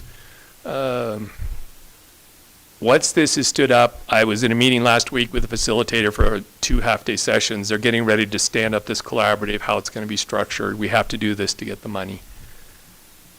When we do this, Dolores and La Plata counties are going to be under 3 layers of forest collaborative. There's going to be CFLRP on the top, Rocky Mountain Restoration, which is over Dolores, Montezuma, and Animas, La Plata County, but not San Juan and further to the east. And then there's the local collaboratives, Dwarf, Four Rivers, and then San Juan. There's going to be a lot of overhead in this, but you're getting money for it in return. You're going to have a representative on this if you want to stay in this game, and you need to decide whether James is going to have time for this, or I'm going to do it, or you're not going to go. I mean, you guys haven't really been active in Dwarf that much, and you haven't been that active in RMRI. Mike Preston is active in RMRI. Do you guys want to be active in these collaboratives, or are you just happy as long as they're getting timber sales and you're getting economic activity out of it? I mean, that's what you're looking for, is timbered ironwood and aspen wallwood and raglan, et cetera. So, and you're getting your forest trim back, so they're less of a danger. I would think that's what I'm interested in. I don't think we've done anything with dwarf, have we? James goes once in a while, I go once in a while, Ken does, like I said, Mike Preston, but you don't really interface with Mike very much, so. We need a collaborative to decide how we're going to represent ourselves on the collaborative. You don't want to know what I think.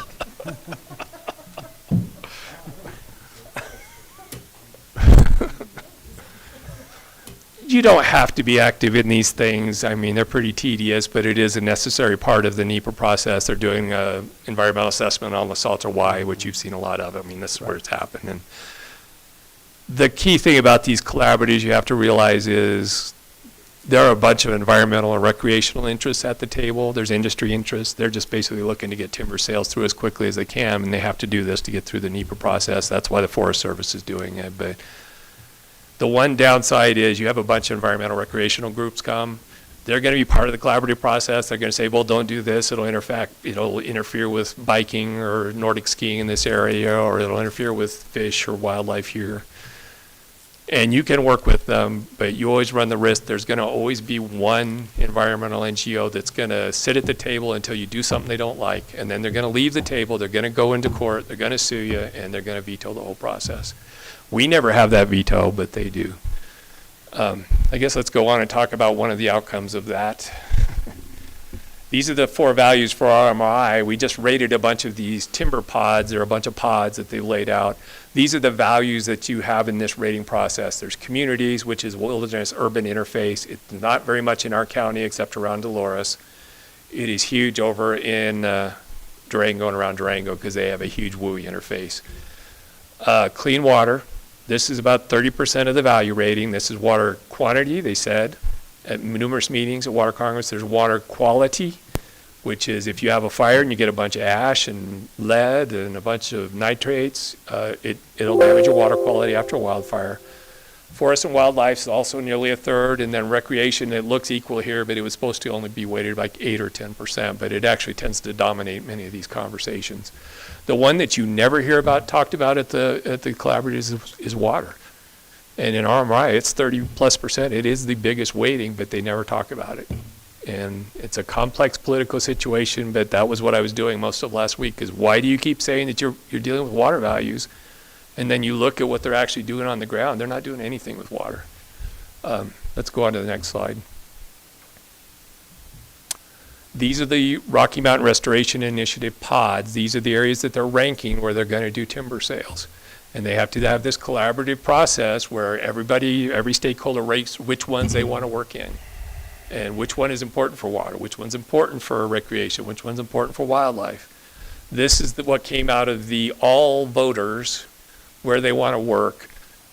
In our area, all of the ones that they are prioritizing are obviously around Dolores, around McPhee, in that area where we have water infrastructure, where there's a lot of recreation, like House Creek and up on the north side of McPhee. The key thing here is this is all flat plateau land forest. There's a few canyons, plateau, house, beaver. This is not the kind of area you work in for water values because it's flat and it's dry and it's low elevation. There's not a lot of water runs off of here. I mean, there is a reservoir there, but even if you have wildfires here, you'd have to have a huge torrential rainfall to actually wash it down into McPhee. The problem we had when RMI did all of these, when they settled on all of this acreage, they didn't want to move up into the higher elevation areas where the water actually comes from. There's wilderness areas up there. It's steep. There's a lot of roadless areas now. That were back in the old days, they built whatever roads they need, but it's roadless areas now. So we didn't know about it until I went to this last week. But before they even got to us, we were ranking them on these values I just talked about. Industry and the Forest Service ranked them on opportunity. And those are the areas that have roads.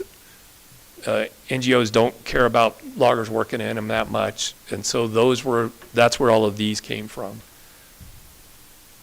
Rocky Mountain Restoration Initiative has gone to Colorado Water Congress and elsewhere, said one of the big reasons for doing this is water quantity, quality, infrastructure. And it was a way to get political support because there's 11 states that depend on Colorado for water. We're the headwater state. And that's where they're focused at. And they told everybody they were going to work on water quality. And they tell people at these high-level national and state meetings they're going to do it. But when they get down here and you go to one of these meetings, they never talk about it. They're not doing anything about it because it's hard. So that's where I came in. You know me. I hear them saying they're going to do water quality, and I go in and sit there, and they're not doing it. I say, why do you keep talking about water quality? Because you're not doing it. And are you going to do it? And the political answer is, it's too hard. So this is a question for you guys. Do you just want to get these timber sales out and get them into Ironwood and Aspen, or do you actually want to make them put up on water issues and water quality, et cetera, because they're not doing it, and it's going to be hard to get them to do it because they're in these low elevations. There's very little runoff unless you have a big low snow year or a big monsoon season. So, well, I'm a water guy. It would be great if we could get more water out of our forests. It's a hard problem. So I am taking the path of the doable over what we would want, and I'm asking them to at least start doing research. I had a meeting with Mountain Studies Institute and Trout Unlimited, and Ken was there. Probably should have got James there, but it was a really small meeting to get this kicked off. We're going to do research. We're going to try to figure out if we can do forest treatments that will yield water, at least in some places. Chances are in these low elevation areas, we're not going to get much. What they're trying to do right now is they're just trying to thin these dog hair forests that were clear cut, grew back with no regeneration growth. You know what they're like. There's like 500 stems of ponderosa pine in areas that can't support that much. They just got to get them thinned down so that they break even on water because they're dying with beetle kill and they're obviously dangerous for forest fire. I don't think you guys want to interfere with them. They're doing good work there, but there was this political component. They said the reason they're doing this was for water. And you know what I'm talking about on the Colorado River. We need to get more water down there. So the other key point in the meeting we had on Monday is the southern latitudes getting water out of these forests is really hard because it's just too arid down here. You're going to be lucky to keep the ponderosa pine forest from turning into oak brush and just moving up the ladder. All of these species are moving up to where they can survive. We would probably get more benefit at the northern latitudes. Wyoming at Farming Farm Alliance claims that they're getting good benefits out of them. So they're a lot farther north, though. They got a lot more water up there. Yeah. Generally, it's cooler. there's a question if we're going to just abandon our forest down there because they may not make it. So do you want to lose your forest? That's the next question. Do you want to try to save the forests the way they are, the ponderosa forest, or you want it all to go to oak brush and then pinyons and JP and pinyons? So it's important to you because you're not going to recognize this area. Again, you may or may not believe in climate change, but the temperatures are rising, the growing seasons are getting longer, and they're sucking more water out of our rivers. And you also heard Duncan's presentation last week. He was talking about dewatering streams and losing fish and losing streams. And I think this is something you guys as a county have a stake in. It's a tough problem to solve, though, really tough. You want to stay engaged? You want to just let them do what they're going to do? That's kind of the guidance you need. You don't have to do it today. But Yeah, that's a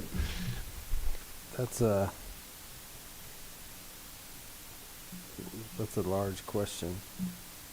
Well, just so you know, that's what these collaborators are talking about. You kind of need to have somebody watching them and staying in the game and putting your 2 cents, but it is really time consuming and it's really painful. So dwarf, minimum, RMRI, CFLRP are the ones that are on top of your county. I kind of follow San Juan because they have one of the best collaboratives and they're doing really great work over there.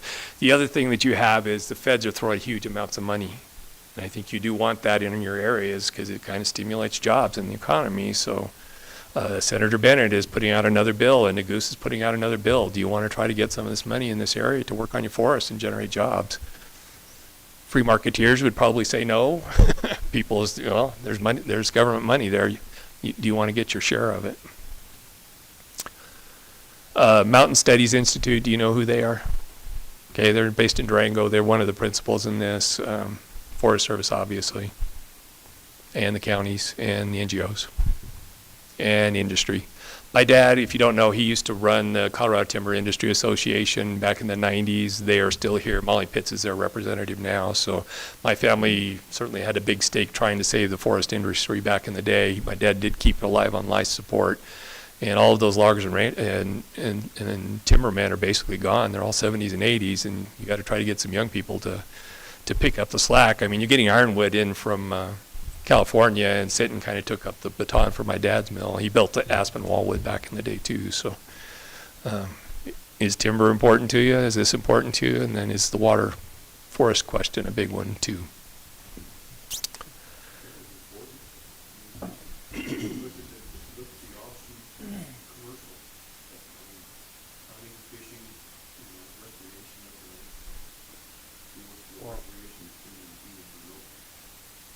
Nobody. Well, House Creek and up there, I'm not even good. Chicken Creek, they're great recreation areas. They have a big voice in this. So the Nordic skiers, they have an interest aligned with ours. We should probably be planting trees in many of these areas that are barren if they'll survive because they shade the snowpack. And in these areas where the Nordic skiers are, they want to shade the snowpack so they'll have snowpack longer the year. We want to shade the snowpack so it doesn't evaporate and then it goes into McPhee and into the Dolores and into the Colorado River. So there's a large area of concern with forest health. I mean, just like you said, there's, shading the forest. The water doesn't run off as fast. There's a lot of essentials. Well, Duncan, he wants to put in artificial beaver ponds, I think he told you, and that'll slow the water, but it also slows the water getting to McPhee, so it's kind of a complicated question. But it makes the streams and the forest healthier, but you're also holding water back from your ag, so it's a complicated problem. I mean, if we could just make it rain and snow more, our problems would be pretty minimal. But we don't. I think our average annual rainfall or water levels have gone down. Oh, they have. Well, even if you stay even, the higher temperatures in growing season is making the stream flows go down. I'm not going to even try to predict the future precipitation because it could actually explode when the oceans get hotter. So you shouldn't just say that we're doomed necessarily. We're in a bad bite. I'm not saying that. I mean, I don't know if climate change is the right term. Our weather patterns have changed.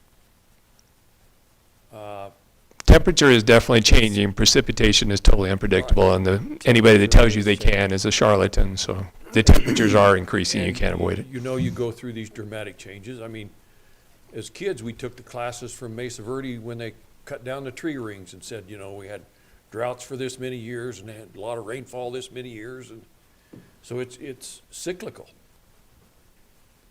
Well, the temperatures are going up, unfortunately. That's yeah. that's a constant. That is a constant. So, Okay. we're way past time. If you guys want to stop, I can fill it out. There's a few interesting things in here. We got These a are few the more water minutes, Ed. priorities. If you want to just pop through these real quick, we'll finish this up. These are water priorities. Mike Preston is the leader on this group. I had the opportunity to fill them out. I said I'm not going to. I don't think you're in an area that water is a real concern. McPhee is different from a lot of places. It's a fairly low elevation reservoir, whereas most of them are up higher where they're in the middle of these zones where these burn scars are. They rated them okay. They're only protecting Dolores infrastructure and Rico, and well, they're not even up at Rico. And they're kind of concerned about McPhee, but McPhee has a big dead pool in it. Even if you had a burn scar, we had one already at Plateau Creek, it didn't really impact McPhee that much.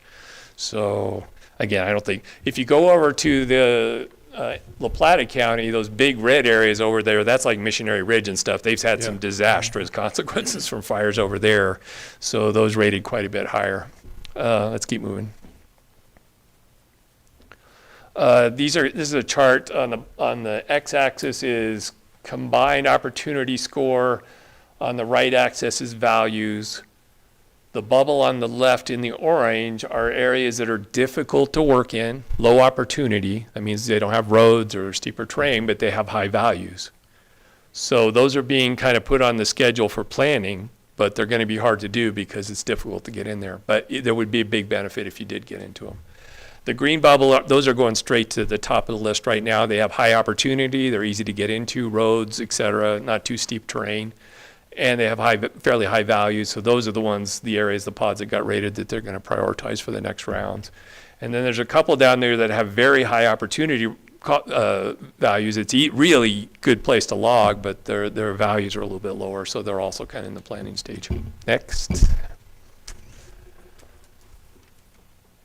This is the meeting we had Monday. Aaron Kemple, MSI, Mike Remke, MSI, me, Ken Curtis, Duncan Rose. I'm not going to go into this in a lot of detail. We talked about, is water quality value for RMRI? They basically said, no, it isn't. They should have never said it was because it's too hard.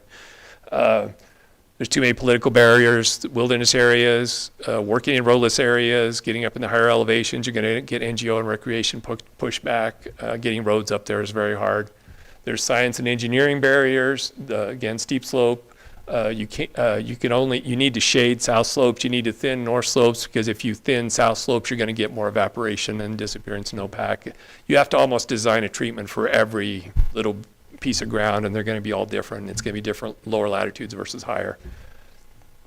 We went through water quality and infrastructure, which is what I just went over, and they are in fact looking for funding. Trout Unlimited may lead it, MSI might lead it. I did finally kick them into, you guys got to at least start doing a little bit of research, start going to at least looking at a few treatments to see if you can do any difference on some of the water quantity issues. So they probably will. It's a very slow process, unfortunately, and I'm not a very patient person, but we do have an action item now, and this meeting did kick that off. So anyway, next. This is what a burn scar, this is up in infographics from Grand County, which is where all the burn scars are in the East Troublesome. The key thing you need to note for water infrastructure danger, you're looking for these areas where there are steep slopes and you have a big burn scar, which is that middle area, and that's where the debris flows are. If the burn intensity was high, the soil is burned and it's hydrophobic, it's kind of like wax. And those are the places that are going to be devastating. And I don't know if we care about it here because we don't really have that much terrain here. But if you have a fire up in the higher elevations like these, you will have this kind of risk on the upper Dolores. So, next. This is all Grand County. This is the intensity of the Grand County East Troublesome fires. Those red areas are where we're going to have problems. The steep areas are where we're going to have problems. And all of the infrastructure for Northern Water is in this area. So I was just listening to a conference today. They're spending huge amounts of money to try to, Lake Granby, Willow Creek is the worst affected. This is where all of the Front Range, Northern Front Range gets its water from, and it's right in the middle of this burn scar. So they're putting a lot of money into it. Next. Similar, this is where they're putting the risk assessments. That red area down by Willow Reservoir is the really bad area. Next. I'm just showing you this. This is the kind of stuff that these water quality protection issues we were talking with RMRI, they're living this now, so you can kind of see what the issues are. Basically, when you have these burn slow, the blue part is a normal spring runoff or a normal storm event, and that pulse there is what you're going to get if you get a big rainstorm now. The water's just going to run straight off of that hydrophobic soil. There's not much to stop it, and it can do a lot of damage. 416 fire in Hermosa Creek's obvious one. Let's keep moving. I'm getting tired. This is a multiplier effect from the fire on Northern Water's infrastructure. Again, the Willow Creek Reservoir is the one that's below the big burn scar. It's got a 3x multiplier of the effects from the runoff from these storms. Keep moving. Last one, we were talking about pump back. This is Secretary Chu. He gave a lecture at Getch's Wilkinson, and he mentioned hydro pump back. He said hydro pump back efficiency is 85%. He said that was amazing for that size of a battery, and he was just a huge fan of a hydro pump back. So I've had people say it's not efficient, it's horrible, but you guys at some point in DWCD got to decide, do you guys actually want to build Plateau Creek? Because it would be a huge tax base improvement, generate a lot of money, it makes this green infrastructure work better. And there's plenty of people who are saying it is a really, we have one of the few sites that are, you have to have good sites, and we have one of them. So do you guys interested in pushing the pump back or not? Or? Oh, yeah. Well, you got to work on DWCD because it's been going on for so long and it's been going so slow and there's been a lot of obstacles. But with all this green energy and after Texas, I mean, the time may be right. Dwayne Hiley, Tri-State CEO, was also the other one that said it was great. So Yeah. you guys got to maybe start lighting a fire under people. The trouble is it's going to put a little bit more pressure on our water in McPhee because you got to fill up another reservoir and it's evaporating more water. But there is a lot of economic potential for our area because we've got one of the sites that's pretty good for it. So. One of my questions to you was early on, is demand management really feasible without more storage? Nah, it's all going to Lake Powell. That's where they want the water. If you want to do demand management storage that we care about, you want to put it in McPhee and Plateau Creek. Yeah. So, yeah. But you're going to get some pushback from the Lower Dolores environmental NGOs if you do try to do it because it's going to take some water out of the rest of it. Well, yeah. Good luck. And last one, this is from Chu again. He's basically saying if we keep going green energy, you're going to need big batteries. So the bottom axis is how much green energy are you building, and then the y-axis is how much battery you need, and that's pump back right there. And if you get up into you're going at 100% green energy, you're going to need some huge batteries someplace. So there's a big economic case, and I should think somebody should start throwing some money at us pretty soon. So. And batteries are very, very expensive. Lithium ion is expensive. You talked about hydrogen, which Ken and I talked about, which is promising, but the efficiency on hydrogen is terrible. So. They're just not there. No. Okay. All right, Ed, thank you. You probably gave us more now than we can. I guess bottom line, do you want the demand management briefing next week? Or the one question is, do you want to keep doing this on MVI Day, or do you want to? It would probably be better if we started doing these every other week because it's just so much work to put these together every week. But I certainly can. Let's do them every other week, Shaq. I think because we said we were going to go for the first quarter, basically. So we're almost done with the first quarter. So. Roy Smith is presenting, and we're also hearing from Patrick Rondinelli and Dola. So only have one or two of these left. Right. Ed, one thing I wanted to mention too is that if you ever feel like you want to discuss negotiation tactics or legal tactics or things like that, we don't have to do this in public. We're in public right now, being streamed. So just let us know if you think that it's something that we should be not discussing in public. I definitely will. I don't generally like executive sessions, and the NCA and the wilderness area is probably that. And I'm washing my hand of that. As you can see, it really needs to be handled by Ken and DWCD Southwest and Don. So I'm going to wash my I will certainly help and consult with, and I certainly want to hear Roy Smith's presentation, so I'll be here for that. But if you want me to help with questions and comments, I will. Otherwise, I'll sit here quietly and listen to him. But the issues that are going on in the Colorado River, I mean, they're scary and bad, but I'm not in the room for those either. One point you're going to have to eventually decide, is Southwest going to be a good representative for you in those Colorado River negotiations? And it's 40 million people, but you got that Dolores project sitting up there. And it's in the firing line, so you guys got to be in it in DWCD. And like Don said, we got to be in it because we got a huge reservoir up there and we depend on it. So I hate to have to pull you into this because it's difficult and so forth, and we probably are going to have to talk about strategies between all three entities at some point. I don't know if you can do that in executive session or not, but. Strategy would be an executive session. So, okay. Thank All you right, so much for thank your you, time. Thank you, Ed. Thanks, Ed. Okay.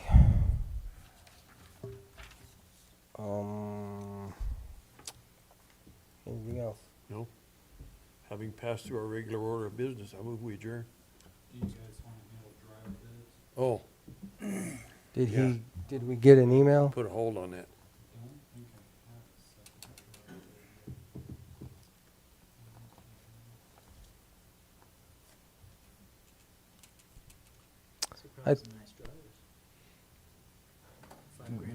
Yeah, they are.